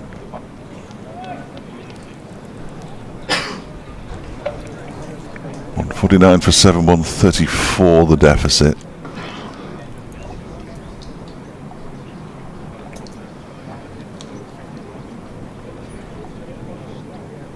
Lewis Rees eventually returns the ball to Billy Godalming, who polishes on the back of his left leg and then hands it rather than throwing it to Sam Connors, who's on his way in. 2 slips in place. McIntosh turns this one up towards mid-on, where Petman does the fielding. And there's no run again. There's a helmet. Leicester Ploy's got the fielding gear on, and he's bringing his helmet out as well, because we're going to see more spin from Alex Thompson. 149 for 7 at the end of the over. Rain and McIntosh both have 4 apiece. Poor old Leicester Ploy's going to go in at short leg. How many seats were in that temporary stand that we were looking at yesterday? 153, did you write down? I did write it down. No idea where I wrote it though. Bear with. Well, it looks at the minute as if somebody's in there counting them, wiping with a piece them. of paper, sticking stickers on each seat okay. for the numbers. That's going to take a bit of time, isn't it? I would start off bottom left hand, put that number 1, and then go from there. No idea where I wrote it. It's about 155 from memory. Was it? Thompson round the wicket, bowling here to Rain. Rain plays the ball out to Anush Dal, short extra cover. But only if 152 is divisible by 8. Well, there was 2 8s, and then there was an extra 3, wasn't there? Yeah, 19. It is divisible by 8, so that'd be 19 rows. Yeah. Rain turns this to mid-wicket. And the extra 3 at the top. 155. He's on seat number 4 at the minute. It's going to take him a while. Yeah. Will Durham still be batting by the time he gets to the top? Oh, playing a miss there from Rain, just outside the... No, there was 8 in each section, wasn't there? 8 on each side. Yeah. And how many rows are there? That's 320. What are you talking about, man? What? 323 seat in that stand. Doesn't look that big. Rain flicks one down to fine leg and gets a run. Just count how many seats there are from top to bottom. 150 up for Durham, I will in a second. 150 for 7, 43.4 overs. More applause than it possibly deserved there. 19 rows. 19 times 16. Oh yeah, I'm doing that in my head. You never did it in your head anyway. In comes the bowler. 304. 304. So that's going to take him even longer then. So Derbyshire could plus well the be 3, so 307. 307 in there. And that was in my head, by the way. Yeah. They might get some money out of it now then. Yeah. Since it makes more financial sense than it did yesterday, certainly. Since they've added all those extra seats in overnight. What a load of nonsense. Thompson bowls to McIntosh. He flicks it down into the ground beyond the grasp of short leg and away towards square leg for 1, and he keeps strike end of the over. Well, there's a group. Well, the 151 for 7. There's a group of green faded seats down the front, which I don't think are attached to that stand. I think they're always there, aren't they? Yeah. And he's just individually numbering all the seats with stickers. What kind of a hellish job is that? Yeah, 19 rows. That's mind-numbing work. Yeah. Surely the work X could have done that. Probably not allowed anymore, eh? No, I don't think you can do that. No, you've got to give them proper jobs while you go out and do that. Sam Connors to continue from the Finkel end with Durham on 151 for 7. He's going to be bowling to Tom McIntosh. Waits and just good shot. He tried to leave it, swayed backwards. It's caught the edge of his bat and flown over the slips. Played it well. He's gone down to didn't he? He's gone down to third man which is of course vacant, for 4 runs. He moves on to 9 from 9 balls. That's 155 for 7. That was bizarre. Yeah, he barely flinched backwards and the ball just flew off his bat. Strong wrists. The wrists of a wicket-keeper. Wayne Madson's off the field at the moment. Here comes Connors, bowls to McIntosh, who pulls him round the corner. Shortish delivery. It's gone straight to the fielder down in the deep, who I've no idea who it is. Oh, it's Mikey Cohen. I couldn't work out why the throw was left arm when Lewis Rees is in the middle and Lewis deploys at slip, but that's because it's Mikey Cohen and he's on for Wayne Madsen. 156 for 7. England have avoided their lowest score. They're 90 for 8 now. Might have to follow on though. Connors is in, and that one is just dabbed into the leg side by Ben Rain, picked up by Lewis Rees.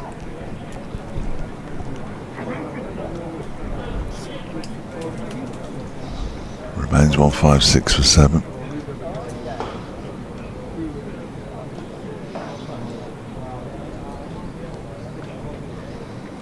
Just the one slip now for Ben Rain.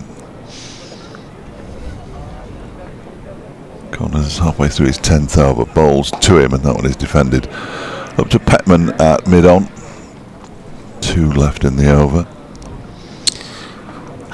Apparently it's 23 degrees outside at the moment and cloudy, and it says light rain expected in 3 days.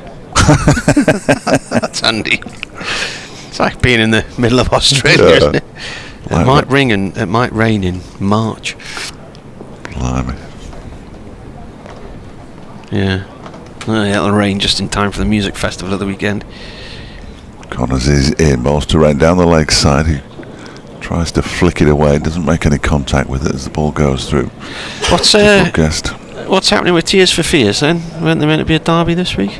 Tonight, yeah. Kurt's got a rib injury. A rib injury? Don't know, he must have sneezed. Picked it up in the nets, did he? Yeah. And our news was saying that they were hoping to rearrange sometime this week, which will be a good effort because Derbyshire play Notts on Tuesday, so they'll have to get that stage down for that. Although if they kept it up and it was abandoned, that would suit everybody. Connors bowls. It's been flayed into the offside for 4 runs by Ben Rain. Nice shot. Connors has got a quick delivery in him, but that one was just sat up and begged to be hit out to the boundary, which it was. 9 off the over. 160 for 7. Rain has 9. And McIntosh has 10. 123 the deficit. Saw them at Newcastle Arena last week. It was hot in there. And then it felt like halfway through the gig somebody opened all the doors and all this lovely fresh air came in. But they were good, and Alison Moyet was the support. She was good. Nice to see all these bands on the road again. 40 years or something they've been doing it. Yeah, I don't think they spoke to each other for 20. Did they not? No, then the money ran out, so they thought, tell you what. Is that the official story? Pick the says their biography. Kurt, I know we haven't spoken for a while, but I think there's some money to be made here. Well, there's quite a few bands on these tours because we saw China Crisis a few weeks ago, and they're 40 odd years in there. Yeah. Alex Thompson, right arm over to McIntosh, who plays that one tentatively out to the offside. No run there. They were good. I've seen China Crisis 4 or 5 times now, probably. They were at the new fire station auditorium in Sunderland. No plans to rearrange this week, I'm told. No. Somebody important's listening. This is played along the floor by McIntosh back to the bowler. Was it the chief executive listening by any chance? Just somebody important. It says, not sure where the story came from. Don't be winding up Corky again. He went off on one, didn't he, Dominic Cork, on his television duties? Oh, I don't know. Yeah, Was he looking forward to the gig? No. This is played up to mid-off this time by McIntosh. No run there. Because of the Canadian Bublé, they couldn't have held a home quarter final Right. They finished third in the end, so it was totally irrelevant. But he went off on one on Sky. This is turned out towards mid-wicket, and Anush Dal diving to try and stop it. It just runs past him up to mid-on, but it's a dot ball. Oh, Richards in row 2 now. Afternoon to Dominic if he's listening. Now, I wonder if when he got up into the second row, if he started, is he still coming left or right, do you think? Well, you'd have to, wouldn't you? Yeah. This is turned by McIntosh round the corner towards square leg for 1. If you didn't, you'd go 1 to 16 and then go up to 17 and come back. That would just confuse everybody, wouldn't it? I know, but could you imagine if you're sort of halfway down the row and you realise you didn't start at the right end? Yeah. It was like me one night with me paper round. I had 4 newspapers left for all the wrong doors. And I had to rechase the entire thing. Just to go back and say, can we have that paper back? Yeah, I did. I had to knock on all these different doors. One family took the Chronicle and they weren't in. I think I was sitting outside the house till about 7:30 on a Friday night. Thompson coming round the wicket now from the Lumley end to Rain. Playing up towards mid-on. McIntosh is tippy-toeing down the track, but he's been told to stay where he is. So he will have strike, because that was the end of the over. 46 overs gone. There are 51 left in the day. Unbelievable. Does that to me every day, that, Yeah. Every day you get to about now and you look at that scoreboard and you're still not even at the halfway stage of the day. Remarkable. But not surprising. We're going to see the return of Ben H. I don't think he's bowled from our end either, the Finkel end. Excuse me. So far in this game, I would be fascinated to know if, indeed, he has shortened his run-up. If anybody can tell me, it's an impression I'm getting, but never having measured his run-up in the past, but I just think it's a shorter run-up. Pretty effective. 244 in 12 overs. I was thinking, how could you rearrange a gig this week? Because surely people would have plans for other days of the week and it would be a non-starter. So it would be rearranged probably for either later in this year or next year. Cancelled completely. Yeah, cancelled and an insurance payout money back malarkey. Satisfaction guaranteed or your money back. There's Ben Aitchison bowling to Tom McIntosh, and McIntosh edges it to slip and it's dropped. It's Wayne Madson's put it down. That second slip. The first drop of the innings, as far as I'm aware. McIntosh dropped on 11. Wayne Madsen, he's taken some absolute blinders this season. He's also put the odd one down. Punched the ground. And the ball failed to stay in his hands. Aitchison is in again, and this one's wide of the off stump, and he has a wild swish at that, does McIntosh. No need to play those. That can only lead to disaster. Yeah. Goes through to the keeper. We've seen a few of those today. And they've all got themselves out. Well, certainly a few of them have. Who did have that advert? What? Satisfaction guaranteed or your money back? Remington, wasn't it? Remington? Wasn't it? Bought the company. Him. Right. I don't know. Yeah, might be right. Pushed out to the offside, McIntosh, fielded by Lewis Rees. Somebody will tell us now. You've opened another can of worms. I bet he didn't just buy the company. I bet he put it through his management firm, and Victor Khayyam, wasn't it? Was he called Victor Khayyam? Yeah. I like the his products. people will probably have talked to their people over many months. Yeah, I liked it so much I bought the company. I don't think that was satisfaction guaranteed, actually. No. Next delivery is pushed out into the offside by McIntosh to go through for a quick single. There's a shot at the stumps that misses from Lewis Rees. The batsmen get home comfortably enough in the end. 162 for 7. It's nearly 3 o'clock, Dave. Was it? No, it's 5 minutes away. Yeah, we're hurtling towards it, though. Wonder what money back. What was it again? Your satisfaction guaranteed or your money back. Song by Harold Melvin and the Blue Notes.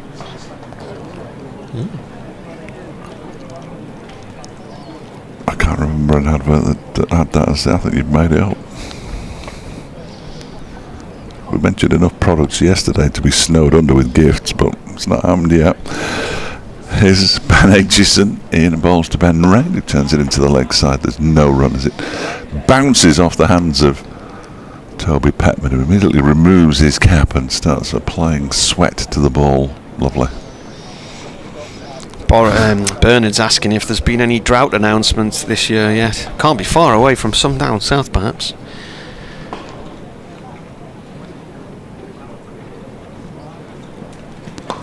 Next delivery from Aitchison is turned into the leg side by Ben Rain. He'll trot back for a second as the ball is fielded by Sam Connors out in the deep. The final ball of the over, 3 runs from it, 164 for 7. Durham trailing by 119. This field's looking quite green, actually, isn't it? It doesn't look particularly parched. They've got a borehole, so they have the sprinkler systems attached to a borehole, so they can spray water around. But Trent Bridge is looking a bit iffy. Yeah. There's not been much rain around for months, and I remember in 2012 when they announced a drought in the south, and then I think we had the wettest summer on record after that. The moment they said the D word, it started to rain and didn't stop.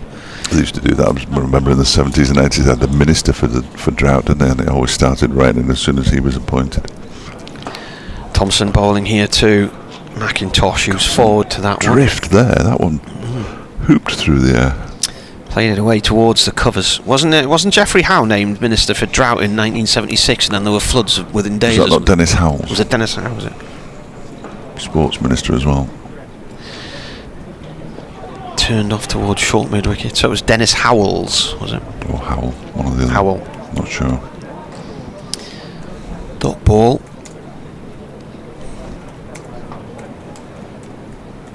Jasprit Bumrah's taken a 5 for England all out then, I think.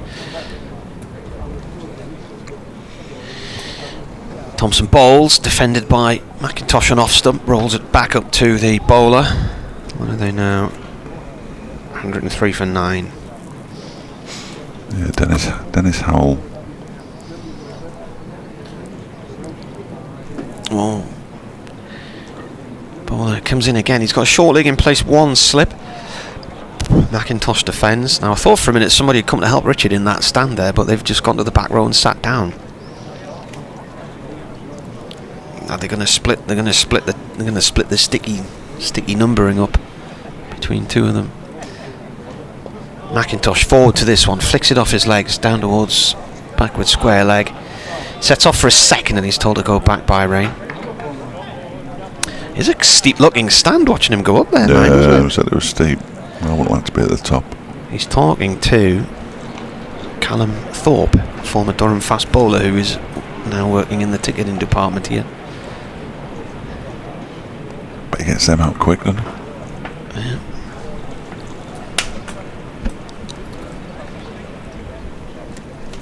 .165 for 7. Last ball of the 48th over, turned round the corner by Rain down towards long leg for 1 run. Deficit drops to 117. Yeah, that's quite a steep old stand, that one. Yeah. For whoever's sitting in there next week at the International. But it'll move as well with all the people in it. Just sway a bit. Oh, that big one at Old Trafford. That's huge, the one at Old Trafford.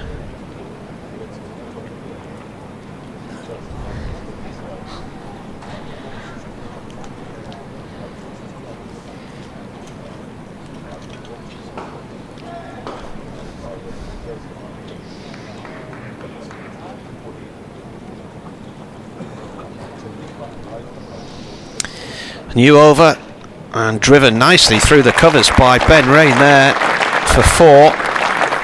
Delivery from Aitchison was outside the line of off stump and slightly over pitched.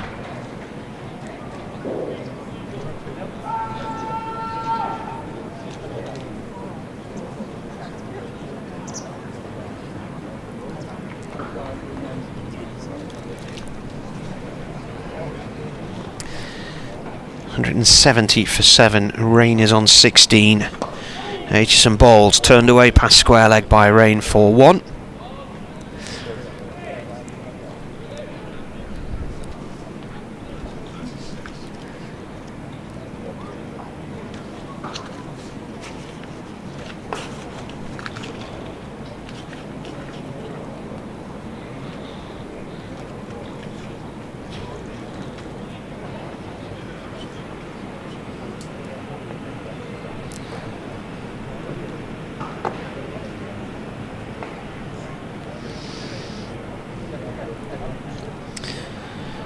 England South Africa is on Tuesday. This is played away to mid-on. It's listed in the yearbook as an 11 o'clock start, but I'm sure they moved it to a day-nighter job.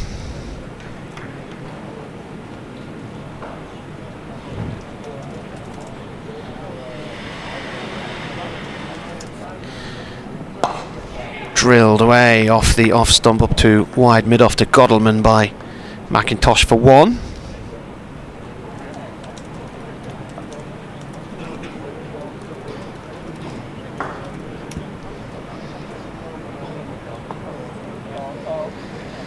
It's due 1 o'clock start next Tuesday.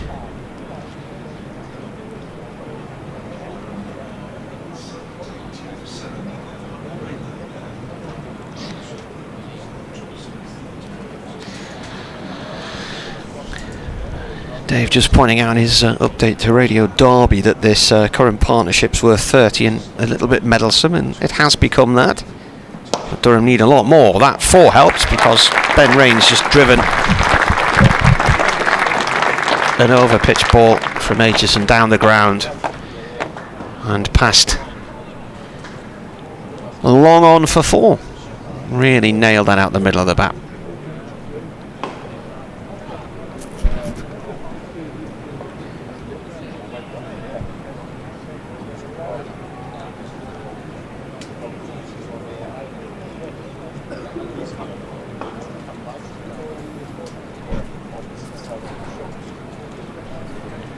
$176 for 7. Deficit 107.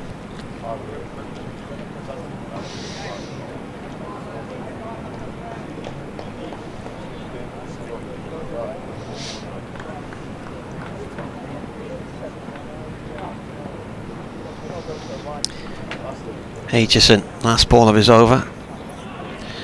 Fended away off towards point by Rain, end of the over. Update for Radio Newcastle.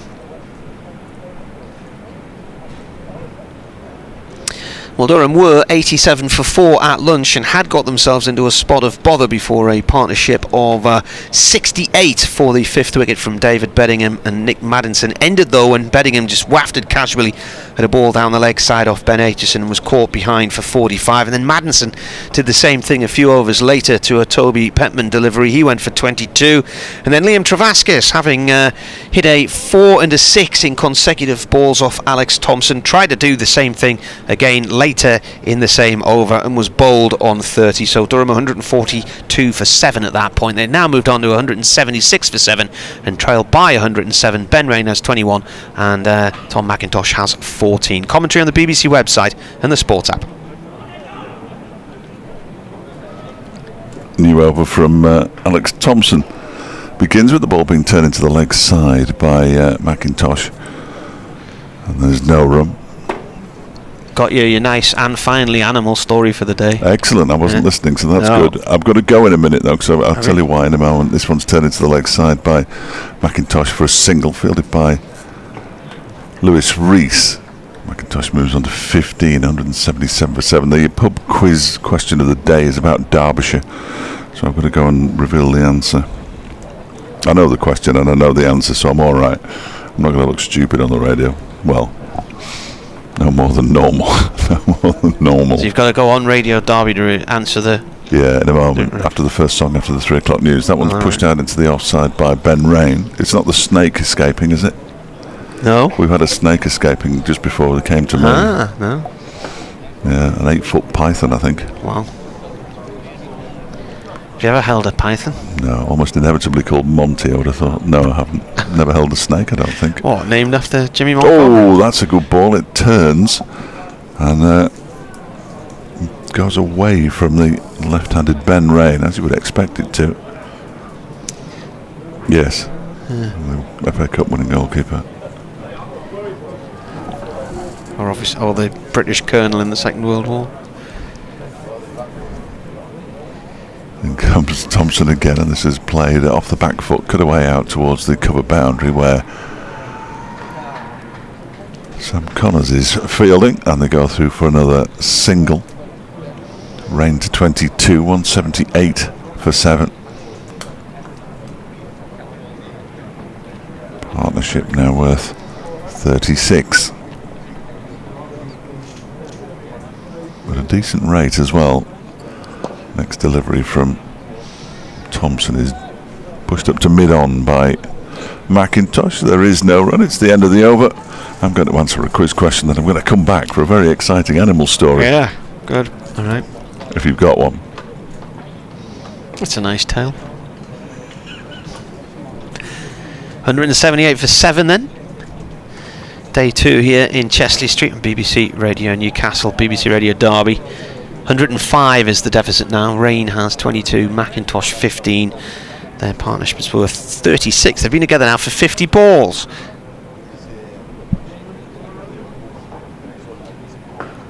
Plenty of time for some of those batsmen who've got themselves out today to sit and think about the way they got themselves out and the poor shots they played. Aitchison has taken 2 for 57 in 14 overs. He bowls here to Rain. Rain defends. Ball runs up to Godalming at mid-off. England all out yet? They are. All out for 110 in 25.2 overs of the 50. Might be able to have a beer match later on today.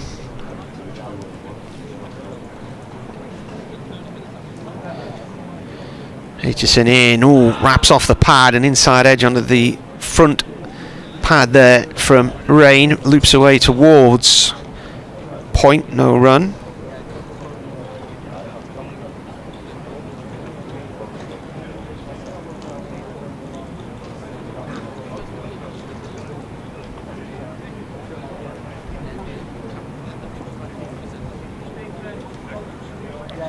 In comes the bowler again and cut hard out towards the cover boundary by Rain for 1 run. It's fielded though, there's a man out there. I think he's signalling for a new... What does he want? New gloves and a drink, I think, and a towel. David Willey bowled for 21, trying to ramp Bumrah, who's finished with career best figures of 6 for 19. England 110 all out. And the first ODI in at the Oval. Halfway through this over, Aitchison now to McIntosh. McIntosh defends, ball rolls across towards the covers, no run.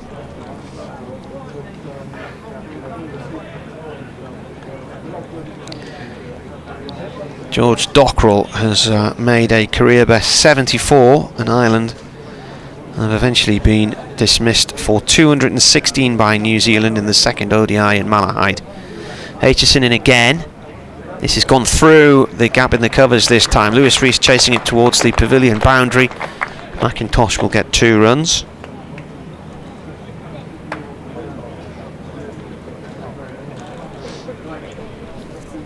Somerset made 446 in the first innings at Southport. It's day 2 there. Lancashire 15 for none after 9 overs.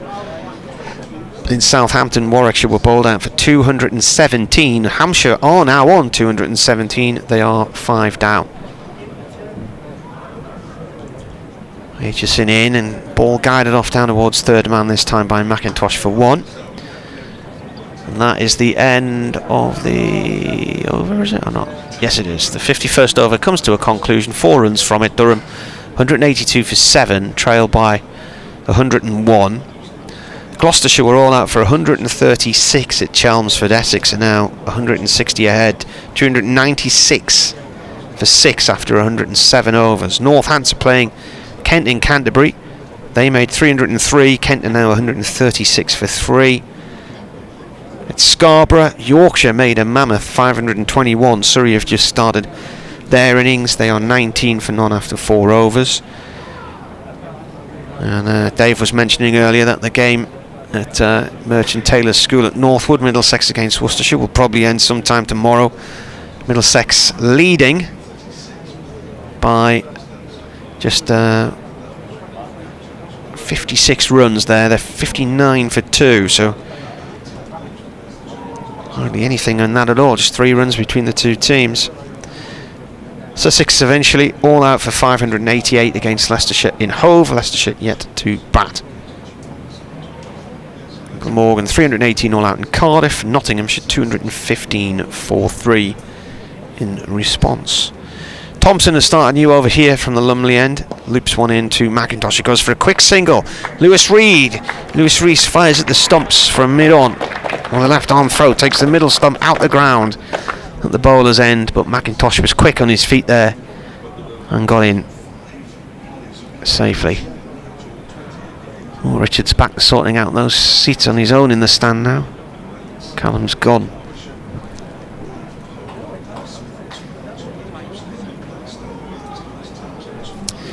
.183 for 7. The deficit is 100. Thompson's going to come round the wicket to Rain. There's a short leg in place, one slip. Square leg is on the boundary. Rain cuts in the other direction. And out there fielding is in the cover boundary, Sam Connors, 2 runs. And, decent partnership starting to build now from these, from 43 from 58 balls.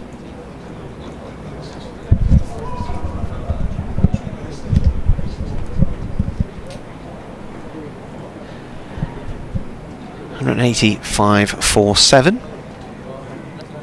Thompson round the wicket again. Rain plays the ball off the back foot out into the covers. Short extra cover to Anish Dal. No run. I'm back. Thompson again from the Lumley end. Bowls to Rain. Rain forward to this one. Snuffs it out. Shan Masood apparently batted at number 7, Pakistan in a game in Sri Lanka, and got 6. Should have stayed here really. Swept by Rain, and good stop on the boundary there. No. Oh, it's gone for 4. We ran out of room. Who's that fielder? It's a terrific question. Is it Hilton Cartwright? Hilton Cartwright. A sweep slog from Rain. Cartwright teetering along the rope there, managed to get a hand on it, kept the ball from bouncing over the rope, but then it landed back inside, but the boundary tapers there and it eventually ended up against the boundary rope. Deficit's less than 100 now.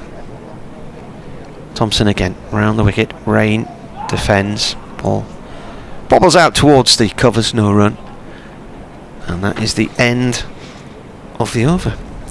The story. Yes. The and finally. Yeah. There's a photograph here as well, which is really good for radio.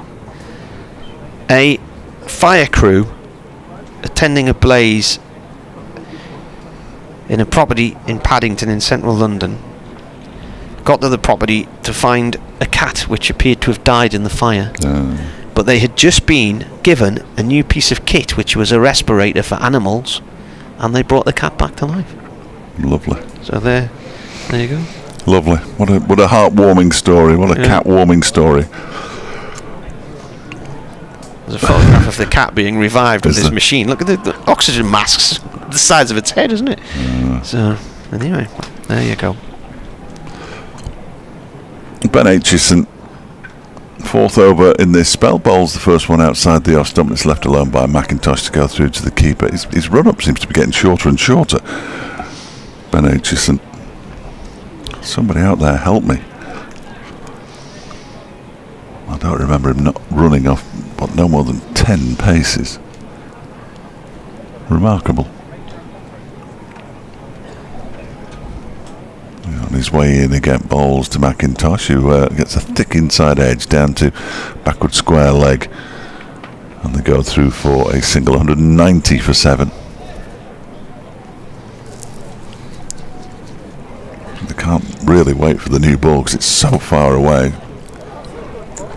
Try and manufacture something here, Derbyshire, to get these final 3 wickets to give themselves some kind of lead at the end of the first innings.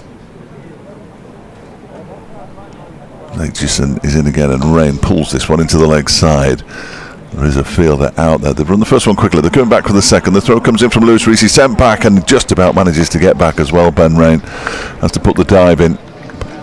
Ben Aitchison did remove the bails. Good throw from Lewis Rees out in the deep, nice and accurate, and Rain was sent back by McIntosh quite correctly, I think. And in the end they get through for 1. Rain moves on to 30, 191 for 7.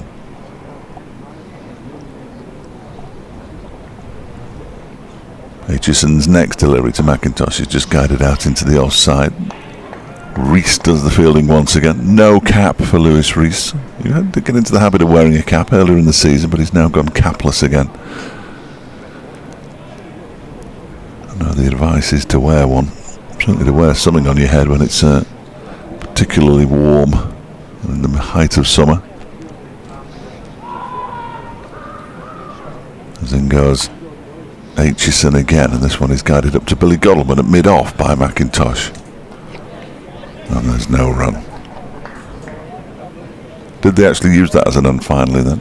Yeah. Wow. Slow news day. Well, we're in the summer season. Well, it's all just dominated by politics now, isn't it? I know, but Cat survives fire. Yeah, but it was revived with a special new oxygen machine. Why have they got one of those? This one is a short delivery, and it's pulled around the corner by McIntosh for 4 runs. Quite fine. There's a man down at long leg, but he couldn't get round in time. And McIntosh, as the partnership, is 50. Well, that wasn't a 6, was it? There we go. That's better. The partnership's 53. So that would make more sense to tell us about the 50 partnership after a boundary rather than when it got to 55. Off 68 balls, McIntosh has moved on to 24, and Durham to 195 for 7 now. Much needed, and they need to keep on rocking as well. Repussication, yeah, it sort of gets there, Roger. Repussicate, yeah. Must try harder. That's Roger, the Port Vale fan from Chesterfield. At least he had a go. You know, it's taking part that matters. Yeah. He's from Chesterfield, is he? He is a Port Vale fan from Chesterfield. I bet he's not the only one. I bet he is. Thompson round the wicket here, bowling to Rain. Played back to him. Not that many Port Vale fans in Burslem. I know. The Wembley of the North. Indeed. Terrific ground. Forward comes Rain to defend this one from Thompson. Like many of these ventures, they ran out of money, didn't they? Built a big playing surface. Yeah. Just received a message from a colleague. Well, I say colleague.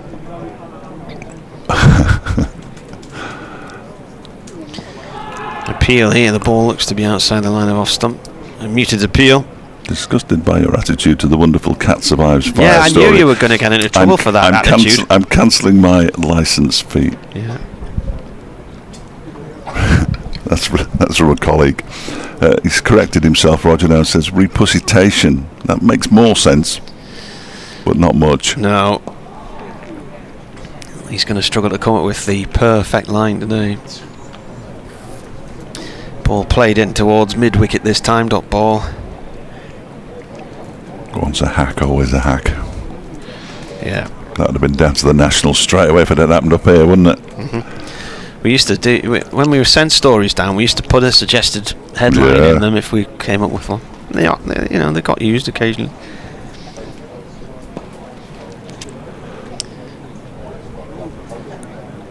Ball played this time by Rain up to mid-off, no run there. I imagine that the subs down south thought, thank goodness for that.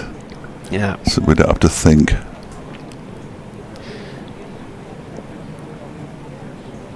Round the wicket comes Thompson. Rain looks to play the ball just beyond mid-wicket up towards mid-on and gets a single and keeps strike.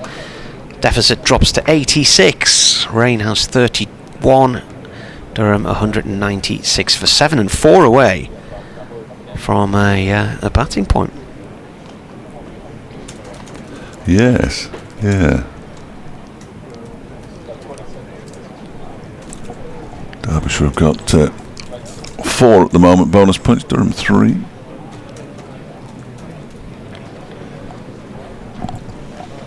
And there's a discussion going on. Managed Dahl's coming back.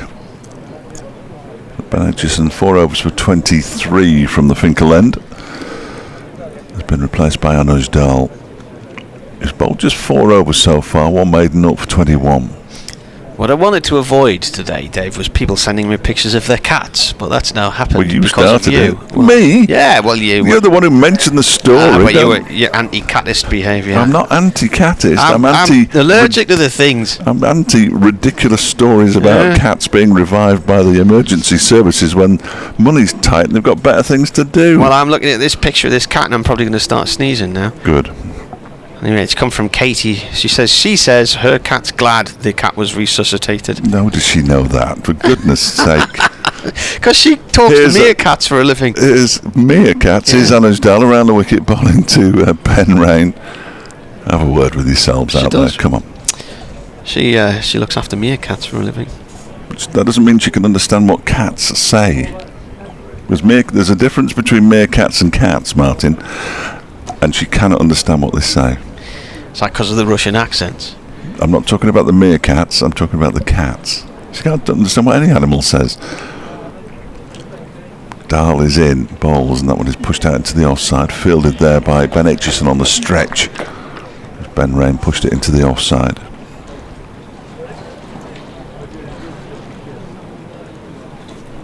I do prefer dogs. Yeah. But I'm less of a dog person these days than I was, because I'm starting to get allergic to them as well.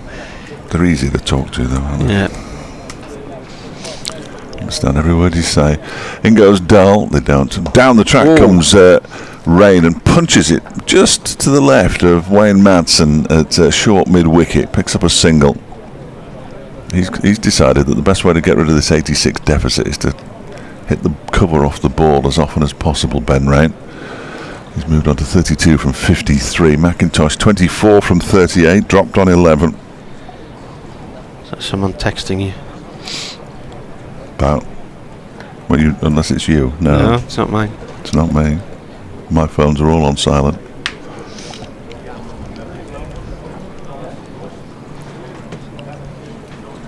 Dahl is in a long-range conversation with Wayne Madsen here. Madsen's at short extra cover. There was a short mid-wicket as well. Dahl goes in and bowls to McIntosh, who pushes this out into the offside, and Madsen does the fielding. There is no run. That's Dixon on his way back now. He's had a long net, hasn't he?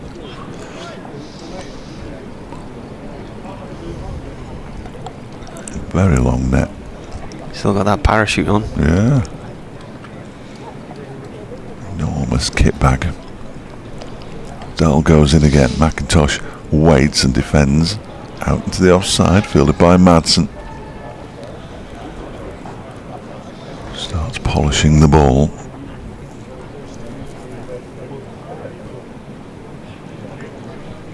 There are no slips at all for Anuj Dal. He's been thrown the ball by Billy Goldman, and if I'd have had to caught that, my hamstrings would have both twanged. Very close to the floor he bowls, and that's defended straight back to him by McIntosh. We've gone into the stupor again. Yeah. Bernard's been on about the Minister for Droughts. So what was he called? Dennis Howell, did he say? He says Dennis changed his role from Minister for Droughts to Minister for Floods because he was far too successful in ending the hottest summer in 1976, which had started after snow in early June, until a massive thunderstorm broke the drought in September after 3 months of almost constant sunshine. And he said in the Sunday League that year, one game was lost to the weather in September due to rain, and every other match took place.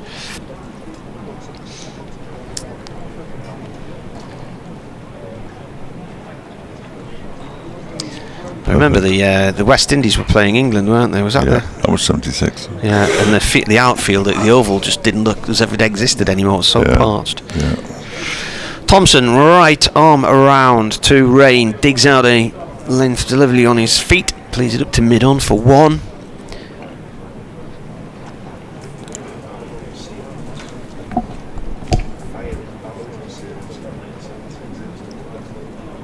Yes, indeed. Fire in Babylon. I saw the West Indies play at Scarborough that year. Huh? But there was a big crowd in there, wasn't Yeah, there was. There was. Thompson over the wickets to McIntosh. He flicks it down towards fine leg. And fielded by Petman, who would be on the discs in a one-day. 1 run. Had an email from Anonymous who says, I can confirm fire brigades do indeed carry PET oxygen equipment with various sizes of masks to fit the type and size of the animal. In Durham, they successfully brought a dog round following a fire during lockdown. Uncanny, says the emailer. Right arm round now. Thompson to Rain, the left-hander. Played safely on the leg side. No run. How would you send an email anonymously? How do you do that? I don't know. It's clever. So you know who it was, but you're not revealing their identity. They asked not to be revealed. Well, why didn't you say that then? Transparency, Martin. Yes. Ball played out to 200 runs now on that offside. So Durham get a batting point. 55.4 overs. 231 minutes, and they are 7 down. 200 for 7. 67 overs and 5 balls it took Derbyshire to get to 200. That wins. Look at the trees at the far end now. What's going on? It's going to be a storm. Well, there isn't one forecast. No, there isn't. We've got somebody drilling. We've got somebody drilling now. What is it with this ground? Doing? Unbelievable. This is flicked away through deep mid-wicket by McIntosh. And he gets 2 runs there. Yesterday we had our room filled with rubbish, and now somebody's tunnelling in. Yes, or tunnelling out. What on earth?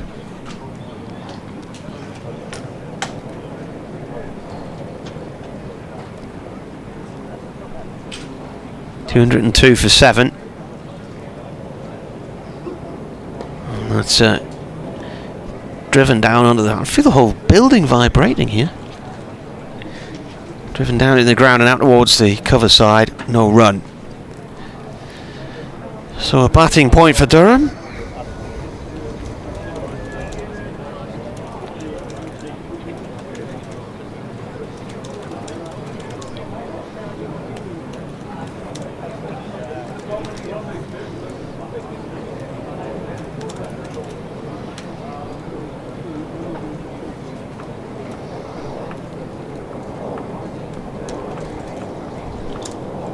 Reynolds 34. McIntosh on debut has 27. Dahl round the wicket now, the ball to Rain. Defends that ball, just plays it back up towards the bowler.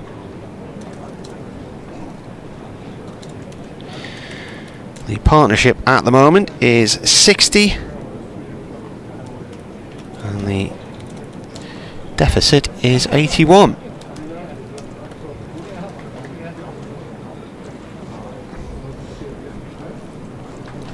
Dahl right arm round. Rain drives down the ground. Godalman comes from mid-off to wide mid-off to stop the ball in front of the county stand. 1 run.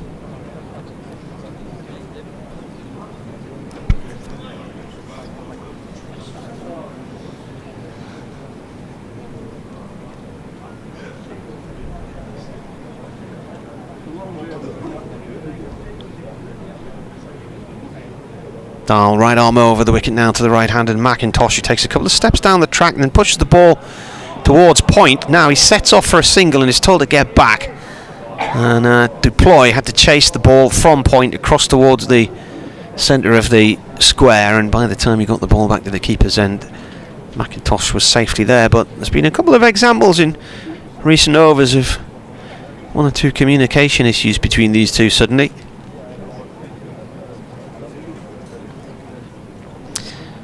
Opta Jim has tweeted about the England ODI game.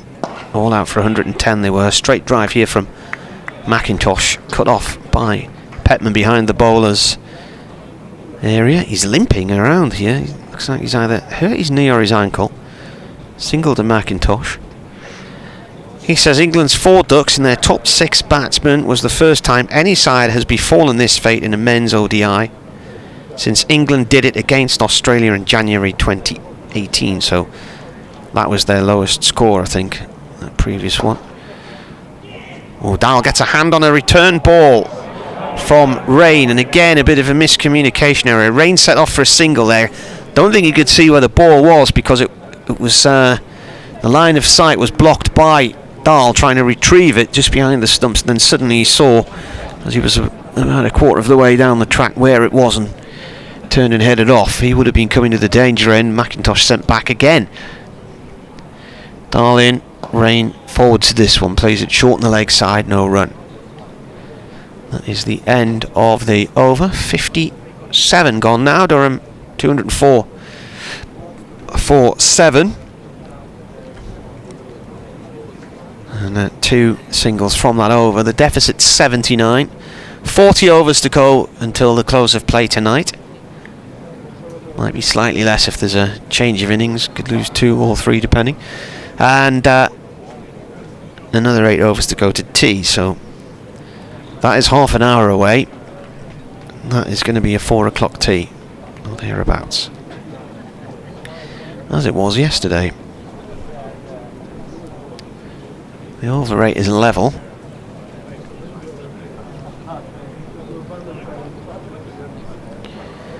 But 5 balls used yesterday. 2 of them new balls, 3 unscheduled changes yesterday. We've had 1 new ball and 1 unscheduled change today. This is played by McIntosh to short mid-wicket. Anish Dahl dives down and stops the ball off the bowling of Thompson and stops the single. The new ball from Derbyshire's point of view is 23 overs away. Thompson in, bit of drift on that one, and it's flicked in the air just beyond short leg. Leas deployed by McIntosh for 2 runs.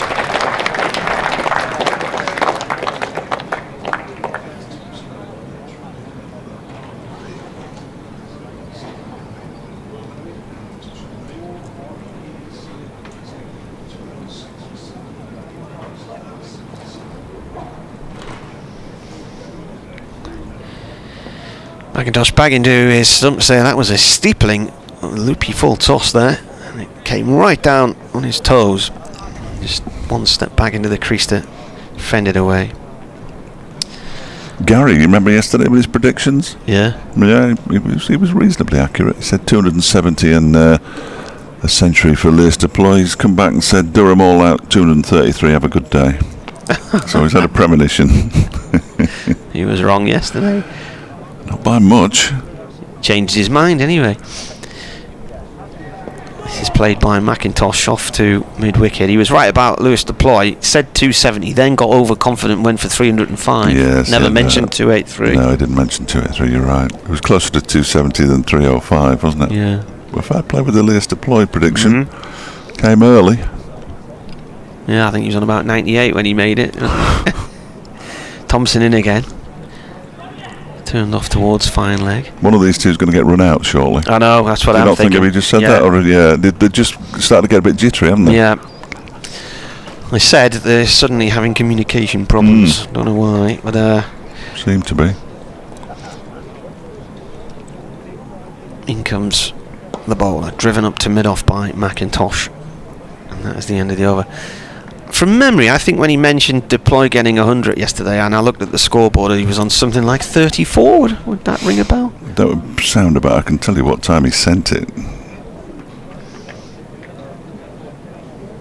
He sent it at 12:31. So half an hour before lunch, obviously, and at lunch, Deploy was on 30, so it was less than that. So it's a fairly decent effort. Fairly decent effort. He's not predicting a century for either of these two at the moment. No. 7 hours to go until tea, so we might get there about 4 o'clock. Who knows? Over 8 level. Here is Anish Dahl bowling around the wicket. That one's just guided down to third man, which is occupied at the moment by Ben Rain, and they come through for another single. 207 for 7.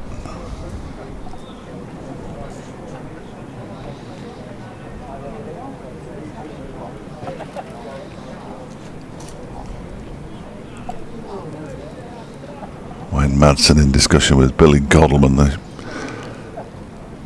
Madsen shows the ball to Godalman, who tells him to give it to Dahl, and then walks off. And I think Billy Godalman forgot that he has to take the ball when he wants to show it to the umpire, because now he's got it back off Anish Dahl and he's showing it to Neil Malander. He's saying, this is awful, it's a rag, get it changed.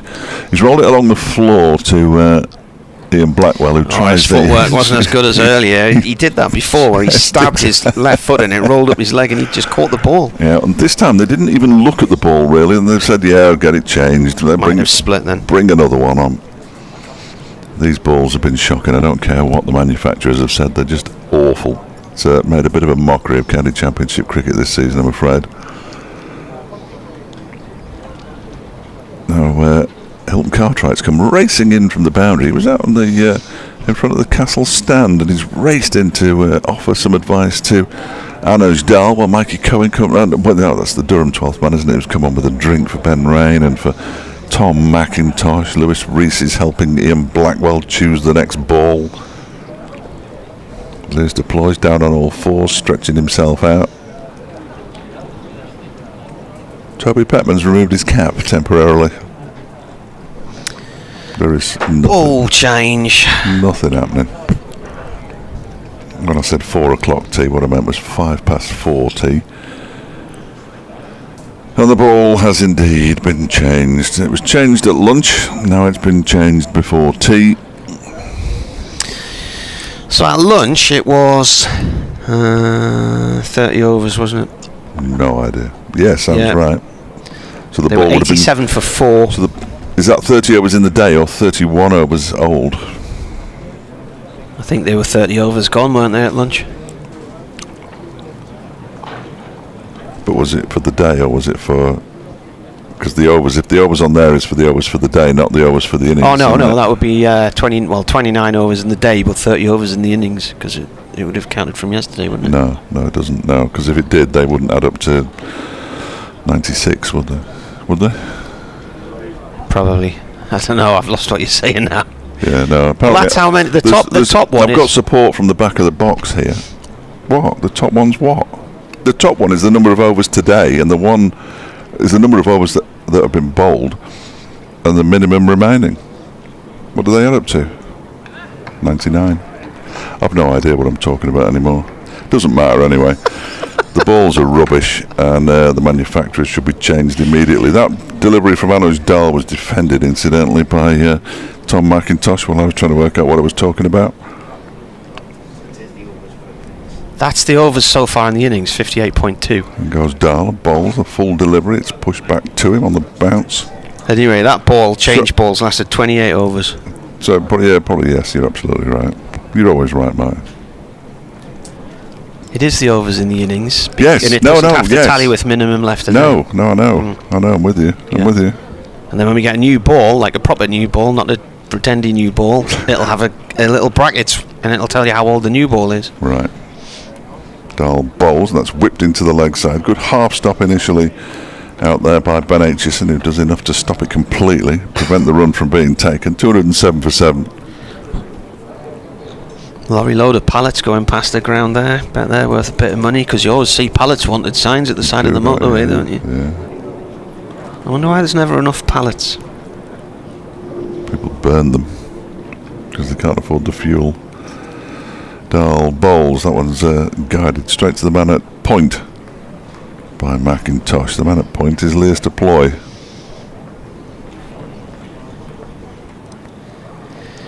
Which is only about another 6 rows to go now. I'm going to go around there at tea and say, no, we wanted it numbered from the top to the bottom. Shall I text him and say you've missed a seat on the right? Yeah. Well, if you text him now, he might fall down. That wouldn't be good, would it? His phone suddenly goes off in his pocket. Dahl bowls to McIntosh, pushes it out into the offside. They're going to scamper through for a comfortable single. McIntosh moves to 31. Durham 209. 208 for 7.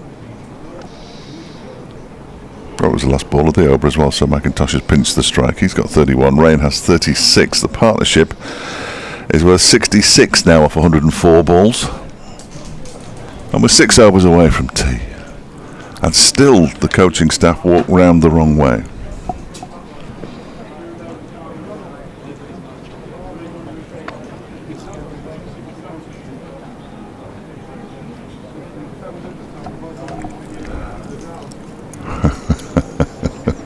Very good. We got a message from a Mr. Tom Dopley from Essex here. England's white ball game's in tatters. Too much concentration on the red ball. White ball reset needed. Thank you, Tom. Is that a text or a tweet? It's a WhatsApp, yeah. Sad. I would have shared that with everybody. I might just cut and paste it onto Twitter. Quite a delay going on here. What's happening? Could open a new account at Tom Dopley. Doppers Senior. Dear. I've no idea what's going on, Matt. We're bringing the spinner on. Or has he been bowling entirely from that? I can't remember how long he's been bowling. Has he always been bowling from that? Has he? For Is this his 10th over in a row? Yeah. Wow. He'd be exhausted, the lad. If he ever gets to bowl again, I don't know what's going on here. Oh, there's a car now behind that car can't be in the way, surely. It's miles away. Crack on, lads, crack on. McIntosh is on strike. Turns this to fine leg to Petman, 1 run. Picky fielder.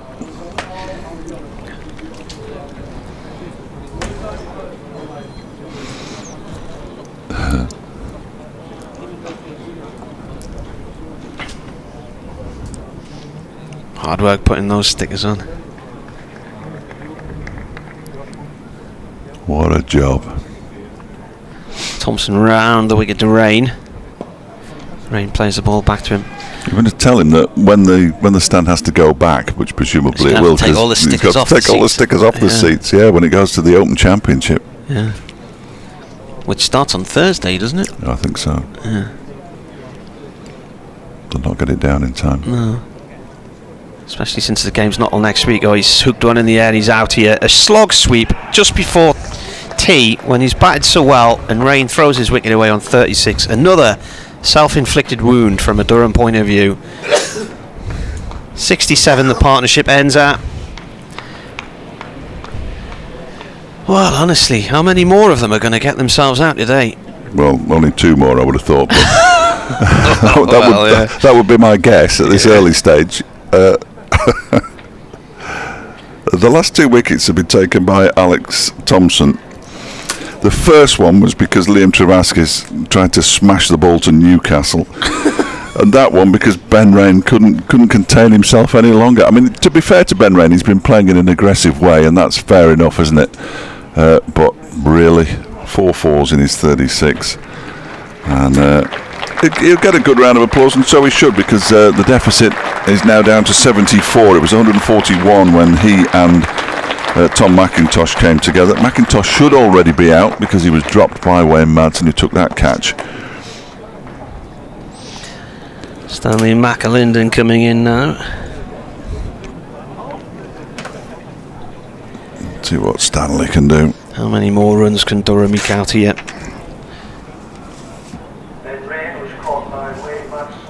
Madsen was at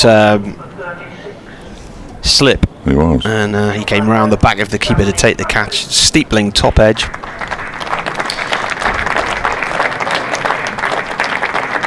Does anything else steeple other than the cricket ball? I know there are steeples. I don't mean the noun. There's a steeplechase. Yeah, but no, that's different. That's a noun. It's a steepling catch, but is there a steepling anything else? I don't think there is. We were talking about this in conjunction with balls, because nobody says batch of anything other than balls, do they really? They're always a batch of balls. A rubbish batch, obviously, but a batch of balls nonetheless. A batch of, well, vaccines? Batch of vaccines? Potentially, yeah, but it's no word. Yes, well, eggs was the one that I thought of, but more of a clutch, aren't they? A clutch of eggs. Once your clutch goes, you've had it. Thompson then to McAlinden, and the first ball is played short on the leg side, no run there. It's reduced the average age of the partnership though, hasn't it, this considerably? Yeah, well, you've got, what, a 19-year-old and an 18-year-old now? Yeah. One from Edinburgh and one from Carlisle. In comes the bowler, and it's a left Oh, as it just bounced down the leg side there, popping off the keeper's gloves. How many more runs can Durham eke out then? They're 74 behind now. He bowls, McAlinden forward, defends. End of the over. 1 run off it and a wicket as well. 60 overs gone. 37 left today. Well, Gary said 233, so he's still in with a shout. When I said 4 o'clock and then 5 past 4, what I meant was 4:15. Good grief. Petman's coming back by the look of it. Already taken 3 wickets today, 3 for 21 his figures. He's probably been the pick of the bowlers, which is a slight concern for Derbyshire in that he isn't their player. And Mickey Arthur's back out on the march with Chris the analyst and Ajmal Shahzad down to our left hand side. And Toby Petman is indeed going to come back up.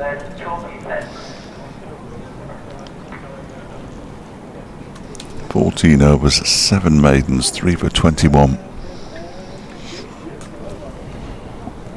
Not bad at all. A couple of practice deliveries to his skipper, Wayne Madsen. Batches are used in baking. Made another batch of my famous cheese scones today. I don't know whether Katie did or not, but can you have a steepling climb? Asked. No, you can't, Bernard. Come on.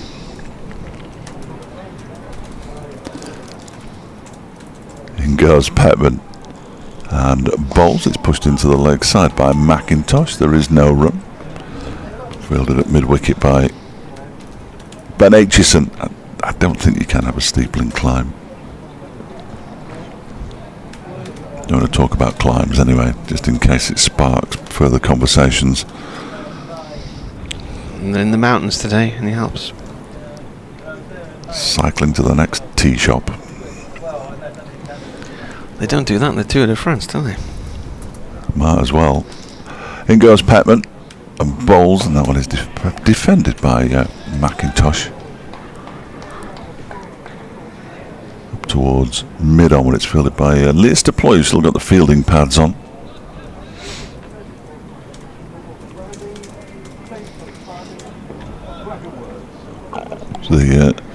The clouds are still pretty grey up above. The lights haven't been on since lunch. Plenty bright enough out there.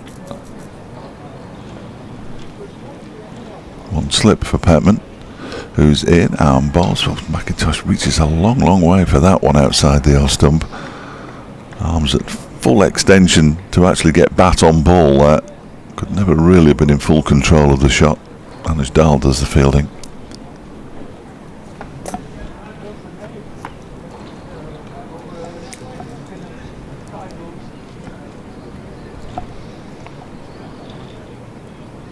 Petman turns just near the big advertising mat.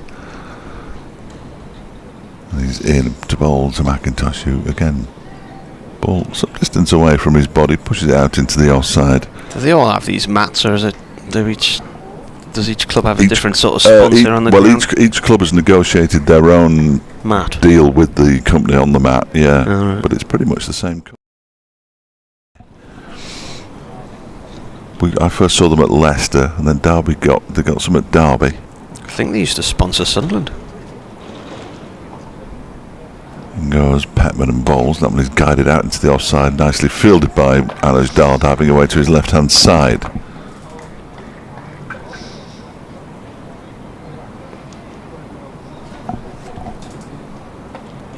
It's raining in Cardiff. They've gone off for tea. Clouded over again here, isn't it? Yeah, thickened in again. Might have said that 2 minutes ago. Yeah.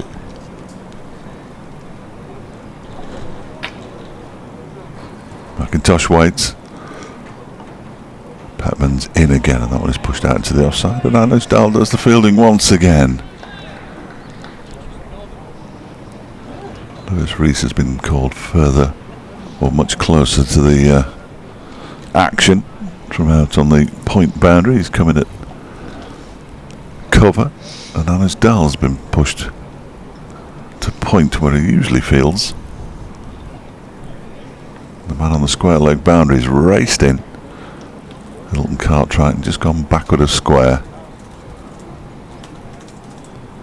As Petman's in again and bowls a full delivery. It squares McIntosh up. The ball comes off a leading edge out into the offside on this occasion. There was a no ball, another no ball that I've missed, but it is the end of the over, so it wouldn't be a maiden. Durham at 211 for 8 at the end of the over, trailing by 72 with McAlinden on, well, yet to get off the mark, having faced just 3 deliveries, and McIntosh on 32 from 65. Now a lengthy discussion between Brooke Guest and Billy Godalming with 4 overs to go until tea. We might get there at some point,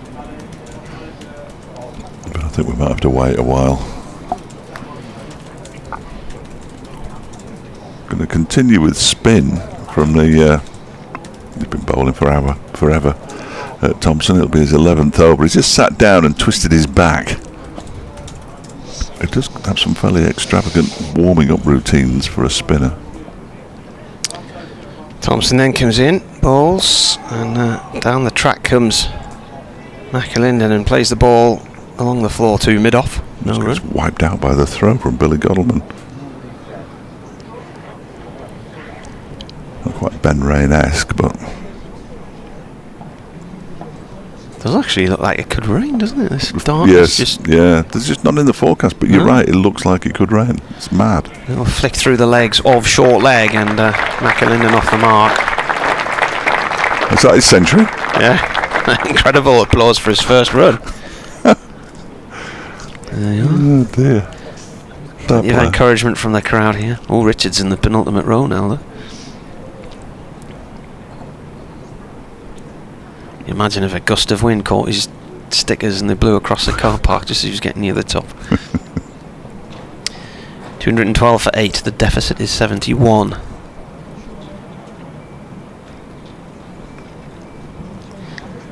Thompson comes in and bowls. Oh, and was that a wrong one? McIntosh was backing off to try and cut, then suddenly he was leaning a long way to try and play the ball. Into the keeper's gloves it went. You'd be asking me if he's got a wrong, and I've no idea. It just looks like he completely misread where the ball was going there. Didn't do anything once it landed. This one's played back to the bowler's end. Dot ball. 2 balls left of the over. Here on the BBC. McIntosh in again. And McIntosh bowls. Oh, what's that hit? That hit McAlinden. Yeah, that's his bat. Yeah. Hit McAlinden's bat and ricocheted away for a run. 1 ball of this 62nd over to go. The deficit drops to 70. Durham 213 for 8. Next target for Durham, 250 and a second batting point. Derbyshire need 1 more wicket to wrap up the bowling points. So delay while they drop a fielder out to a deep backward point and then bring him all the way back in again. And only 48 overs in which to get them. Thompson in. It's gone down the leg side, bounces out the keeper's gloves, end of the over. 213 for 8. God, I want to go back to the halcyon days when Ben Rain was playing for tea.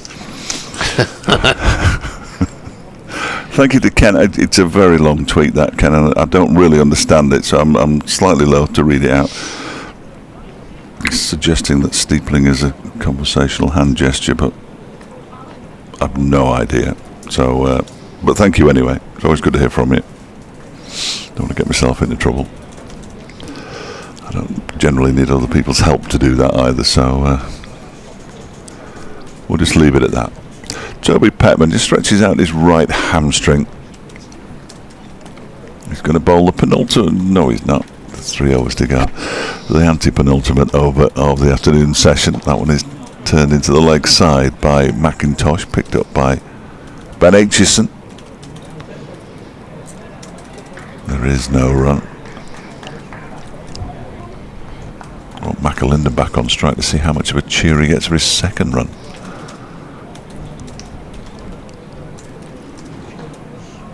good to have a supportive home crowd behind you. 213 for 8, deficit 70. In goes Petman and bowls a wideish delivery that's clubbed into the offside and fielded really nicely again by Anush Dal, diving to his left.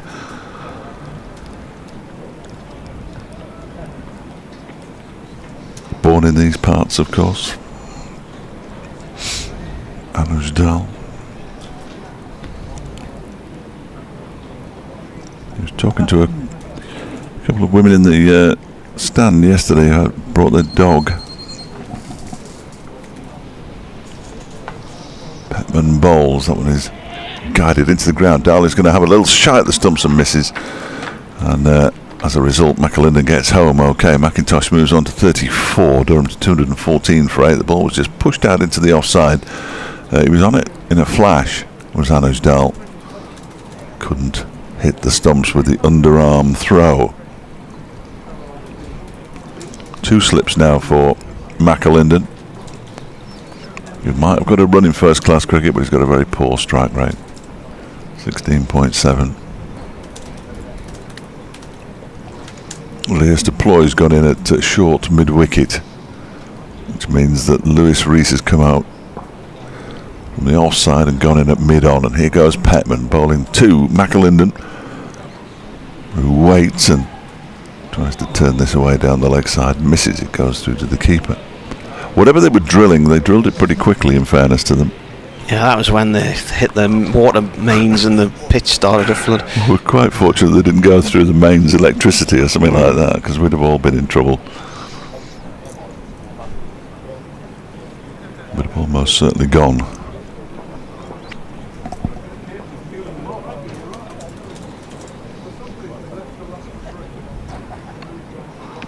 The next delivery from Petman is pushed out into the offside by McAlinden, fielded by Sam Connors.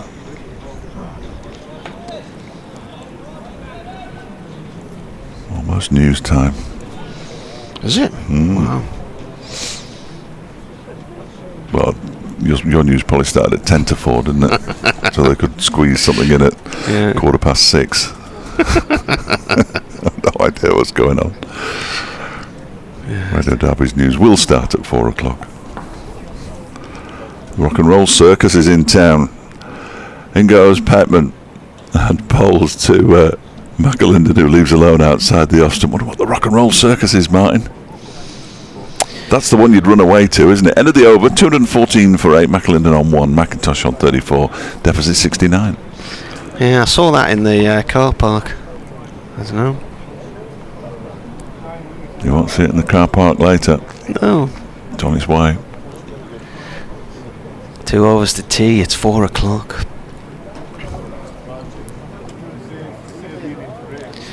The news has started.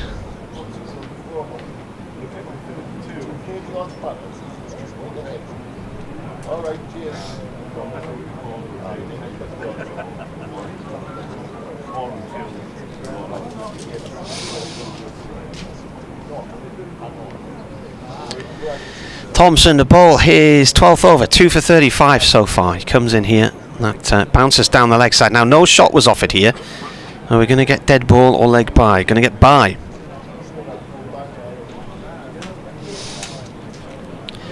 Now Richards finished the stand and is now sitting down relieved and is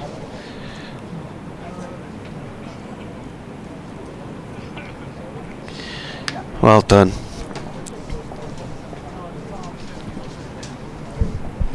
How many seats did we say we were in that stand? 313. Thompson bowling to McAlinden, played back to him. 307. So he's gone all the way up and down that stand and put 307 stickers on seats. So people will be able to find their proper spot in the ground when they come in for that one-day international next week between England and India. South Africa. Thompson in, and McAlinden plays at that one and then looks behind him, rather worried as if he's dragged it towards the stumps, but it actually had gone in the other direction.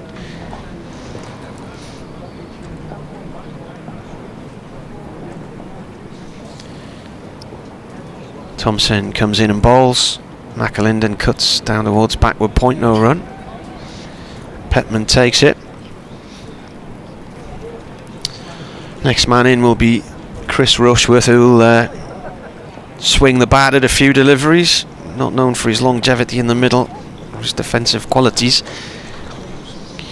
Thompson again now, and a little cut shot down towards first slip. It bounces out the hand of Madsen, and it allows McAlinden to get a second run on the board. That brings McIntosh on the strike on 34.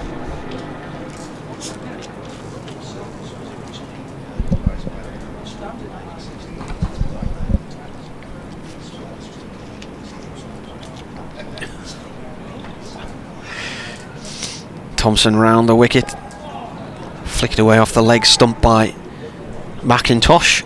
No run, end of the over. It's hot in Europe apparently.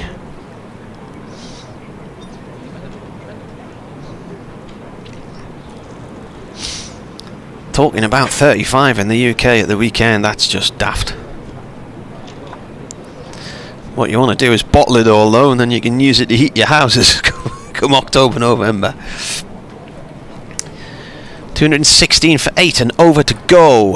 2T.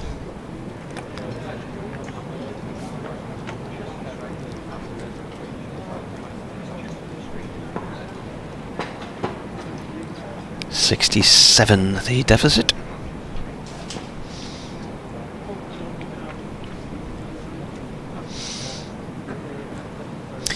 In comes Petman bowling to McAlinden. Defended on off stump, the ball rolls out into the covers, no run there. 5 balls to T.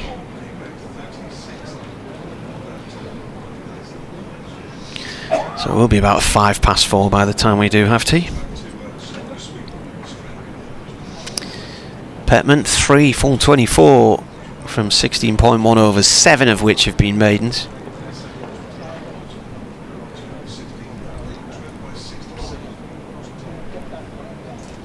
In comes a bowler, and playing a miss there from McAlinden, goes through to the keeper.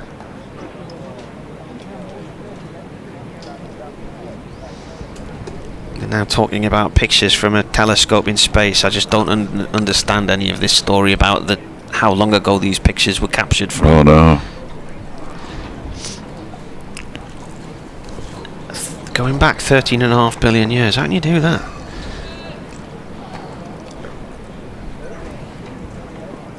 Excellent. Here we go. Well, Durham have got themselves in a bit of a fix this afternoon. They've lost 4 wickets in this afternoon's session. Full tosses down the leg side helped the situation, though. They're currently 216 for 8. Stanley McAlinden on debuts on 2 from 16 deliveries. At the other end, Tom McIntosh, the wicket batsman's done all right. He's made 34 so far. He's also put on 67 for the 8th wicket with Ben Rain, who, with about 5 overs to go to tea, decided to try and slog sweep Alex Thompson and top edge to Wayne Matson. Him, one of 4 batsmen getting themselves out this afternoon, all with poor shots. Travaskis going for 30, Madison for 22 and Bedingham for 45. We have 3 balls to go to tea, and then the final 32 overs will come 20 minutes after that.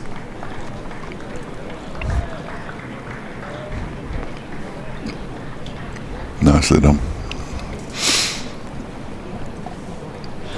It's a bit warm now, isn't it? It's been warm all day, mate. I think it's. I know, but I'm going to have to stick the aircon back on, I think. Stick it on during tea when we're having a wander around. Yeah. Then you can turn it off if it's too cold when we come back. Yeah.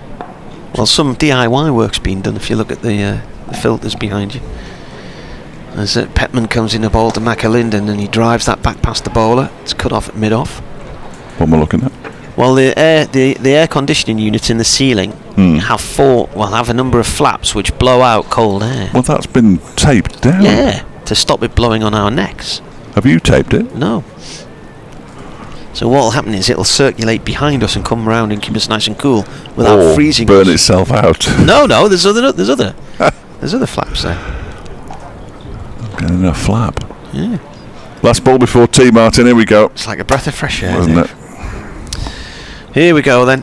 McAlinden defends. That is tea. Durham 216 for 8, McAlinden on 2, McIntosh on 34. The deficit is 67, and these two have put on 7 from 34 balls. Durham not dead yet. See how close they can get in the final session of the day. We'll be back with you in 20 minutes.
My love of Spitfires came as a small boy going to air shows with Dad.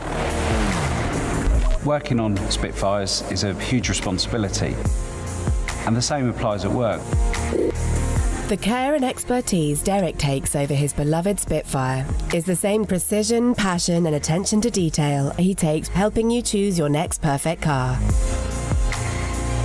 Because at Virtue Motors, it's all in the detail.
We've always been good at designing niche products for consumers.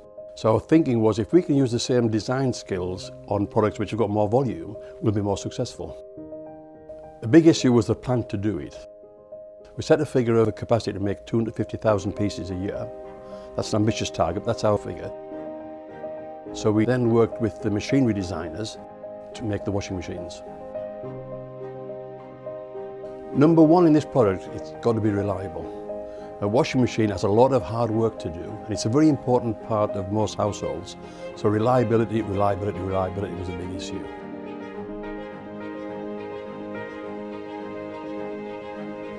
I think any new product, we've got to learn about it, and that's important. We've got to learn about it so we understand it inside out. And that's taken longer than we expected, but we've taken our time to make sure that it's right. There's a big appetite for buying British products, and rightly so, but we can't rely on that. We've got to make a product that competes with all the imports.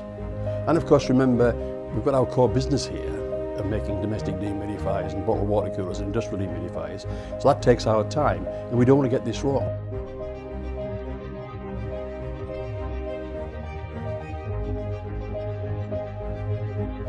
We've done 120,000 hours of testing washing machines here to make sure that it's absolutely reliable and does the job.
So the afternoon session is about to get underway here on day 2 of Durham against Derbyshire.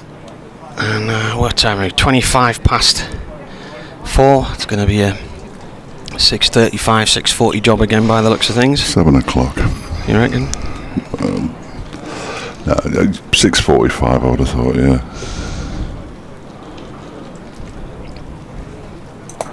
.426. Durham are still 67 behind. And 216 for 8 is their total. McIntosh on 34, McAlinden on 2. Do you know what we forgot to do? We forgot to put the aircon on, didn't we, during the tea interval? Schoolboy. Alex Thompson is going to continue. He's going to be bowling from the Lumley end, as he has been for the previous 12 overs. 2 for 36 his figures.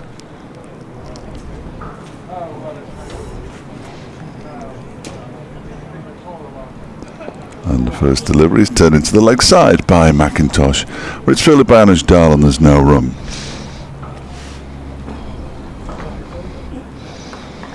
I was a bit worried when I got round to the ice cream van. Yeah. It looked like he ran out of supplies, but then he pulled this big bucket of stuff from under the counter. A big bucket of stuff. 4 runs. White stuff. After the offside of the bat of Tom McIntosh. He's up and running in the afternoon session, in the evening session. Rather, he moves on to 38 and Durham up to 220 for 8. Lovely. Big bucket of stuff. It's the stuff they pour in that then comes out all sort of whippy-fied. Yeah. Can't remember the name of the company. Thompson bowls, and that one is pushed out into the offside by McIntosh. There's no run. Ball dribbles towards Hilton Cartwright, who picks up.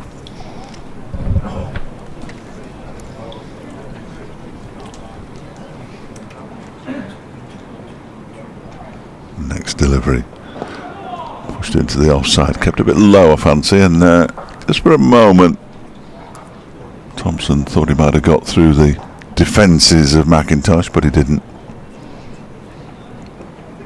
Again, it was Hilton Cartwright who picked the ball up in the offside. Next delivery is defended straight back to the bowler, who lets Cartwright pick it up for him, and as ever dries his hand on the wicket end at the far end of the ground.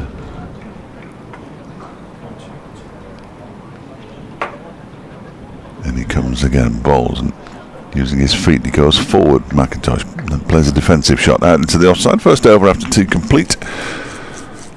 McAlinden remains on 2 because he hasn't faced a ball since the interval. Sam Connors is going to bowl from the Finkel end. McIntosh has 38 and Durham are 220 for 8, 63 behind.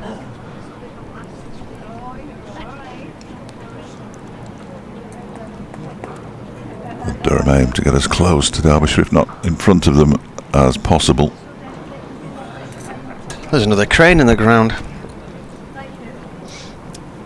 None of these cabins are going to be left at the end of this, are they? They're all going. Yeah. It's on the back of a wagon already, I think, that one. Unless that one, is it going to take that one off and replace it? No. Crane's moving away. Connors with a... Connors here with a white sweatband on his left wrist coming in from the Finkel end right arm over. This is defended on off stump by McAlinden, who's now faced 20 balls for his 2 runs. McIntosh has faced 79 for his 38. I've got 2 headsets on again now.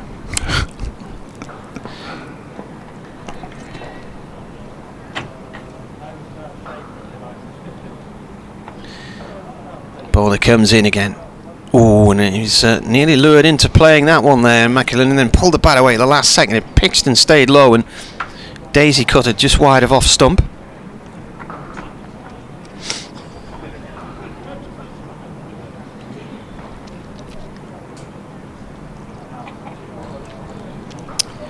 $220 for 8.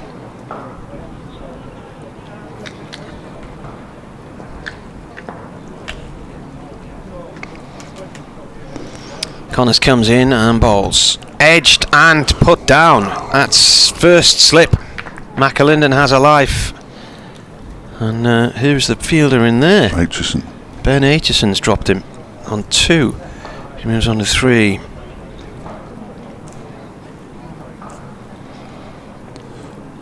Low down to his right hand side. Probably should have caught it. I haven't seen a replay, but it looked like he should have caught it. Well, McIntosh was dropped earlier, wasn't he, on 11 at second slip by Madsen off Aitchison. McIntosh on 38 now, and he plays that out through the covers. Should be 2 runs here. Lewis Rees is fielding on the boundary in front of the pavilion. And the answer to the little intro teaser on radio tease is the Pointer Sisters. They play like 2 seconds of a song, you've got to guess what it is. On tease they play about 2 seconds of a song and you have to guess what it is. Well,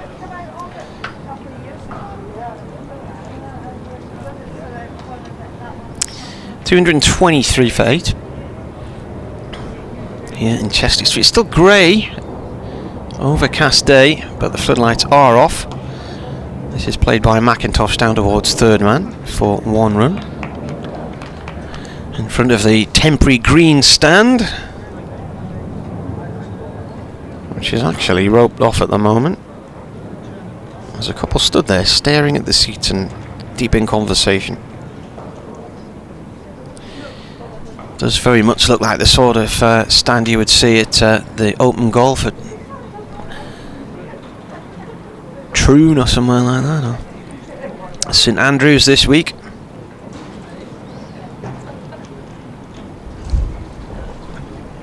McAlinden on strike on 3. As Connors comes in, last ball of the over, and this is played off towards, has gone down behind point towards third man. They're going to run 2. So he moves on to 5. And every run eagerly applauded by the Durham support here. The deficit drops to 57.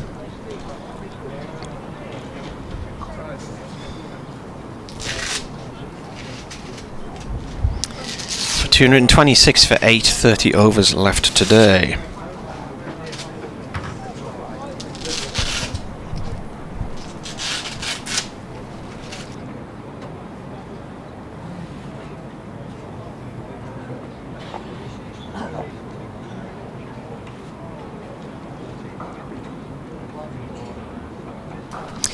Thompson's going to continue from the far end, bowling before tee and then continuing after tee as well.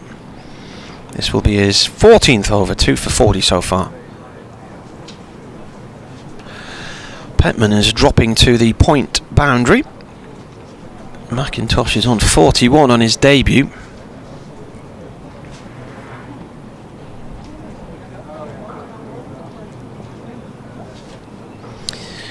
Thompson comes in and bowls. McIntosh turns the ball past square leg. There's nobody there. He's going to get 2 runs. Rees comes round the boundary to field. He moves on to 43. The deficit drops to 55. And this partnership has moved up to 19 now.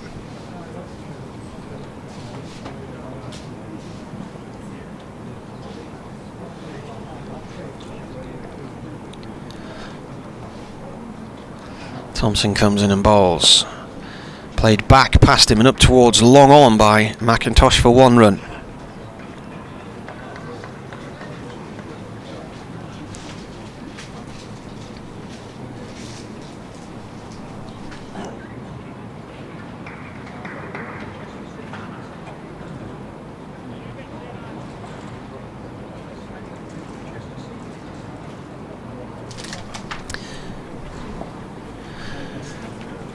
Still 4 balls left in this over. Thompson in, McAlinden defends. Ball just dabbed back to the bowler along the ground.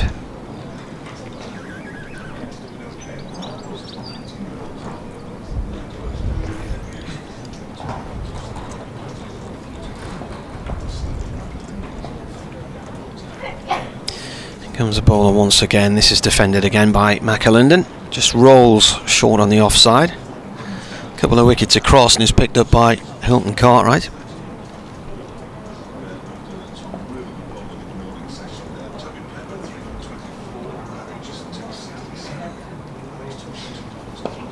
Driven out through the covers by McAlinden for 1.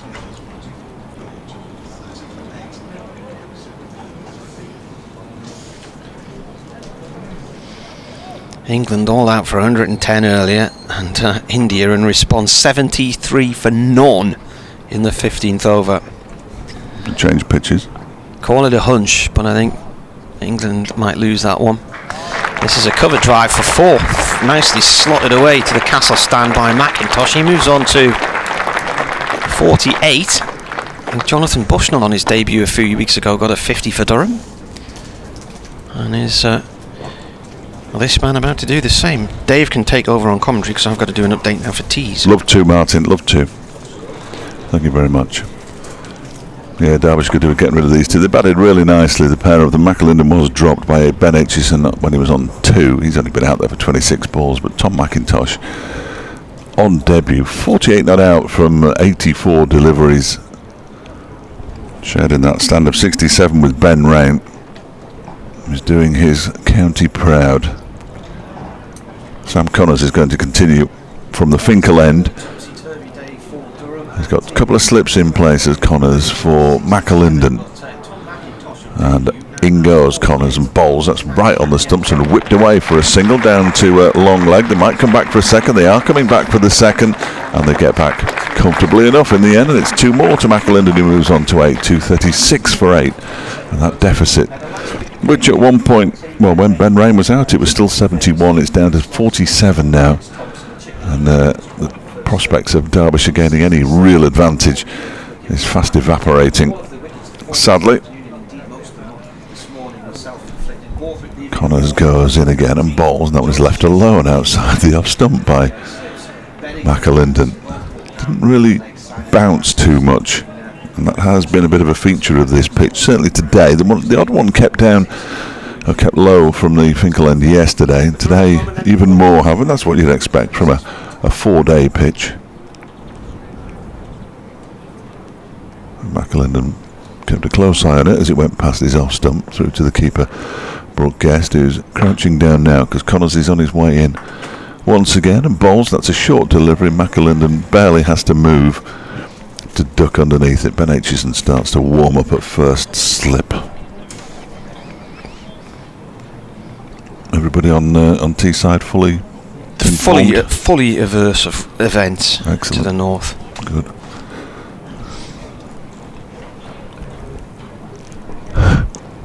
What about the good folk of Derbyshire? Yeah, I don't think they've got the first idea what's going on after the report I gave at 4:30. In goes Connors and bowls, and that one is defended by McAlinden up towards Toby Petman, who trots in from mid-on to do the fielding. Yeah, I think we're going to see Ben Aitchison fairly shortly.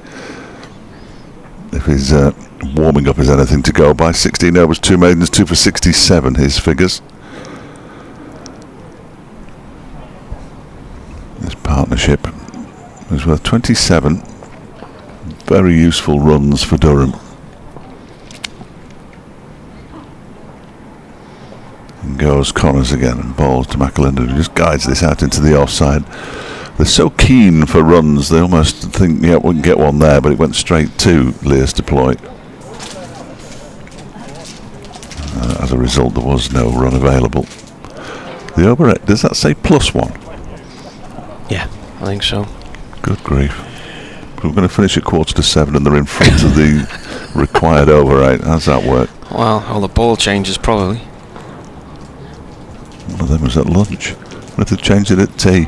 Connors bowls. That one keeps low outside the off stump though, and no need for McAlinden to play. any kind of shot at it. 2 runs off the over from the first ball of the over. 12 overs, 1 for 59. Sam Connors figures. Now McIntosh has 48, McAlinden has 8. Durham at 236 for 8, trailing by 47.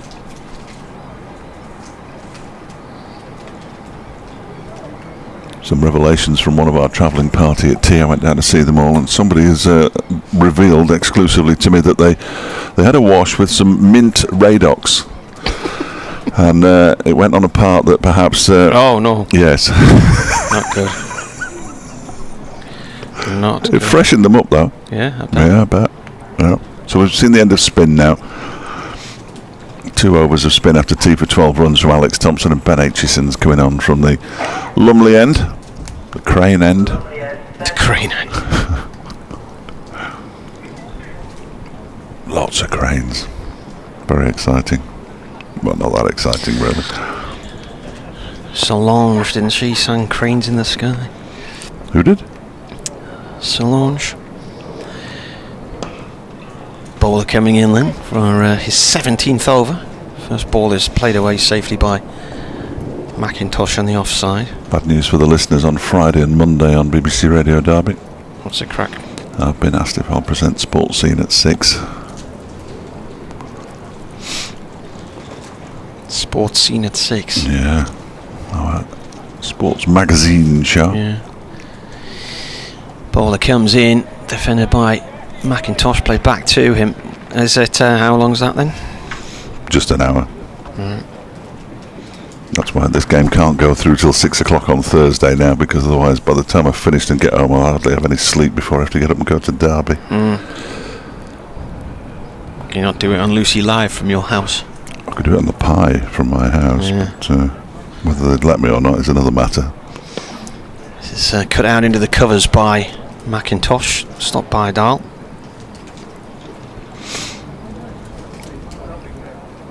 It'll be 2 full weeks I've worked. I don't like working full weeks really. Difficult to turn it down as a freelancer though. Yeah. Got to put bread on the table and all that. Got to buy a table first, of course. McIntosh plays this one up to mid-on, no run. Have you bought a table yet or not? I've got a table. Yeah. If I was going to get some bread though, I'd have to get some granola as well, wouldn't I? To eat Well, with you would, wouldn't you? Yeah. I don't even know what granola is. It's bits of sort of nut and stuff, like an Albany thing. This has gone off towards the covers. I have it often for my breakfast. Do you? Yeah. Well, it doesn't do any harm, has With it? a bit of yoghurt. You're not going to tell me you don't like yoghurt. I don't like yoghurt. No, you're right. You're right. I don't like yoghurt. It's sort of crunchy, nutty gear, you know. What yoghurt? The granola. Oh right. Yeah. I did see somebody put something sort of rabbit food looking in his bowl at breakfast this morning, and then dolloped yoghurt on it as well. So that must be it, doesn't you think? Thing, yeah.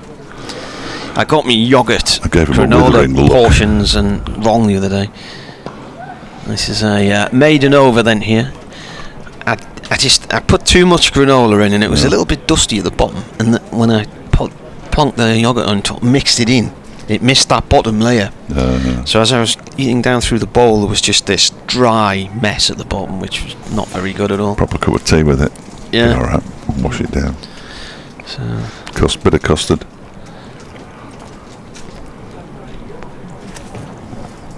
Possibly.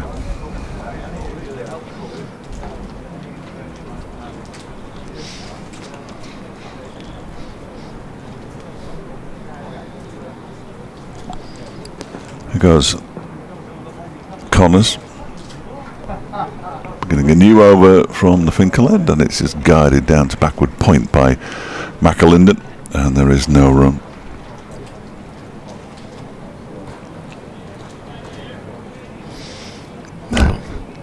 just seeing some pictures here of my niece's graduation ceremony in Edgbaston. Well done her. Delayed one? No, she's just finished the course, but some of the graduation ceremonies that have been taking place in Sunderland in the last few weeks have been from 2 years ago. Yeah, there's a lot of that about. There's a drive at that one from McAlinden that misses the edge of the bat and goes through to Brooke Guest. Can't miss the edge of the bat by much. Nick says you've got to tip your hat to Durham for remaining competitive in all formats of cricket, apart from T20 obviously. To say they've been missing Cast, Wood, Potts and Leeds for extended periods this season, not many teams with similar resources and finances will be coping as well. We certainly wouldn't. Now to get Rushworth that international call, he says. This next one is wide of the off stump and he has a go at that one as well, McAlinden. That was a poor shot. Absolutely no need to play at that one. Goes through once again to Brooke Guest. Thank you, Nick. And Renan Steenkamp from South Africa, regular listener, says you can bribe me with a good yoghurt. What would I want to bribe you for? Thank you, Renan.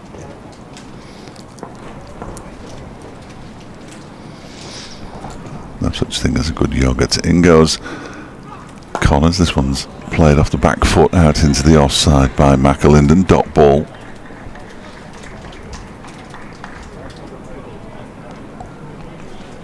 Fielded initially by Leicester Ploy, who gave it to, and there's Dahl who polished it for a bit before the ball gets all the way back to Sam Connors via Billy Godleman.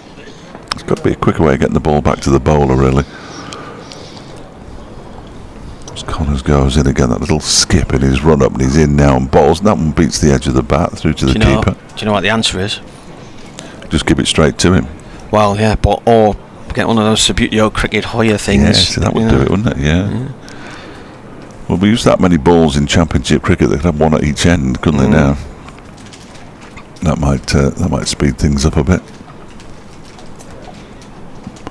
It's been a run for a while. Start of the previous over, ball by Sam Connors went for 2. This will be the 17th successive dot ball. As it is, it's left alone to go through to the keeper. Maiden over from Sam Connors. 13 overs, 1 maiden, 1 for 59. And Durham are 236 for 8. With McIntosh on 48. McAlinden not on 8. As the sun comes out, that means the deficit's 47. Prediction's wrong. What was the prediction? What was the prediction? 2-3-3. Poor effort. Well, he wasn't far off yesterday, was he? Not far off. Gary. Deficit 47 then, eh? McIntosh on 48. Defends on off stump from Aitchison. Just to give you an idea of McIntosh, he was born in Madrid, and the question being asked yesterday, has there been a player who's played for Durham who was born in Spain? And I can't think of any. There might have been, but nobody seems to think there was. So that's why he's batting in a sombrero. This one's played away towards the cover boundary for 1. He's got a...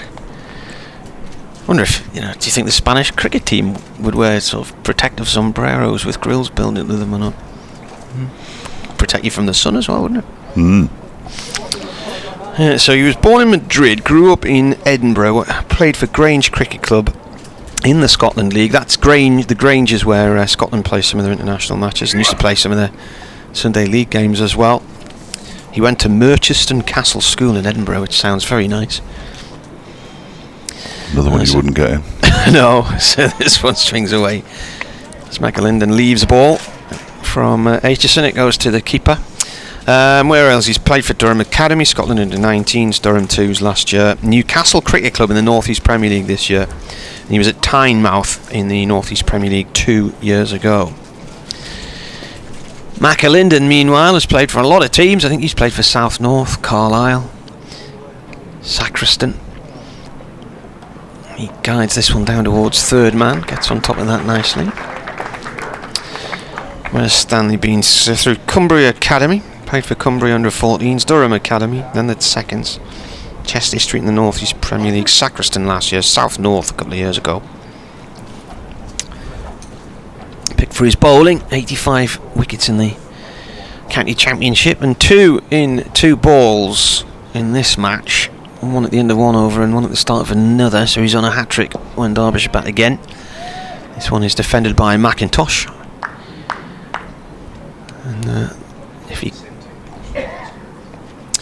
Yeah, well, Chris Rushworth plays at Sacriston when he's not playing for Durham. He's been playing for them recently during the T20 because he wasn't part of the Durham T20 squad.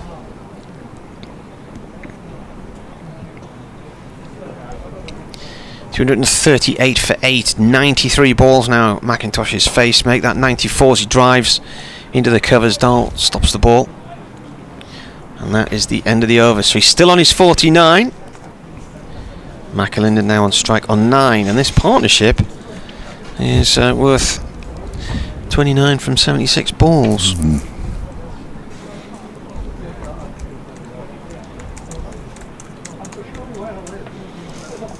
Very irritating.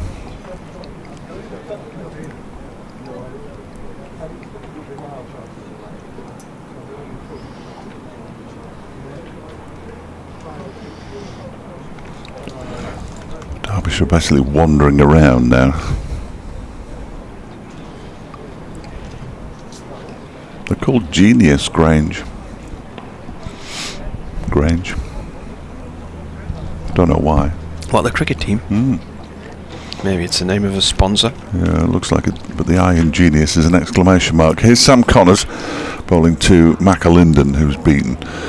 Ball goes through to Brooke Guest. Played down the wrong line there. Why are you looking on their website to see what league they play in? Yeah, I'm just fascinated because they can't be called the Scotland League. That's what it came up with on Cricket Archive. They play in the Eastern Premier. If you go onto Cricket Archive and look at all of the teams that Tom McIntosh has played for in the varying leagues, the Scotland Cricket League is one of them that's listed. Just imagine that Grange would know what league they play in. Here is Connors. In and bowls. That one is edged along the floor. That's half stopped by Brooke Guest diving away to his right hand side. He'll skip through for another single. Will McAlinden move into double figures? He's on 10 to 40 for 8. I never did get up to Grange for a Durham game, but I am told I used to commentate on a balcony. It was always really chilly. The wind coming off the Firth of Forth. Oh, it's cold in Scotland, isn't it? Genius is a brewery. Is it? 239 for 8. McIntosh on 49 on debut. Connors goes in and bowls. Oh, he's almost out on 49 as well as he fiddles with one outside the off stump. Connors not having much luck in this particular over. Could have had both batsmen. As it is, he's got neither. 239 for 8, the deficit 44.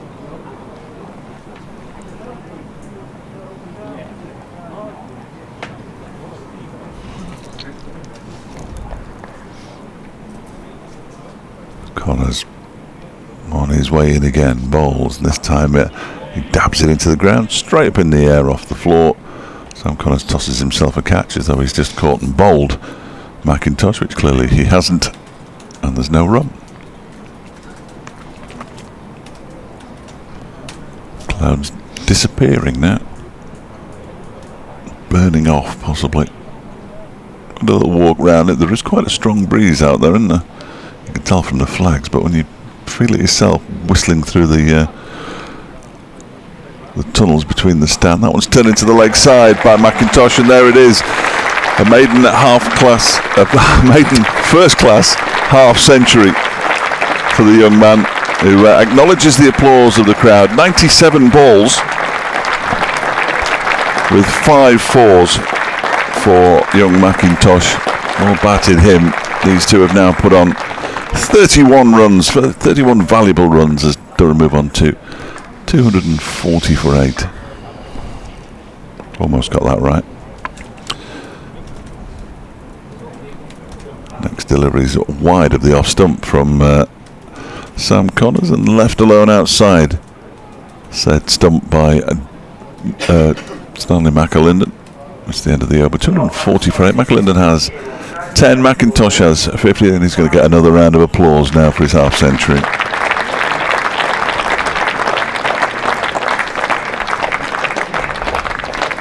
Desperate for something to clap.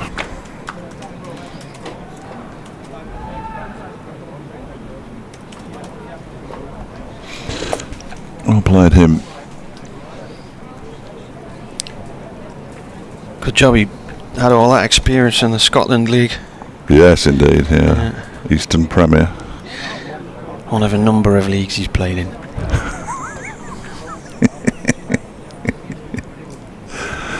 Very good. What time is it? What time is it? Oh, it's 4 minutes to news. Oh, slashed away here by McIntosh. But there's a man on the boundary at point, 1 run. England have lost by the narrow margin of 10 wickets. Well bad. It's all the county championships' fault. Well, we haven't played enough 50 over cricket, have we, recently? Well, we haven't played any, yeah. in fact.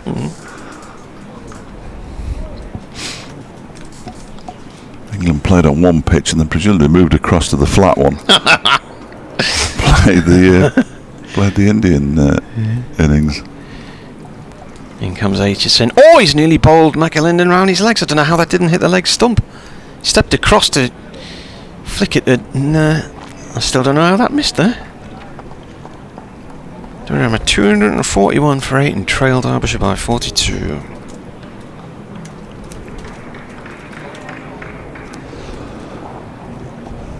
It didn't take them very long either. 18 overs and 4 balls. India won a 50 over match in.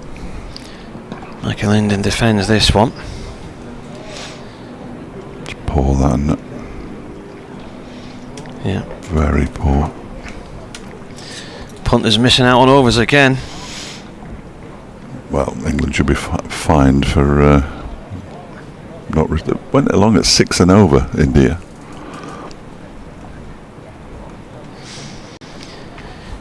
McAlinden behind this one. Looks for a quick single, but is sent back by McIntosh. Ball just going off towards point. Desperate. At least he wasn't on telly.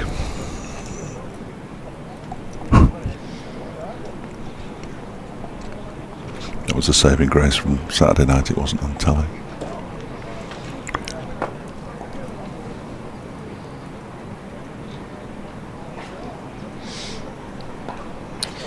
This is down to third man by McAlinden for 1 run. So McIntosh here is played in the second 11 championship for Durham, T20s for the seconds, the North East Premier League, the under 15s, 17s, 18s, 19s, Scotland Inter-Regional 2020 matches, Cricket Scotland League, Scottish Cup, Scottish under 15 inter-regional matches. Oh, Cricket Scotland League, that's different. Yeah. This is defended. And that is the end of the over. Brilliant sunshine now, and all the clouds sort of just breaking up. Might be a pleasant evening.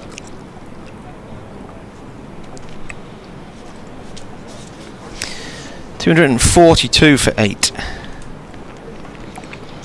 Looks fairly stark when it says India won by 10 wickets with 188 balls remaining. With a week remaining. Which they'll carry over to the next game, of course. I think that one might just be deleted when I get home tonight. Still be recording it when you get home, but it'll be on. True. It'll be on to some masterclass from somebody. I only ever record the highlights. Don't have a huge. Do the BBC have highlights of those ones on BBC Two? Don't know. I don't have a huge interest in international cricket, if I'm honest. 242 for 8. Connors beats the edge of McAlinden's bat. First ball that he bowls of a new over. Tim says, afternoon gents, back with you after the weekly shop for both us and my COVID-stricken mother. What's happening there, he asks.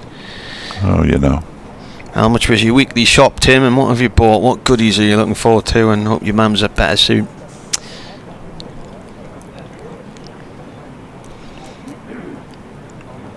Sussex bowled out for 588. In goes Connors and bowls, and that one is turned away down the leg side towards fine leg. The man down there at long leg was a little tardy in setting off, but he's got there now. And they come back for 2. McAlinden moves on to 13, 244 for 8. He moves on to 11 according to that. Was that a leg buys? Must have been. 2 leg buys, yeah. Yeah, 2 leg buys, so he didn't get any bat on it. Tell you what, I'm going to have to stick my sunglasses on here, Dave. It's getting a bit bright out there now. Connors in again. Balls. That one's cut away. Leaping in the air. McAlinden does get a run this time. He moves on to 12. 2:45 for 8. The deficit 38. They're going to have a lead, Martin. They're going to have a lead. Do you have a 5 o'clock? I do. Just playing it casual. I was trying to work out which set of headphones you had on because I couldn't see the other side. Yeah, no, I've got the ones that I can talk. I'll do this ball and I'll go. 3 off the over so far. And goes Connors and bowls. That one's bowled him. McIntosh has gone for 51. Bowled by Sam Connors, who raises one arm in the air. Been a terrific knock from McIntosh though. Exactly 100 deliveries for his 51. The wicket was greeted by complete silence by the crowd. 245 for 9 now, and the deficit is 38. Partnership was worth 36.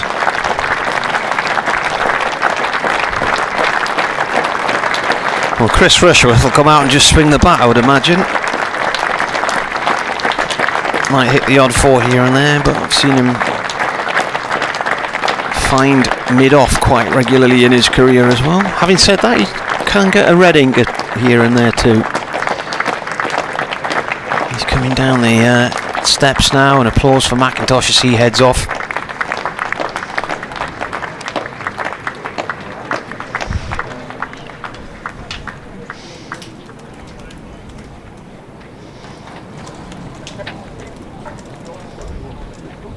Tom McIntosh was bowled by Sam Connors for 51. New batter, Chris Rushworth.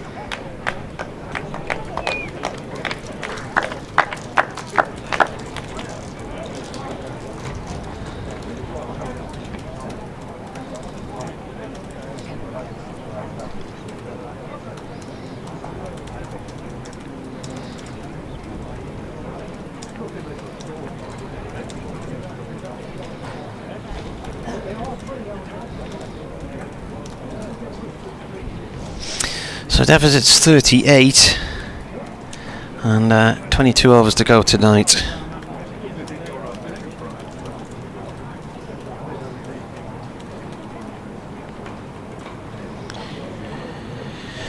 So let's see what happens here then. Rushworth average is around about 10, I think it is.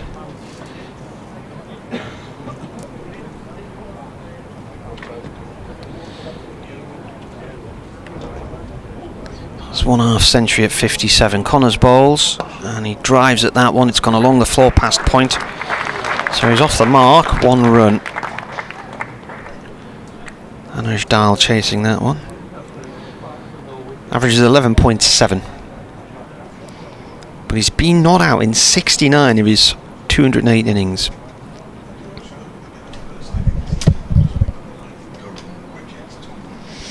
Oh, way off the end of that list. Anyway, Durham here are trying to earn parity at the moment. They are 37 runs behind Derbyshire, and they have the last pair in.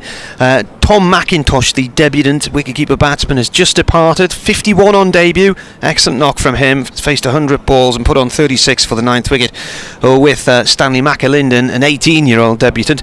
McAlinden is on 13. Chris Rushworth's just joined him. He's on 1. Durham 247 for 9 now, so they're 36 behind. Also an important partnership for 67 runs for the 8th wicket with Ben Rain. McIntosh and Ben Rain. Rain making 36. Travascus 30 before that. Beddingham 45. And Maddinson 22. We've got 22 overs to go tonight. Commentary on the BBC website and the Sports app. Magnificent. Madison what? I saw 22 down there and I saw 22 on the board and I thought... Splendid. First delivery of a new over from Ben Aitchison is pushed out into the offside by McAlinden. You just love it, don't you? You love it. Oh mate, it happens all the time. Yeah. It's just funny, isn't it?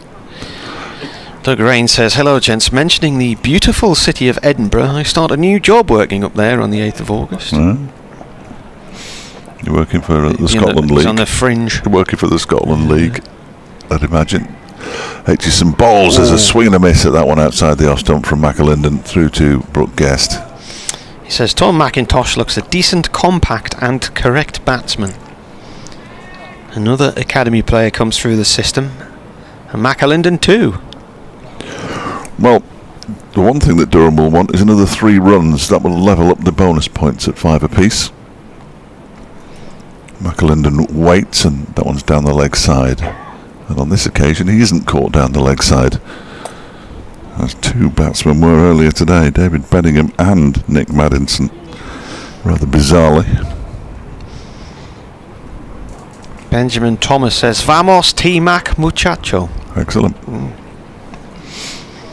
Suddenly a few Twitter listeners from Scotland joining us. Next one is turned into the leg side by McAlinden. There's no run. McDrid. Yeah, so I asked a question on Twitter yesterday and got no answer, so if anybody can think of a Durham player born in Spain, feel free. Next delivery. Well, he's trying to duck out of the way of that one. He's ducked straight into it. He's going to get a leg by off his helmet, and the physio will have to come out and have a look at him and check him over. He just basically, McAlinden, ducked, or tried to duck, and ducked straight into the ball and headed it over the slips down to third man, where Toby Petman did the fielding. That little, you know, those extra protection things that go around the back, one of them's just come loose off that delivery, but he looks okay. Both umpires moving towards him. The physio's making his way down the stairs now. Ian Blackwell signals that's your one for the over. One of the 2 or 3 or 4 they're allowed these days. I'm never sure how many they're allowed. Here comes the fizz. Off goes Wayne Madsen. Must have had 2 cups of tea at the interval. Sam Connors down on one knee. They had, was it Pipe? Is David Pipe, the former Yorkshire player, was the physio for Durham over that weekend when they came to Derbyshire? It was James Pipe, the former Derbyshire player. Yeah. Did he not play at Yorkshire as well? No. I don't think so. He might have done. He was the physio at Notts, but he's been out in the IPL. Yeah, he's from Yorkshire, so he must have done. No, he's from Yorkshire, but he played for Worcestershire and Derbyshire. Right. Born in Bradford. Paul Curry, the Durham physio's come out to see Stanley McAlinden, just to check that he's okay. Have had a couple of concussion retirements this year, Durham. Travascus got hit twice here in a game. I think it was against Notts, and then Rushworth got one in the head at Sussex. Both had to retire from the game. But I think that was more of a sort of glancing blow, wasn't it? Because he got his head more or less out the way there as it was rising up, McAlinden. Yes, it wasn't sort of flush, was it? You're just sort of flicking it on. Yeah, James Pipe's been out in the IPL. He's got a gig in August. Where, Caribbean? So he's So he's not the Notts physio anymore. He left Derbyshire as physio to go to Notts. So it's not just players they it's a well-trod path, Martin. They just buy everybody, don't they? They probably had another 5 physios in the reserves who they weren't using, who they were loaning out to Leicestershire and Northamptonshire, I imagine. I don't know. A new helmet's been brought out. It's still in its packet, look. That's terrific. Be like stick, you know, the spongy bits, you're going to have to stick them in, like Christmas for the lad, wouldn't it, when he unwraps that? Yeah. Wonder what it is. There's another member of the staff who I've never seen before coming out with this helmet. Yeah, it's what we need, isn't it? A long delay. I think the physio suggested that he's okay, but he needs to change his helmet. They're a bit like bike helmets, aren't they? If they get a big bang on them, they have to toss it in the bin. I think Neil can tell you about bike helmets. Oh yeah. I was thinking of motorbike helmets rather than put cycling helmets. Cycling helmets, but are you supposed to throw them away if you get a? Yeah. Did yours smash in half or not? Nothing was left of it. Yeah. Once they take a big bang like that, it weakens them, doesn't it? Yeah. All the And horse riding helmets are designed like that. Yeah. I wish I'd had a helmet on when I nutted the pavement. That Well, they don't do walking helmets yet, Martin. No. But when they do, you'll be at the front of the queue for one, won't you? Maybe it's a niche market that I've just accidentally uncovered. People wandering around Sunderland with just helmets on. Oh, have you left your bike? No, I'm just going for a walk. Yeah. Anything, Martin, just to help you. Perhaps a walking stick. Lack of balance. Cuban heels. Well, that's didn't it. help, Yeah. Need some built-up shoes. Yeah. Anyway, we're going to carry on. Eventually. Time's it now? 7:30. 5:10. Anyway, does that mean Rushworth's on strike, doesn't it? Yeah. He is. Got off the mark first ball he faced. Durham are 2 away from a second batting point. He won't hang around, will he, Chris Rushworth? If I was mid-off, I'd be on my toes or mid-on. Excellent. Let's see what he does with his first delivery that he faces from Ben Aitchison. He guides it very nicely out into the offside when it's not fielded cleanly by Hilton Cartwright, and he gets through for a single 2 from 2. Chris Rushworth, 249 for 9. It's the end of the over as well, so he's pinched the strike. He will have the honour of scoring the 250th run of the Durham innings. Rushworth did get a 51 in, I think it was a drawn game at Kent in 2017. And then prior to that, he was on 46 and had played really well at Taunton and tried to hook a ball for 6. And the lad who had all the tattoos, what was his name, the Somerset player who went to Notts? Peter Trigo. Yeah, he took this absolutely stunning diving catch on the boundary. He was a non-league goalkeeper as well. Got him out on 46. That's in the air. Where's that gone? Ah, there's a batting point. That's a nice little flick off the legs there by Chris Rushworth for 4 out through mid-wicket. So Durham get their second batting point. They go up to 253. Honours even on the points point of view, 76.1 overs.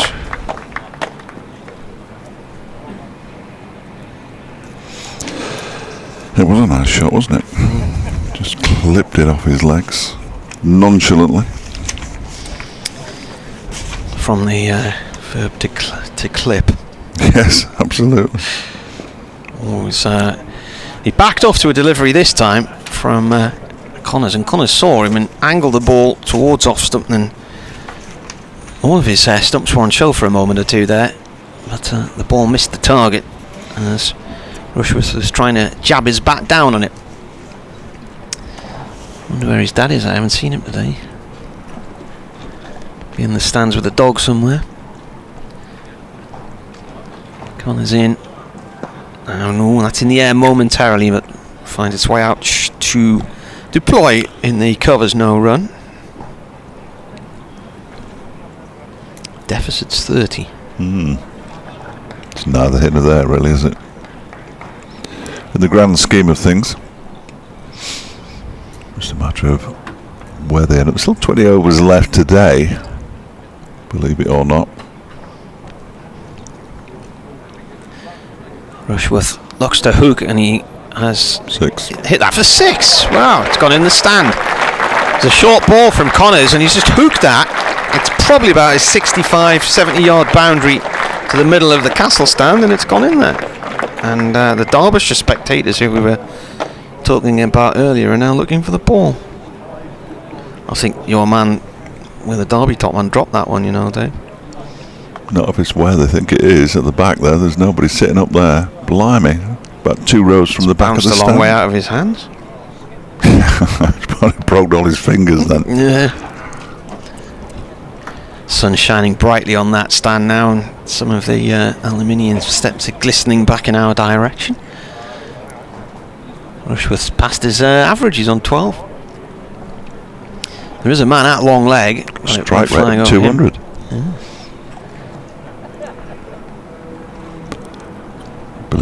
Billy Godleman just sent to Sam Connors, perhaps not a short one this time. Stick it in the block hole. Yeah. Get him out. Deficit's 24. 2 balls left of this over. Connors in. Rushworth. Oh, he nearly played it back to the ball. It was just fractionally short of his left hand. So where are we now? 1 ball and then 3 overs to the new ball. They won't need it.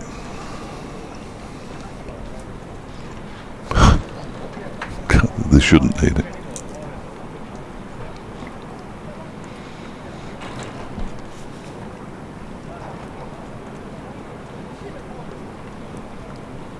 Connor's in from the Finkel end. A waft from Rushworth. The way he was walking away there, I thought he'd been caught behind for a second there. I was convinced he'd hit it. End of the over. They live to see another.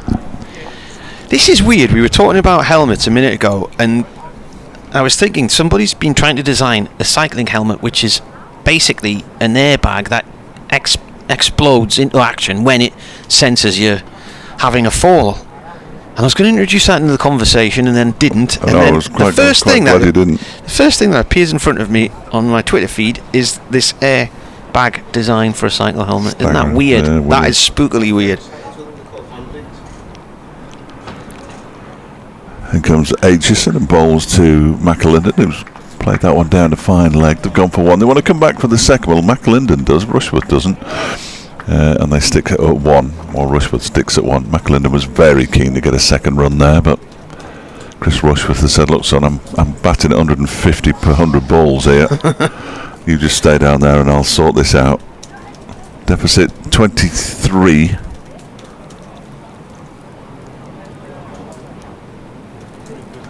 Only the 1 slip. A very, very old ball. And a batsman who doesn't mind taking it on. The perfect recipe. What does he do here? Well, he turns it into the leg side for a single. Does Rushworth. It'll be fielded out there by Alex Thompson at square leg. When they get through for another single. 261 for 9. The second slip returns. He's gone in at first slip and Madson's moved to second. Lear's deploy. In comes Aitchison. That one's defended immaculately by McAlinden out into the offside and fielded by Anuj Dal. There's a few gulls just circling around in the park across the road, and the sun's just catching them in their white plumage. Is very obvious against a rather dark grey backdrop. There were thousands of gulls at Taunton. Next delivery is a wild swing and a miss outside the off stump from McAlinden. Yeah, we're up on that balcony and they were flying sort of level with us. They're so big. If they weren't scared of us, they could take over the world, you know. It's a good job they are. Here's Aitchison bowling. That one is turned into the leg side. No run. Fielded by Thompson, who's now in at mid-wicket. It's a sad reflection on the fight for life last night on the main road near our house. A gull had obviously left the nest for the first time and was on the road and couldn't get back off, and its mum was flying round and round and round. Did you run over it, put it out of its misery? I didn't know, but I saw its remains this morning, sadly. Dear. Next delivery is... he tries to guide it into the wicketkeeper's gloves there. McAlinden. I think it might have had an injured wing last night anyway, but... That's the end of the over. 261 for 9. Deficit 22. McAlinden has 14. Rushworth has 13.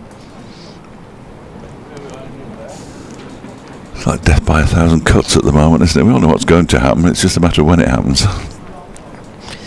Sometime mid-morning tomorrow, do you think? That would be something, wouldn't it? Blimey. Game over. Can Durham get ahead? 22 behind at the minute. New ball due in 2 overs. 60 quid's worth, including VAT. Connor's in, right arm over from the Finkel end. That's going off down the leg side. It's going to be a leg bite. It goes off towards the long leg. Signalled by Neil Mallender.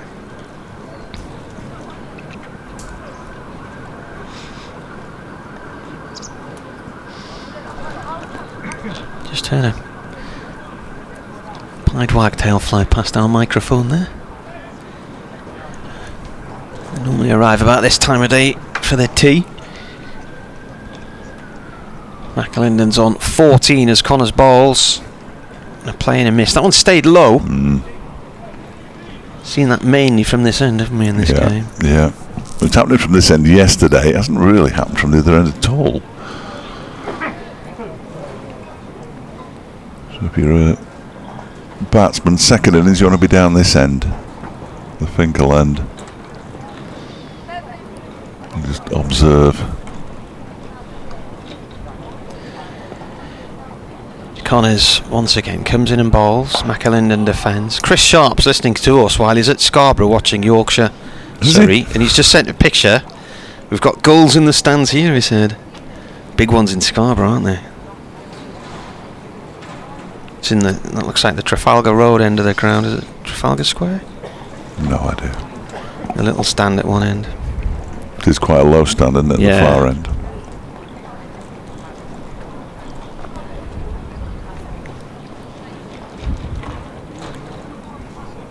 Three balls left of the over. Connors to McAlinden. Turned out through mid-wicket. And coming round to field that is Petman from mid-on. 1 run.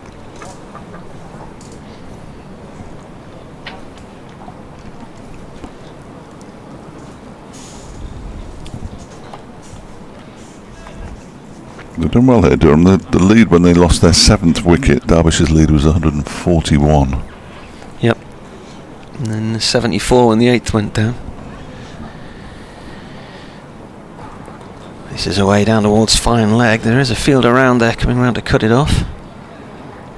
1 run, a leg by is signalled. Now Derek sent us that picture of Test match this morning, didn't he? And hours later, Carlito says, I still have my original one from the 80s. I think I'm on to the 3rd bowler now and the 2nd batsman. Good old eBay.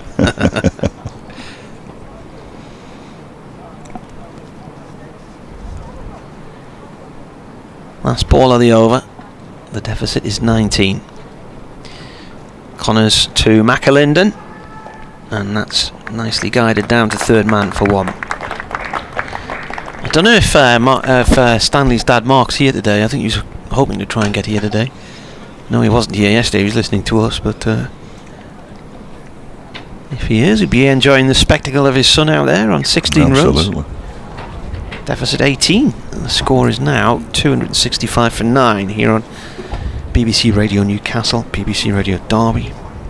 Coming up to the 5:30 update period. All go. Ben Aitchison to continue. Bowling from the Lumley end, and he's going to be bowling to Stanley McAlinden. He's on 16 not out. Aitchison bowls to him and he drives it up to mid-off where Billy Godleman fields. Petman's getting ready to come back. Yeah. New ball due any minute now. I think they'll take it. I'd be surprised if they didn't. Aitchison in again and bowls, and that one is down the leg side. Doesn't get any bat on it. Through to the keeper. He apparently is here, Mark. He's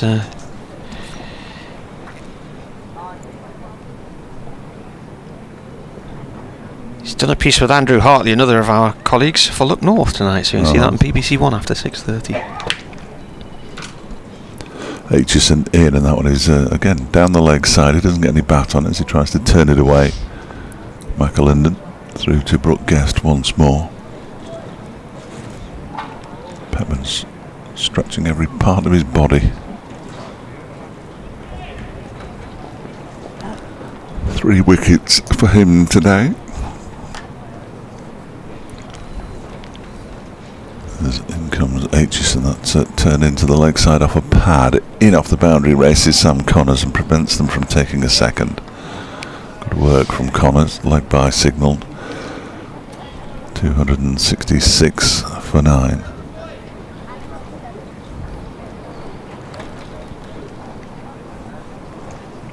So they've clearly scored at a better rate than Derbyshire to get almost parity with still 17 overs of the day to go. It's a short delivery that Rushworth has absolutely nothing to do with. just ducks and lets it go through to the keeper. That's one of the many for the over, says umpire Blackwell.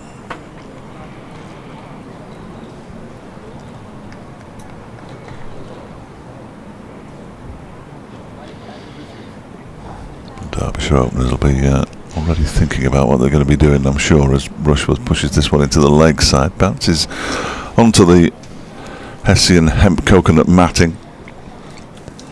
Just the leg bye off that, so a maiden over to Ben Aitchison. 22 overs, 4 maidens, 2 for 74, 266 for 9. The deficit, well, it's next to nothing now. McAlinden on 16, Rushworth on 13.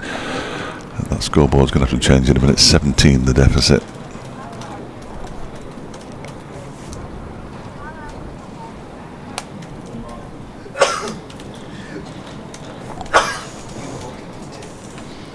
Here is the new ball. Whoop-de-doo. The new ball last night finished off the Derbyshire innings pretty comprehensively. Dahl, the first of them to go, and then the rest of them followed in fairly short order. It was interesting. Petman was going to bowl a practice ball to Billy Goldman, and he just pointed at Sam Connors, so he made the bowler turn around and bowl it to somebody else. Do what you want when you're the captain, can't you? You don't want to get involved in trivialities like people bowling warm-up deliveries, do you? Petman in then to bowl to McAlinden with a new ball. It's gone through to the keeper and it spills out of his gloves. Went along the ground to the keeper. Get one of those on target and you're in business. Yeah, low bounce, wasn't it? Flag still clinging on by its fingertips there. It's gonna go, isn't it? It's gonna go.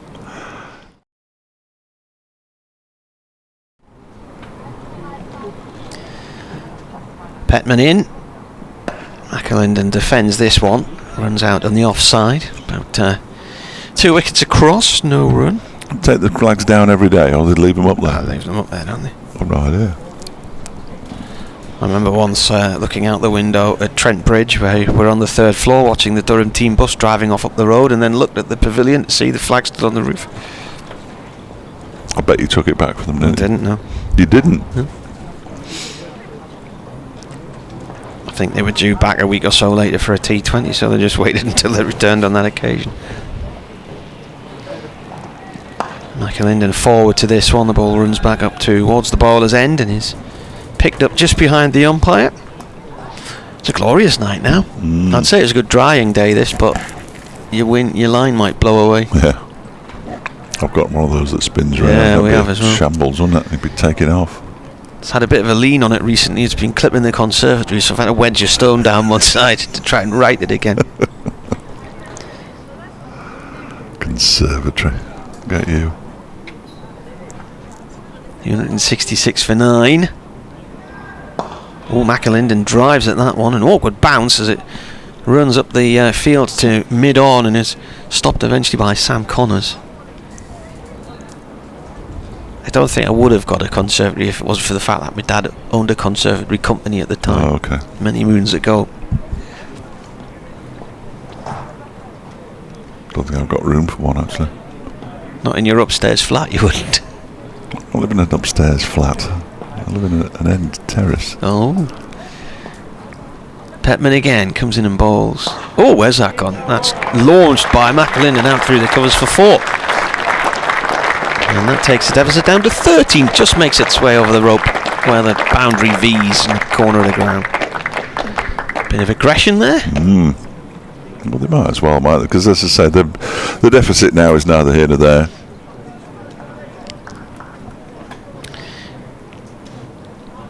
I don't know if they do it in the local leagues, but I think when I was a scorer, didn't you used to get points if you had a first innings lead? Was there bonus points for that? No, I'm making that up, am I? Be a good idea, though, wouldn't it? Not in the local leagues, because they have 1 innings per team, don't they? Yeah. Go on, Mark, shape yourself. I think they used to in at minor counties. That's what I must be thinking of then. I'm sure there was some system where there was a first innings lead point.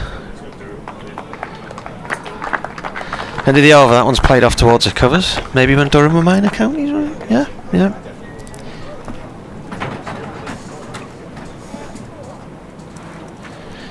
Bernard, very interesting point. Yeah, whoever bowls best on days 3 and 4 will win. Thank you, Bernard. Not necessarily, because you could have some really lucky batsmen. So you could be the best bowlers, but the batsmen just have more luck. Just going on Bernard's cricket in Nouse. It's 5:31. Rushworth's on strike as Aitchison comes in the bowl, and he's gone down the track at him. He's played and missed. If that was slightly lower, the stumps would have been heading towards our window. As it is, the ball bounced over the wicket and through to the keeper. He almost fell over on the spin there, Rushworth, trying to throw everything in the kitchen sink at that one. Umpire's hat's blown off as well.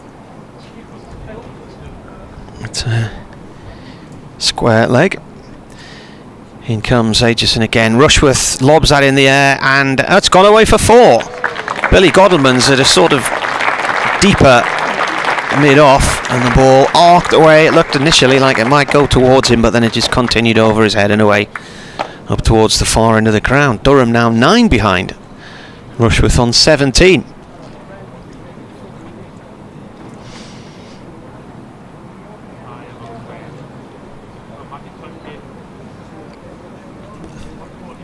$274 for 9. And this partnership is now worth, I think, 33. Aitchison in. Rushworth flicks this off towards mid-wicket. It's 29, the partnership that already added the run on.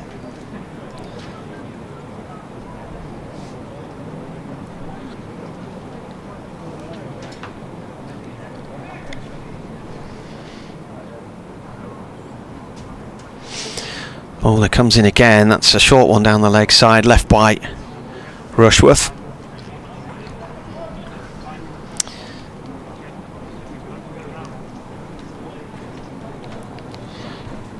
And this was quizzes the Jacksons on Radio Tees, will be updating shortly. Michael Jackson, actually. Rushworth plays one in the air, but it's away past point for 4. Deficit's down to 5.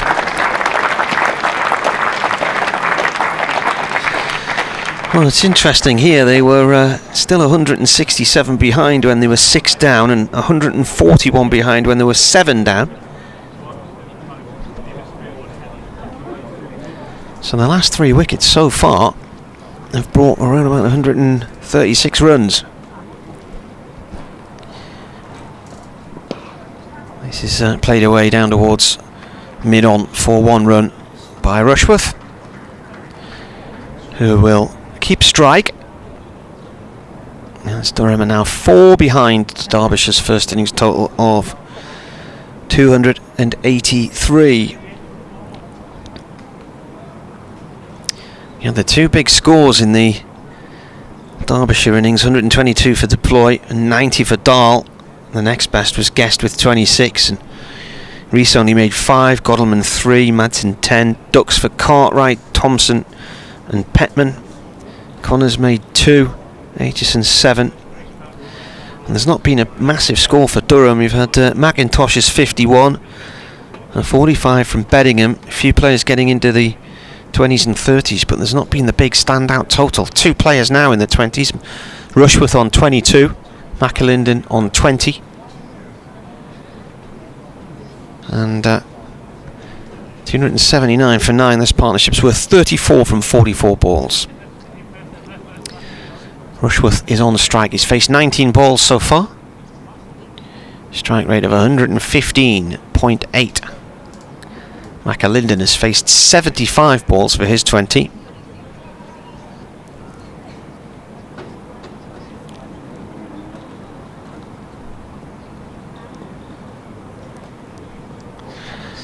Here we go then. Petman from the Finkel end, bowling to Rushworth. He comes in. Rushworth plays the ball past point, and we'll get 1 run.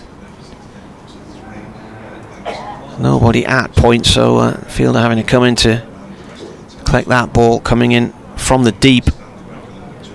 Hilton Cartwright.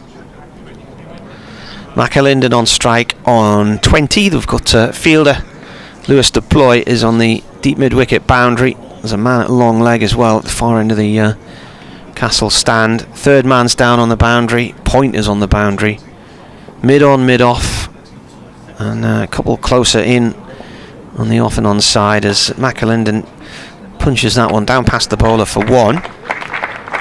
Durham now 2 behind as the ball is picked up by Connors at mid off and mid on and given a polish.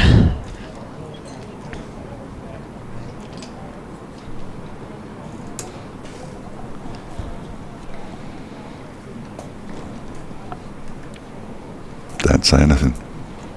I don't know when you're on. I'm not on yet, so and I'm doing it on this, so I'll turn that off. Oh, okay.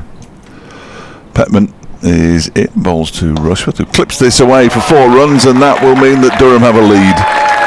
It goes all the way to the long on boundary, and Durham lead by 2. They're 285 for 9, and that is a massive disappointment for Derbyshire. Psychologically, it's been terrific from Durham. Billy Godleman walking up to have a chat with Toby Petman, because whatever happens, you would expect with 14 overs and 3 balls to go that Derbyshire are going to have to face a certain number of overs before the end of the day's play, unless of course, as Martin suggests, these two are still batting in the middle of tomorrow morning's session, in which case Derbyshire will be hoping against hope that they don't lose the game. But at the moment, a lead of 2 for Durham. I don't think the applause when Derbyshire retake the lead will be quite as big as that. Godleman sending players out now. There are singles available all over the place. There are no slips. And Rushworth's on 27 from 21, a strike rate of 128.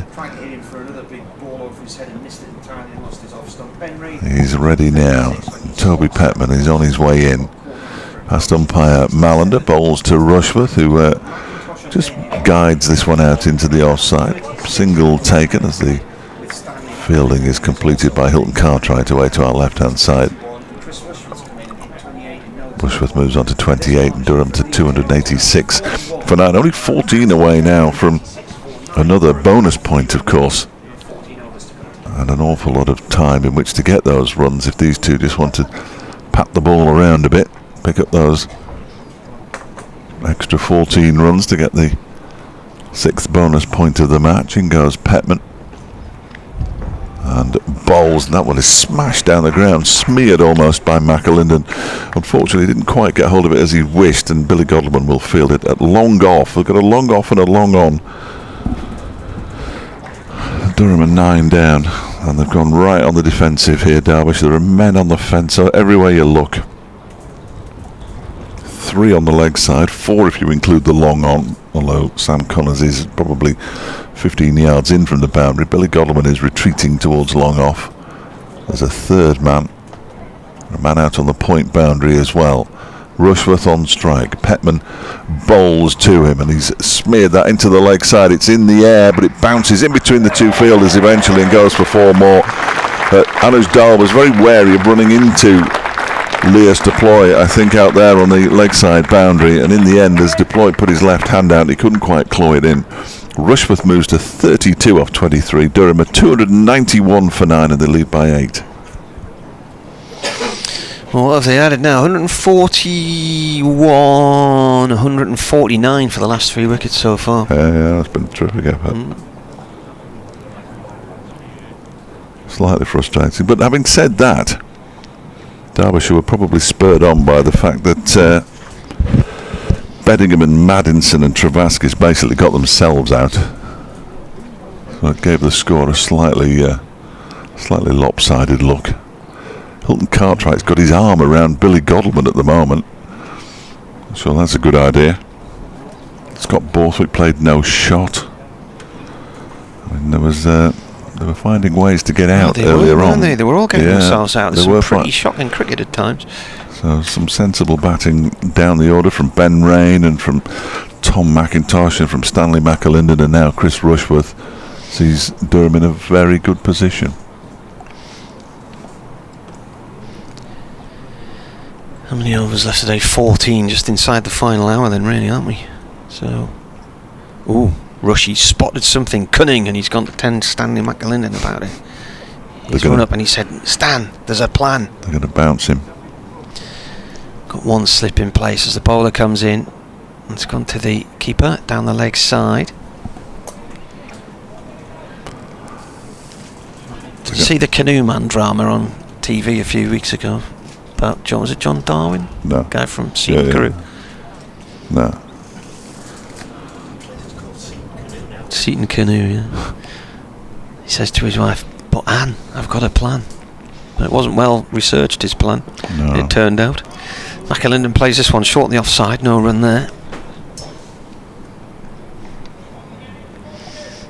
I'll not spoil it for you, but he ends up going to prison, and so does she. You can spoil it as much as you like, because I probably wouldn't watch it anyway. Yeah, it was quite a good drama.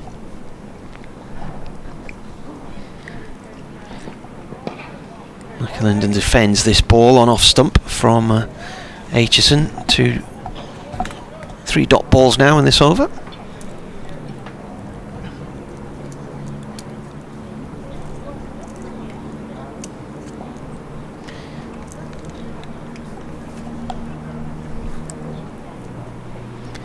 In comes the bowler. Shortish ball, leaps up on McAlinden, he gets up behind it and fends it off towards point, no run there. What are you thinking then, Dave? I'm thinking we could be here till 7:30 again, which is not great. Just need to get one of these out now, come on. Dear, oh dear, it's not rocket science, is it? But everybody's out, so the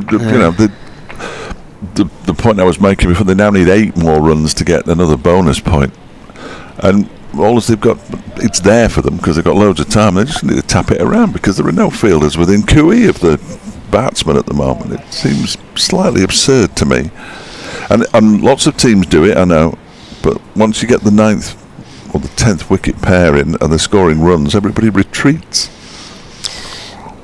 Bouncer to Rushworth from Aitchison, and it's not been given as a wide by the square leg umpire. Looks totally uninterested in that one. He's just wandering back towards the stumps. 9 the lead is, and there are 13 overs left in the day. What I'm thinking now is it wasn't given a wide because it wasn't a wide.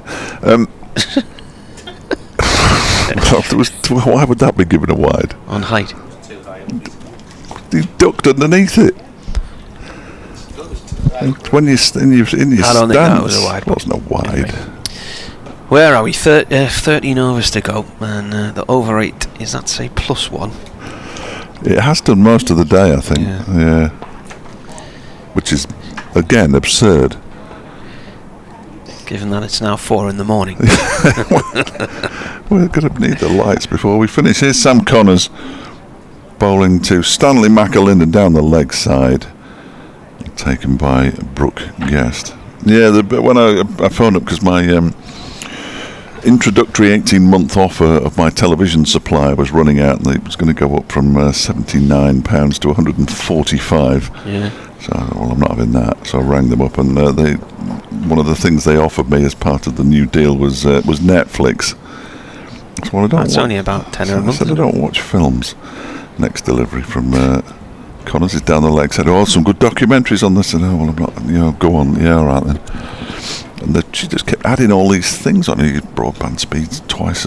Yeah, great. And I'm thinking, this is going to cost me an arm and a leg. 99p more. So I took that.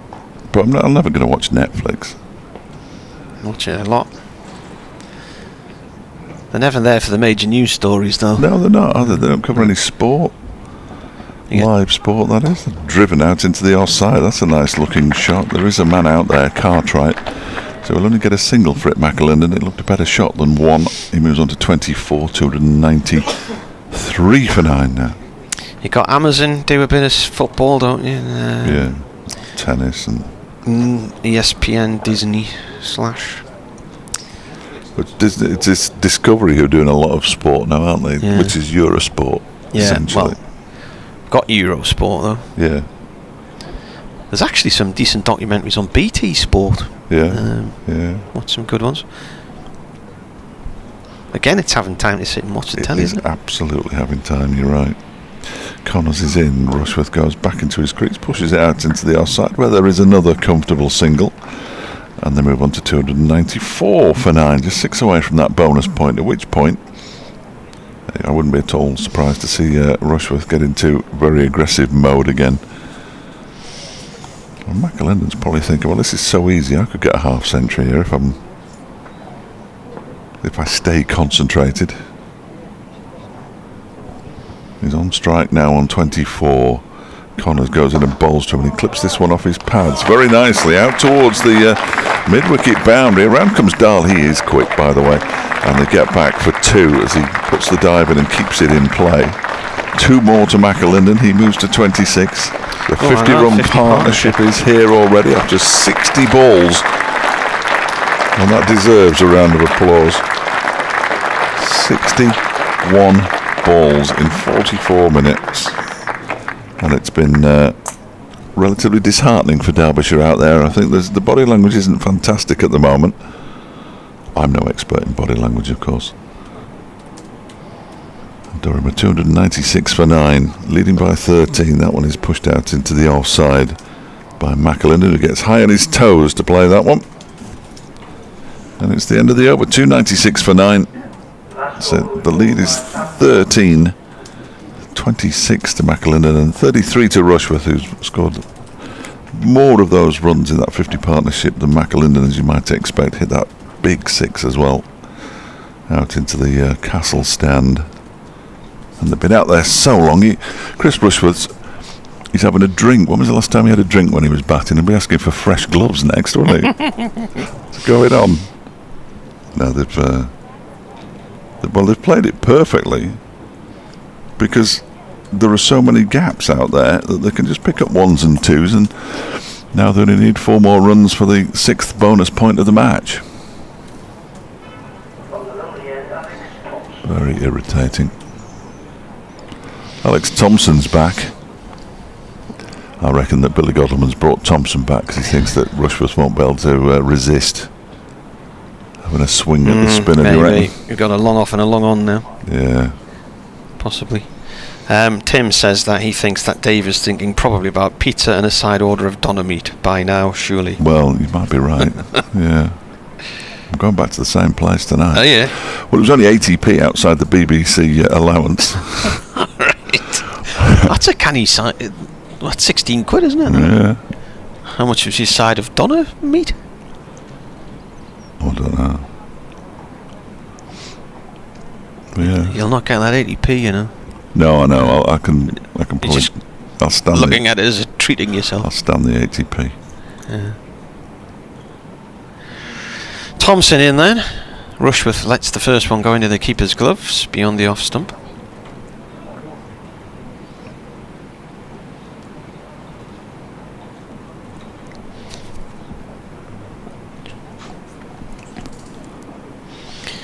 In comes the bowler again. Rushworth is out.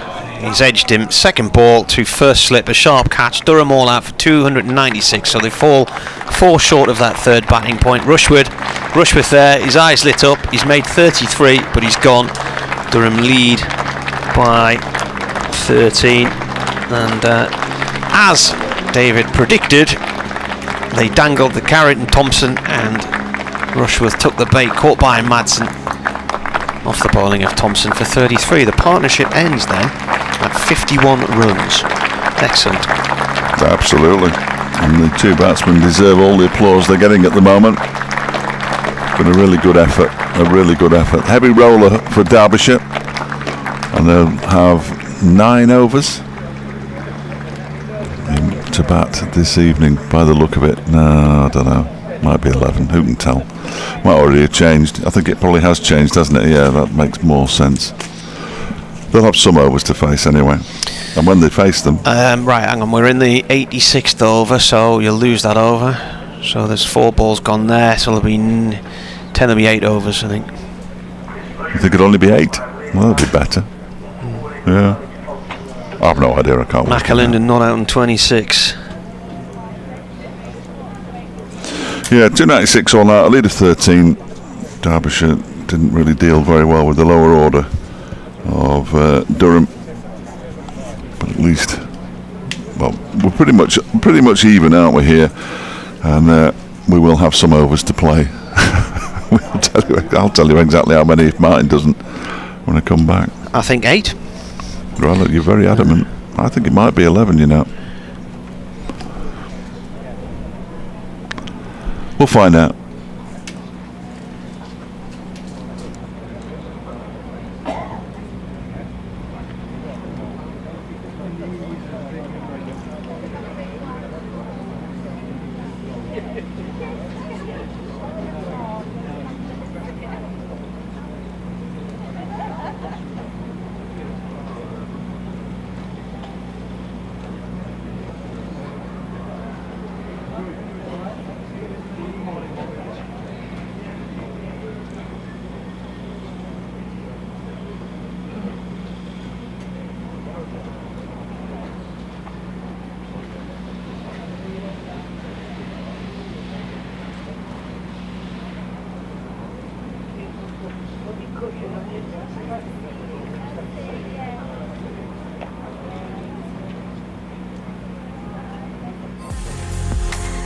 My love of Spitfires came as a small boy going to air shows with Dad. Working on Spitfires is a huge responsibility, and the same applies at work. The care and expertise Derek takes over his beloved Spitfire is the same precision, passion and attention to detail he takes helping you choose your next perfect car. Because at Virtue Motors, it's all in the detail.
We've always been good at designing niche products for consumers.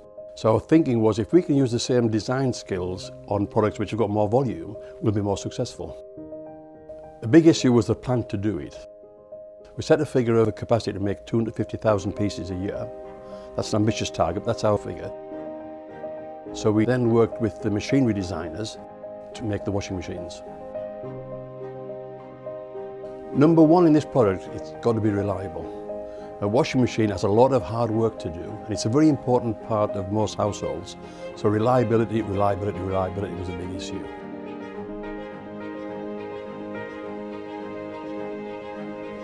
I think any new product, we've got to learn about it.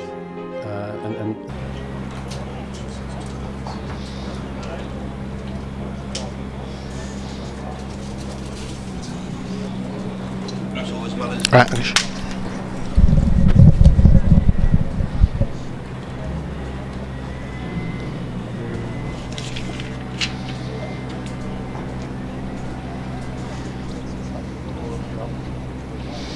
Yeah, I don't think we'd be going down the river out the back of our house with that jellyfish knocking around either.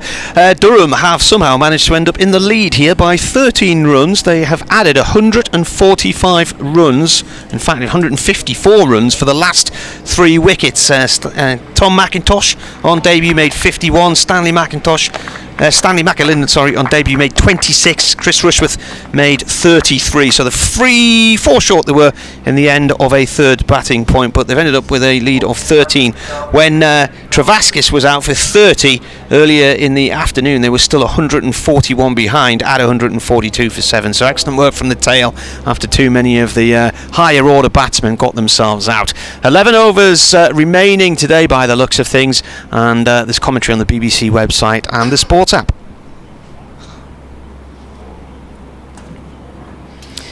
Just doing a traditional update at 3 minutes to 6:04 or so on our news bulletin. So the scoreboard says 11 overs, nothing's changed yet. It's still the end of the Durham innings there, isn't it? So I thought maybe 8 were left. But it should say 11.4. Yeah. Well, do we think 9 then, or? Well, I've no idea. Well, no, I'm saying if that had been left, it would say 0.4, wouldn't it? Because it's 85.2. I've got absolutely no idea. My computer's telling me 11.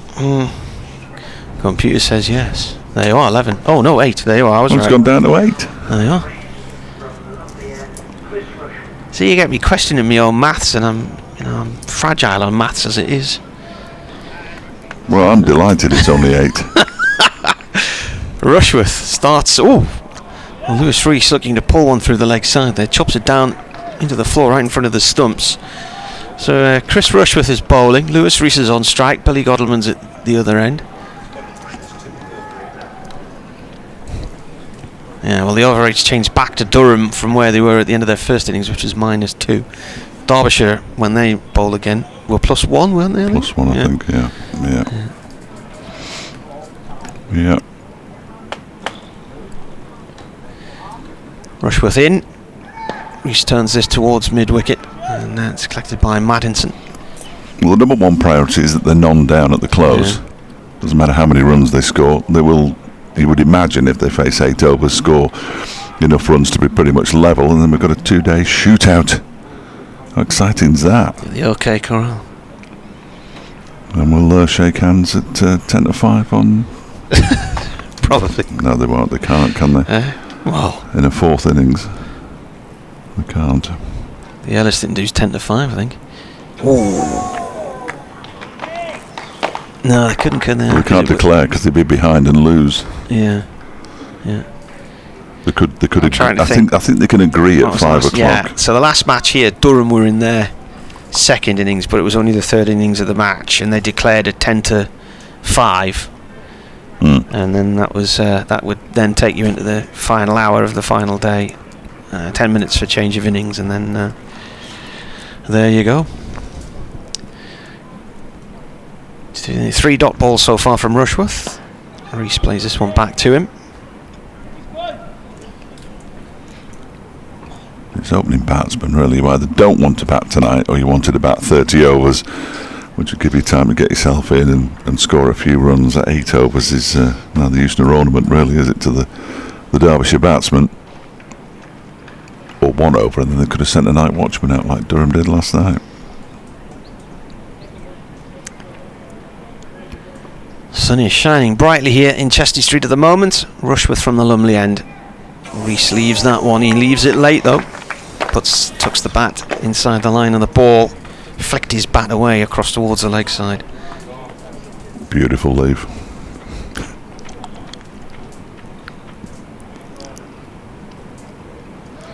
There's a bus heading up the hill towards Lumley Village. They're not in sight for very long this year, are they? They The don't seem buses? to be, yeah. No, that was a single decker, wasn't it? You sometimes Yeah. see the double deckers for a bit longer, but trees and full leaf at the moment as well, aren't they? End of the over, starts the maiden.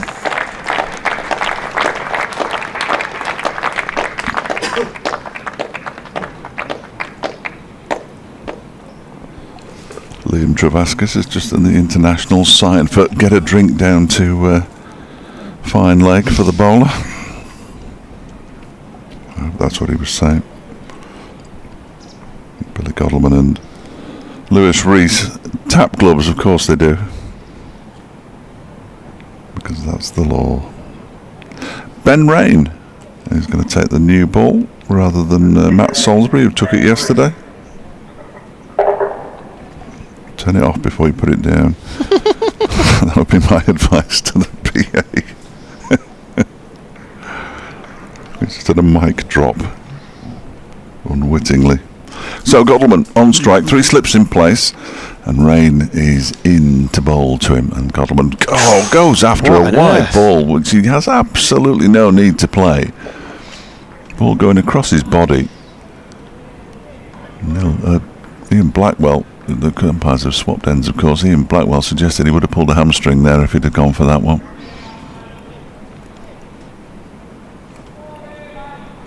Billy Godleman's form is well known. Been struggling this season massively. As Rain is in again and bowls to him, and he pushes this one up towards mid-off. Doesn't reach it. Travaskis gets there first, and there's no run.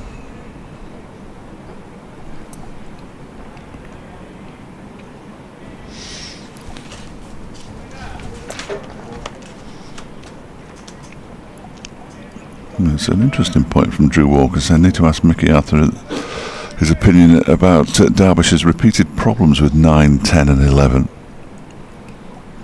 Goes Rain again and bowls to Godleman, who squirts this one into the leg side, backward as square. He's off the mark, and Derbyshire are up and running there, 1 without loss. He says, I don't see why it's not simply top of off, on the toes, or on the toes. He said, watch Better Call Saul. Okay, I'll try it. I think it happens regularly with many teams these days, particularly the way the ball softens after about 40, 50 overs. They do seem to have trouble with it, though.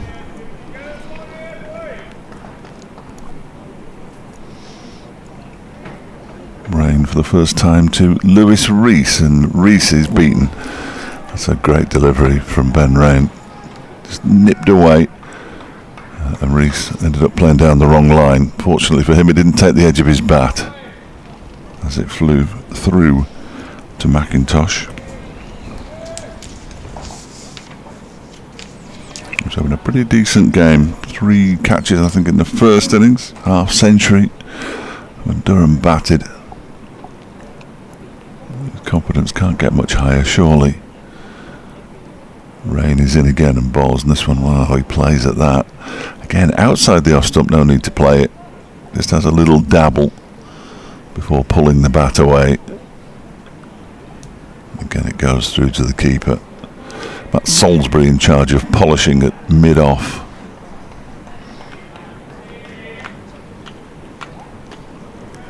We mad dash round to the pavilion as we do our roundup at the end of the Sports Scene at 6 show again, like last night. And goes Rain again. Ball strikes the pad of Lewis Rees. No, out, says Ian Blackwell. Didn't look interested from the moment the appeal went up. And it's the end of the over. One without loss, Derbyshire after 2. They still trail by 12.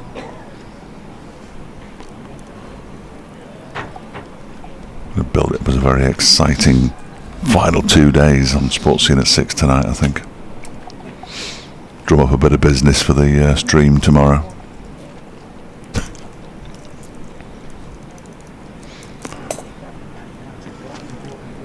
We'll see how we get on.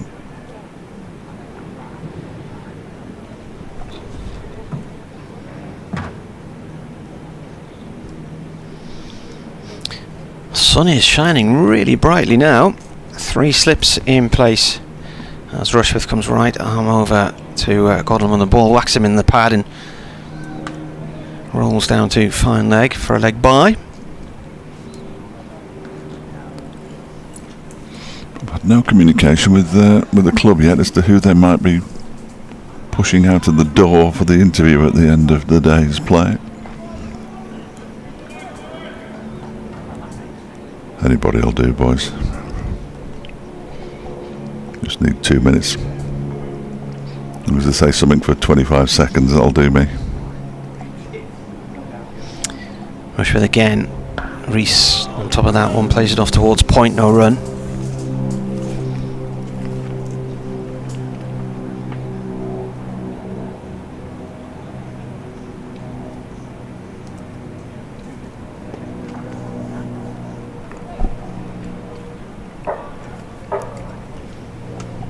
The thoughts are either Thompson or Petman.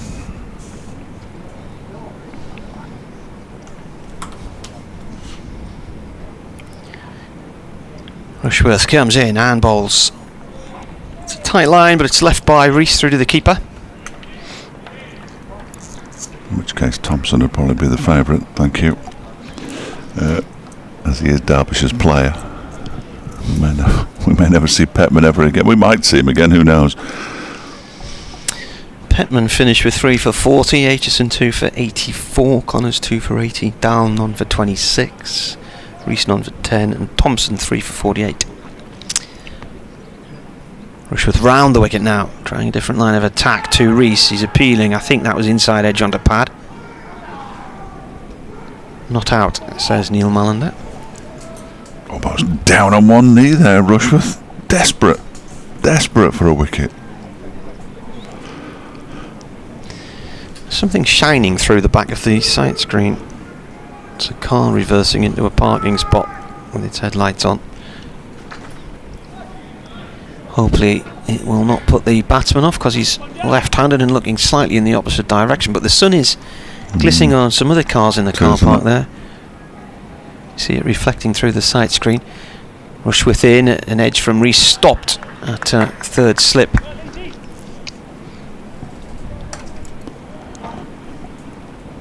Might be enough to put Billy Godleman off.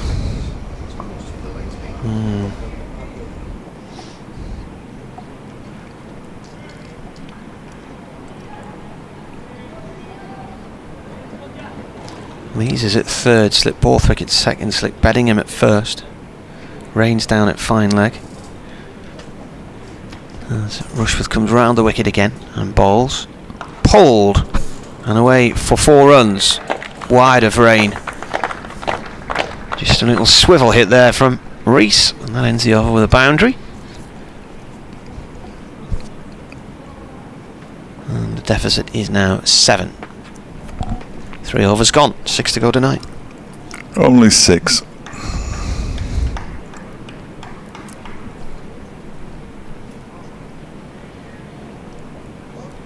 I hate to bring up the number of overs left and the number of overs gone. They were going to bowl for 8 overs, weren't they?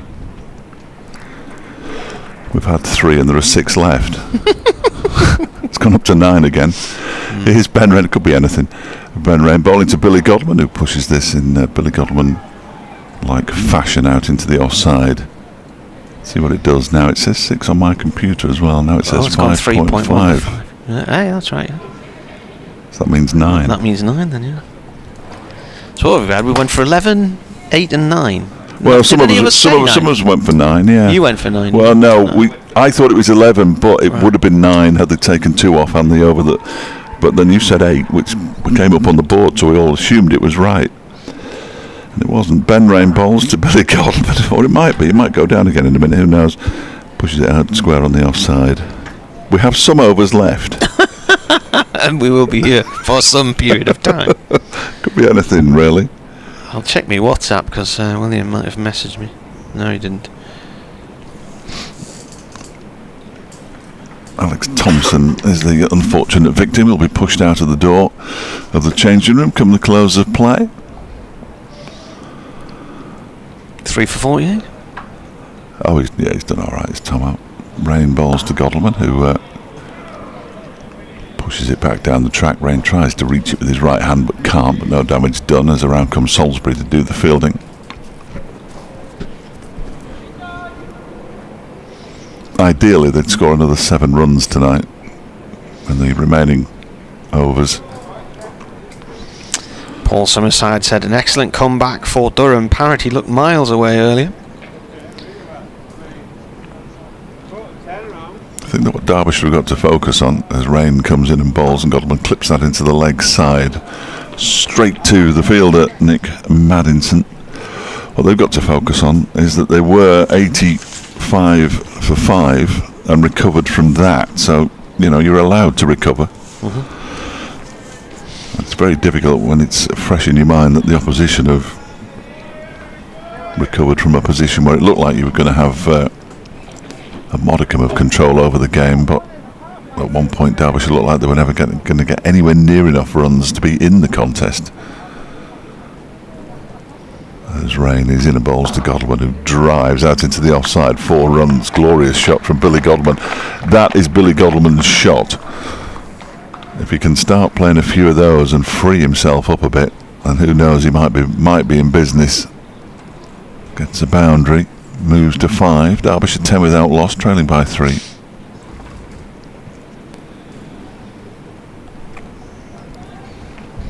Does play that really, really well, as most left-handers tend to do. Less strong on the leg side.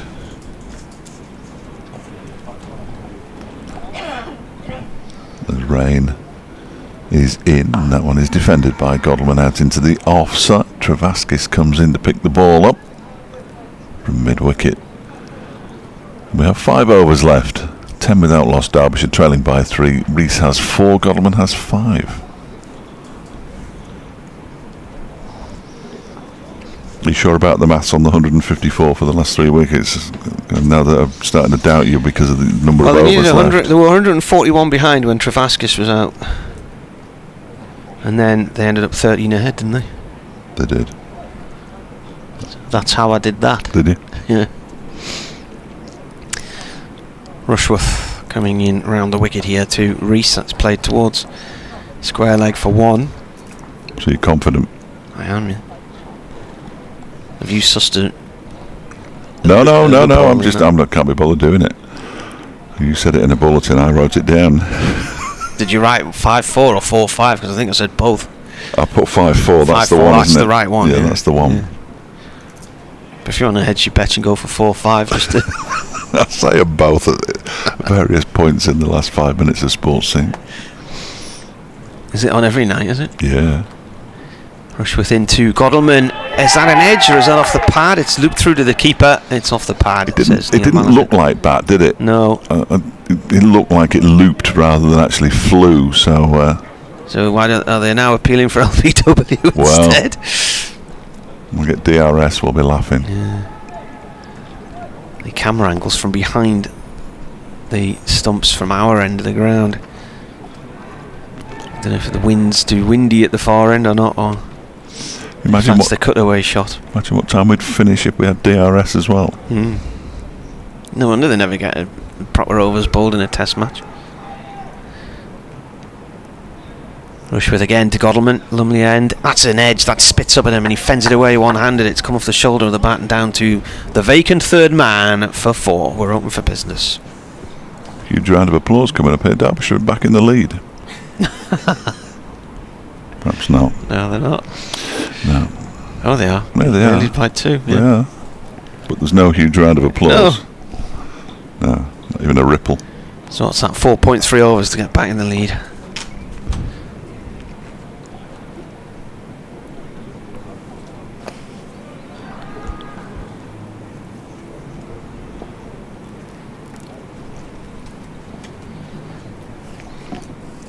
Rushworth comes in and bowls to Godalming. That's an edge, and that is gone. Thick edge to the keeper. And good take there, low down to his left by McIntosh and Godalming. Well, he's lived a life in that over, hasn't he? The one that whacked in off his pads went to the keeper, the sharp edge off the shoulder of the bat which went for 4, and then his edge to the keeper on 9. So his run of poor form continues, and Rushworth was delighted with that dismissal. Yes, 15 for 1 is effectively 2 for 1 for Derbyshire, and Billy Godalming, well, he can't buy a run, essentially, at the moment. My reckoning would be that he's now got 225 runs for the season. Just to put that into some sort of context, Shamrasood's highest score of the season is 239. And that's one of 2 double centuries that the Pakistan opening batsman, who's been batting at 6 in the friendly match in Sri Lanka. That's Sam Connors, it looks like to me. Certainly walks like Sam 59. Connors. Sam Connors. Night watchman. Yeah. With 4.2 overs. Seems quite a lot to me. Yeah. This is ambitious. Sam Connors, who lasted 20 deliveries in the first innings, may have to last the thick end of 20 in the second. They'll be on strike, and Derbyshire could be 2 down in next to no time here if they're not careful.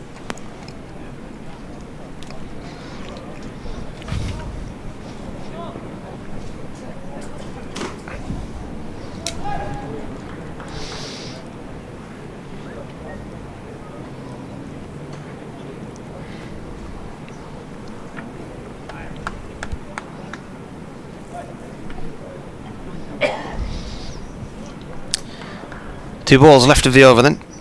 Rushworth right arm over now to Connors. It's edged down into the ground and taken by Alex Lees at third slip. I'll try and get up the other end, Sam Connors. Not necessarily where the night watchman should be. The non-striker's end. Well, he should take a single off this last ball to try to protect Lewis Rees. Whether he gets that opportunity or not, I'm not entirely certain. It would seem unlikely, as they are closing in on him. Connors forward to this one, defends. And that is the end of the over. 15 for 1, Derbyshire, they lead by 2.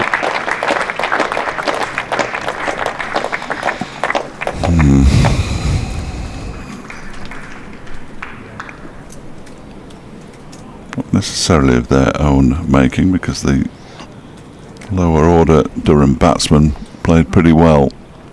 How many runs do you think the last 3 wickets were worth? It was around about 154 Was from it? memory. Right. It's quite a lot, that then, isn't it? It is a lot. It's too many. Be interesting to see if they could do it if they were trying to win the game, though. Ben Rain begins a new over, bowls outside the off stump to Lewis Rees, with the pressure of chasing. See how the lower order do then. It's a completely different thing, of course, but they batted very well indeed. Tim says it's been a totally absorbing day's play, whatever Statler and Waldorf say, proper cricket. Still never told us what he bought in the weekly shop, did he? No. Probably wasn't listening when you asked. It's Ben Rain bowling to Lewis Rees, who clips this very nicely into the leg side. They run one, don't come back for 2. There you go. Now your night watchman can protect Lewis Rees again. They will have noticed last night that there was an opportunity for a bye, and Matt Salisbury and Alex Lees quite correctly turned it down. Billy Godalming's average is now down to 15 in 15 innings.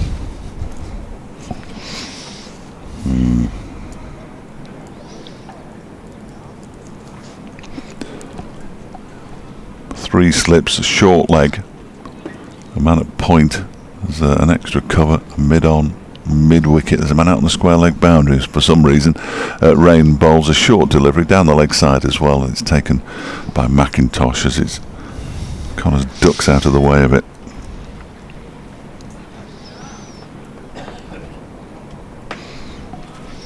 Are you Waldorf then or Statler? I've got no idea, mate. Whichever one's a good looking one. There was much in that. Are you suggesting I'm a bit rubber faced? I've got no idea which one was which anyway. No, unless they stood on the same side like hand and deck.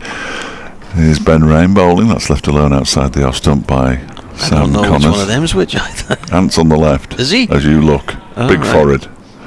And if you're behind them, he's on the right. Well, yeah, but you never try to guess which one's which, because, you know, they're such similar heights. You should always look at the front.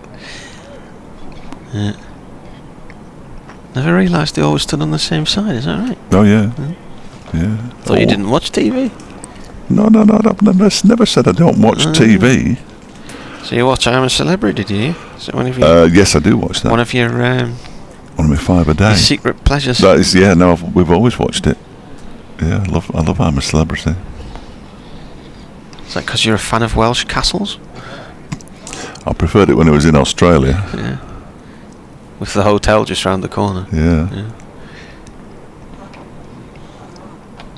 Rain in and bowls to Connors, who turns this into the leg side, probably off a pad. Ball angling down the leg side from Ben Rain. There is no run. It's the only one that I watched, to be fair. The two youngsters who are living in my house at the moment, they've watched Love Island. I just can't get my head around it. I can't be bothered with any of it. Can't get my head around Love Island at all. Rain is in, and that one is turned into the leg side by Sam Connors, fielded by Chris Rushworth, who holds on to the ball because it was the last delivery of the over. There are now 3 overs to go. Rees is on 6. The night watchman Connors is yet to get off the mark, and Derbyshire are 16 for 1, and they lead by 3. Not quite enough to declare just yet. But that time will come. That's going to be it. I don't think it will come. I think we're going to get 3 completed innings and then a run chase. Could be a very good last day, couldn't it?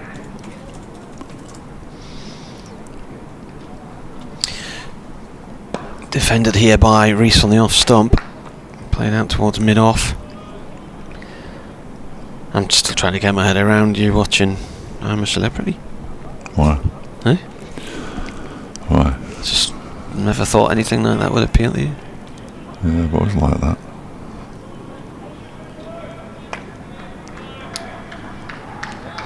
We've never really been a family for doing this sort of Saturday night family TV stuff either, really. Rushworth into Rees, played off through mid-wicket for 1 run, but we do Saturday night sort of films off certain apps that you've mentioned earlier today. Netflix. Other apps are available. Not many though.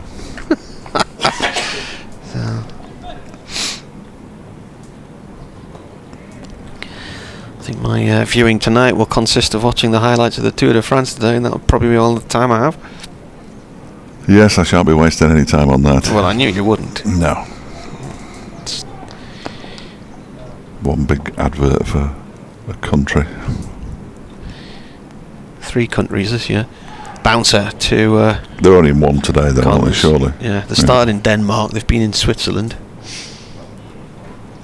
Now in... where are they? Are they going to Italy this year as well, I think? I'm trying to remember. They're in the Alps at the minute, aren't they? No idea. You've been in the Alps? No, I don't think I have. I've flown over them, but I've never Not been any handball tournaments there? No. Real tennis? No? Handball's more likely, but no. I've never seen a real tennis game in my life. Not keeping it real then? Another short one to Connors, which he rocks out the road off. Leaves his bat dangling in the air there. Absolutely. I'm just going to say he's got to be careful to actually drop his bat while he drops his body. Yeah.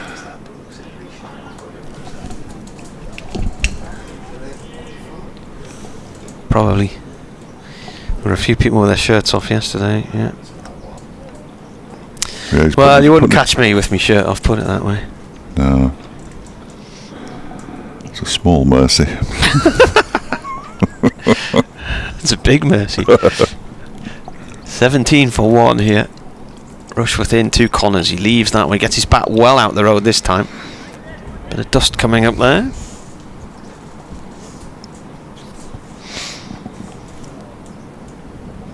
Yeah, he's just put his shirt back on, the chap at the far end of the castle stand. It's a blue shirt, and that certainly wasn't the colour that he was a few minutes ago. Unless the temperature's dropped, which I don't think it has. He's put a blue t-shirt on.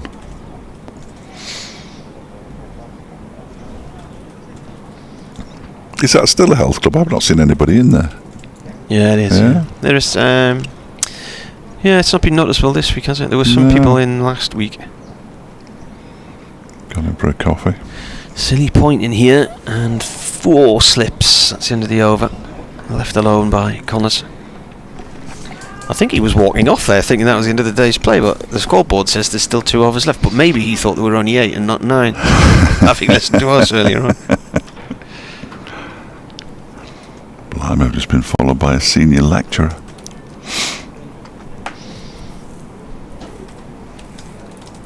Not sure why. A general business and history expert.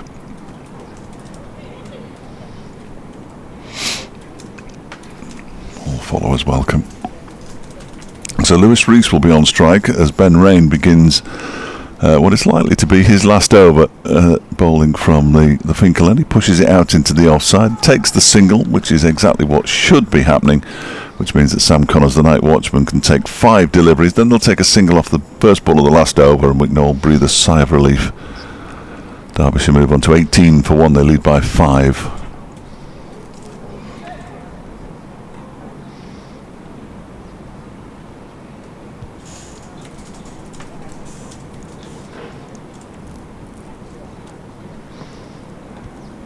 Connors with 3 slips, a short leg. There's also a leg slip or a leg gully in place now as Rain comes in and bowls a full delivery to him, and he clips it into the leg side and they take a single.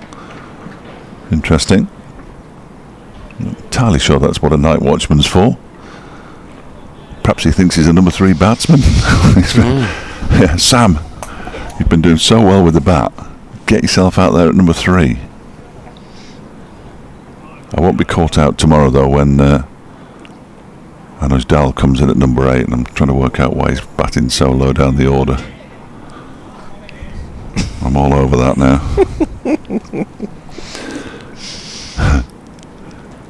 Around the wicket comes Rain bowling to Lewis Rees, who pushes this one out into the offside. There's no run. Well, if he comes in at number 7, he's been promoted, yeah. All his runs since that on this run that he's on at the moment, the last 4 games of last season and the whole of this season, all his runs have come at 7 and 8, and he's averaging 96. It's quite astonishing. Rain around the wicket, bowls to Rees, who just about gets enough bat on that to push it out into the offside. Tim says he told me about the shopping an hour ago, but I missed that in the excitement of the Durham taking the lead. I didn't know it. I found it an hour ago. He treated just the usual supplies. Got some nice looking sardines though, he says. His mum is still positive but on the mend, thanks. Well, hopefully she'll not be taking positive for much longer. Very good. Rain is in around the wicket and bowls to Lewis Rees, who defends this one. So 7 deliveries of the day's play remaining. Ideally they don't take a run off this last ball.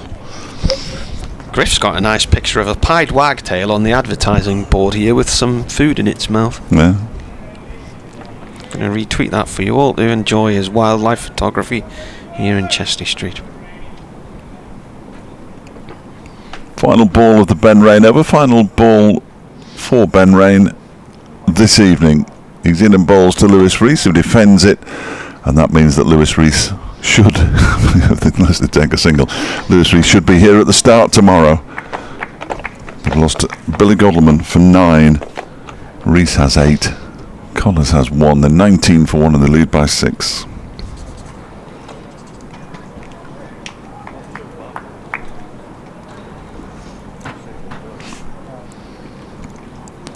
Wind's dropped a bit now. The flags are just in about a 45-degree angle to the floor. They've been full pelt most of the day. Derbyshire flag looks like it can't take much more. No, it's struggling, isn't it?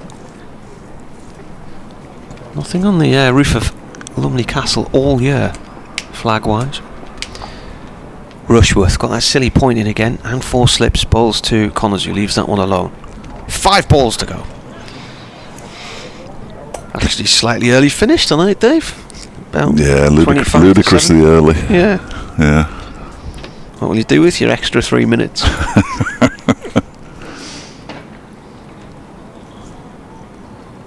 You watch the Tomo will come out too quickly tonight.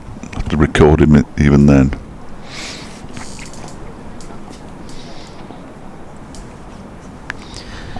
Rushworth comes in again from the Lumley end. Oh, that's a very good leave. That's done too much. It's looked as if it was going to clip off stump and then just angled away at the last second. Rushworth standing now with his hands on his head in disbelief that he didn't hit the target. It wasn't far off at all.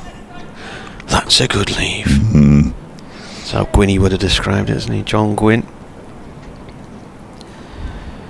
who sadly departed this mortal coil at the when was it? Earlier this week, wasn't it? Sunday. Yeah. Former Lancashire commentator who I first met in 2000. It was in the days when we just did hourly updates, and it was a lovely week of weather at Old Trafford as Rushworth bowls, Connors defends, it goes back to the bowler, and we spent most of it on the roof of the media centre sunbathing. Back in the days when I used to do things like that. And he was with us at the Cricket Writers' dinner 2 or 3 years ago. I'll never forget the week in 2016 where the scorers and John Gwynn were in this glass box in a heat wave at Southport. The poor things. I just thought they were going to pass out with heat exhaustion. John kept losing his concentration. Just so hot. There was no escape from a heat that week at Southport. Rushworth bowls. Oh, is that out? It is out. Connors was lured in and he's edged it behind, and he has gone. The night watchman has faced 15 balls for his 1, and Derbyshire are 19 for 2, and they are 6 ahead. Rees will resume tomorrow morning on 8, and there'll still be 2 balls of this over left as well. The 9th over of the innings. So Connor's gone for 1. Borthwick with the... It says Borthwick with a catch. It was McIntosh, wasn't it? I thought the keeper got that. I did. It was the keeper, wasn't it? Yeah, it was the keeper. Yeah, it was the keeper. So he's gone, 4-1. And that, ladies and gentlemen, is your allotment from Chesley Street today. Thanks for all your messages, and we'll see you again tomorrow morning around about 10:45, playing the close of play interview today. And well, you don't he won't be there again. He's already announcing he won't be there. That's Mr. Fletcher, but I will be. I think it's a nice opportunity to hear the close of play interviews from the night before. Otherwise, never got on air, really, do they? So, right, we'll see you tomorrow. Bye-bye.